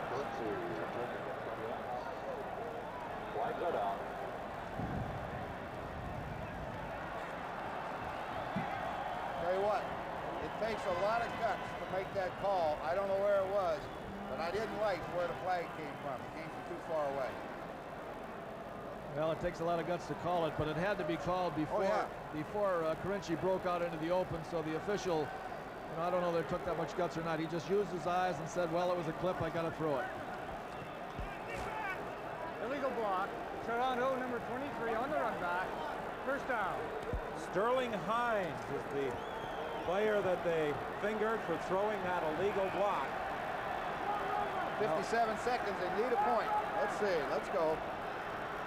From the 43-yard line to Paul Pearson, and Pearson is stopped at the 46 with 51 seconds remaining.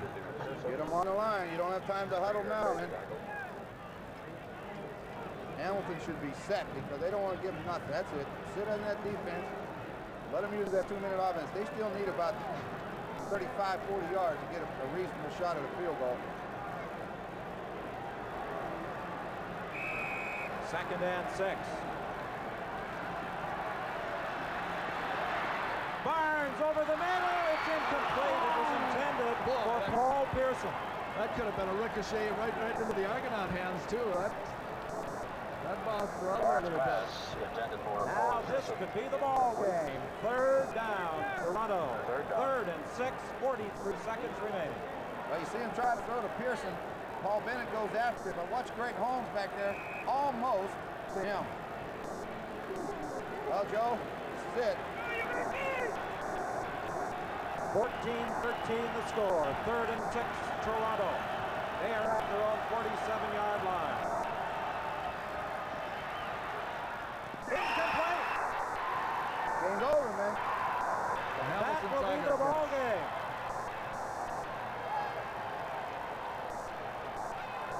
Well, Don, I said before the game if they played 5 times, the Argonauts could win 4, but they've lost this one.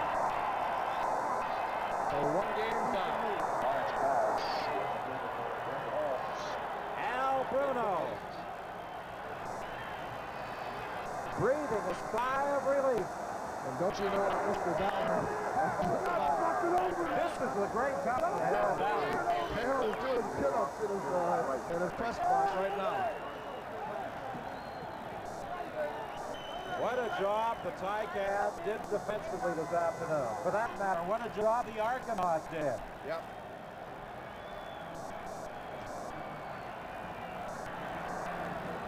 And Brock drops to a knee and takes the clock down to 35 seconds.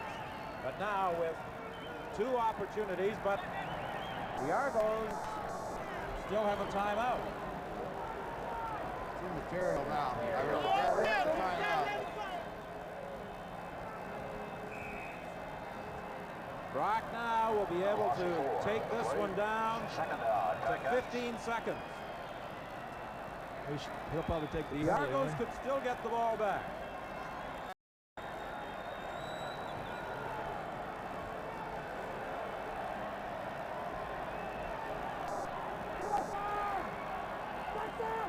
Brock going back and using up a few additional seconds, taking it down to 10.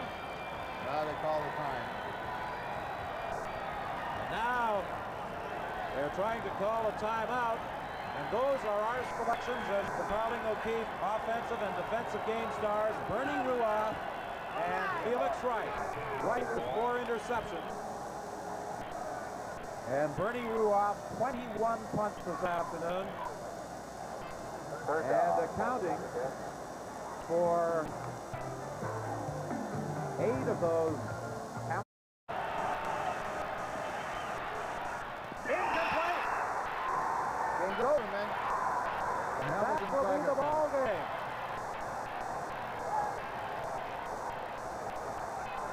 Well, Don, I said before the game, if they played 5 times, the Argonauts would win 4, but they've lost this one. A 1-game shot. Al Bruno breathing a sigh of relief. And don't you know Mr. Downer? This is the great cut from Harold Valley.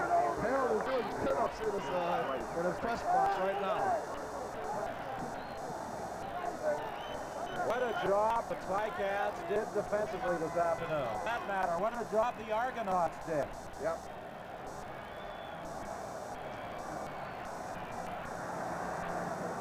And Brock drops to a knee and takes the clock down to 35 seconds. But now with 2 opportunities, but the Argos still have a timeout. It's immaterial now. They have a timeout. Brock now will be able to take this one down to 15 seconds.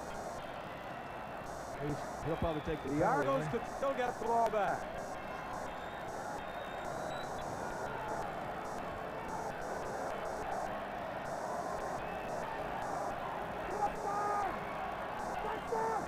Brock going back and using up a few additional seconds, taking it down to 10. Now they call the time. Now they're trying to call a timeout, and those are our selections as the Carling O'Keefe offensive and defensive game stars, Bernie Ruoff and Felix Wright. Wright with 4 interceptions. And Bernie Ruoff, 21 punts this afternoon. And accounting for 8 of those Hamilton points. He's got a timeout with 10 seconds remaining.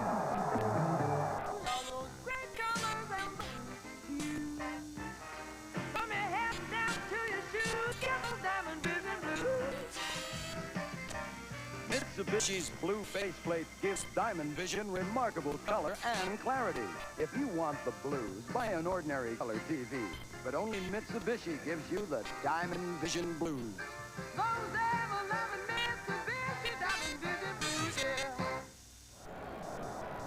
10 seconds remain. It's 3rd down, Toronto or Hamilton. The Argos calling the timeout. So now it is incumbent upon the Argonauts to block this punt. Well, that's for sure. I mean, it's their only chance is to block the punt, recover the ball, and get time for a play and kick a field goal. That's it. And if this ball is kicked by Bernie Ruoff, this game's over. And we're saying this game is over before it was over, though, because there still is the possibility that the Argos couldn't block a punt. And if they block it tough enough, it could be going in the other direction. That's right. But they didn't. It's all over. He's got to run for a touchdown. Dan Karinsky trying to get out of bounds. He won't do it. Time has run out, and the Hamilton Tiger Cats are the Eastern champions for 1984. The 5th straight win for Al Bruno and company. And they will go to the Grey Cup game in Edmonton Sunday afternoon. And they're going over there to their fans over the corner of the field.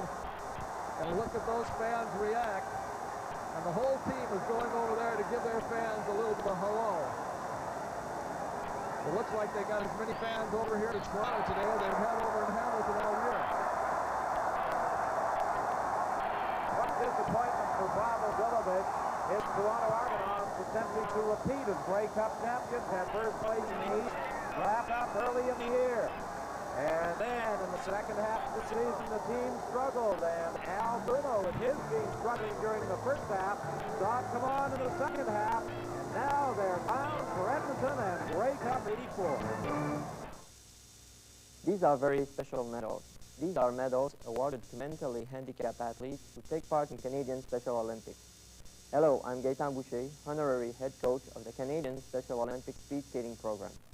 The program is designed to improve the physical fitness and skills of mentally handicapped people. It also helps to instill the confidence, self-esteem, and motivation so necessary to any winning effort. Get involved. Please contact your local chapter of Canadian Special Olympics.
It's on to the Grey Cup for the Hamilton Ticats as they win a thriller in overtime, 14-13 as they beat the Argos. What a game. You talk about emotion, hell of a game. The fans saw something here today. I'm so happy for the coaching staff and the players because we went through so much during the entire year. Up and down, mostly down. We came back as a team, and I feel so happy for them. And I hope they and families just have a great offseason. Congratulations. Thank you very much. Congratulations to the Hamilton Tiger Cats. Don Whitman, it was a terrific game. It was quite a ball game indeed. And Al Bruno has every reason to be proud the way his team came back. Boy, he sure does. And as I said before the game, when these two teams play, throw away the record books, the statistics, everything else, because you never know how it's going to go. And Hamilton, Al Bruno said he's happy for his staff, happy for him. He went through an awful lot this year too, Ron. They came back, they won the thing, and they deserve to go. That's all there is to it. As good as the Argos are, they deserve to go. There's no doubt about it, Leo. They came back when you had to do it. Can't be a better ending for the Hamilton Tiger Cats. Well, the Hamilton Tiger Cats, a team, as we said, written off in the midpoint of the season. As a matter of fact, their boss, Harold Ballard, at one point suggested that Ticat fans shouldn't pay to watch the team perform because they were nothing but a bunch of overpaid bums. And now he's been willing to offer them a $1,000 bonus per man if they can beat the Toronto Argonauts. And that's what they did this afternoon. 14-13 to head to Commonwealth Stadium and represent the East in the Grey Cup game against either Winnipeg or BC. Now back to CFL Control and Brian Williams. All right, Don Whitman, I'm going to have to put up with Harold Ballard's gloating all week long. It is Winnipeg leading BC 10-4 in the second quarter in Vancouver. The Grey Cup coverage on CBC television will begin on Thursday with the Shenley Awards, 8 local, 9 Atlantic, 9:30 in Newfoundland. Ernie Afaganis and Pierre Defoe the hosts. The Grey Cup Parade live Saturday, the Royal Winter Fair from Toronto. I will anchor Sports Weekend from our Grey Cup studios in Commonwealth Stadium in Edmonton. In fact, I'm going home right now to pack my winter boots and my coat. The thrill of it all, the award-winning show at 1:30 Eastern, building the excitement to the game itself. It has been a long, exciting afternoon. I'm Brian Williams. Good night, everyone, from CBC Sports. We'll talk to you next Sunday, in fact, next Thursday from Edmonton.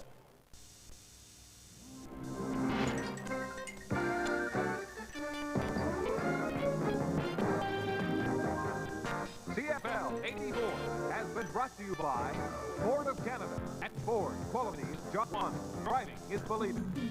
By CP Rail, helping Canada move forward. And your local Petro-Canada dealers and agents, putting Canada first.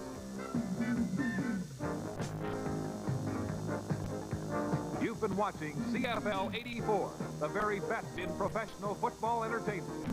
And we thank you for joining us. CFL 84 has been a CBC Sports presentation.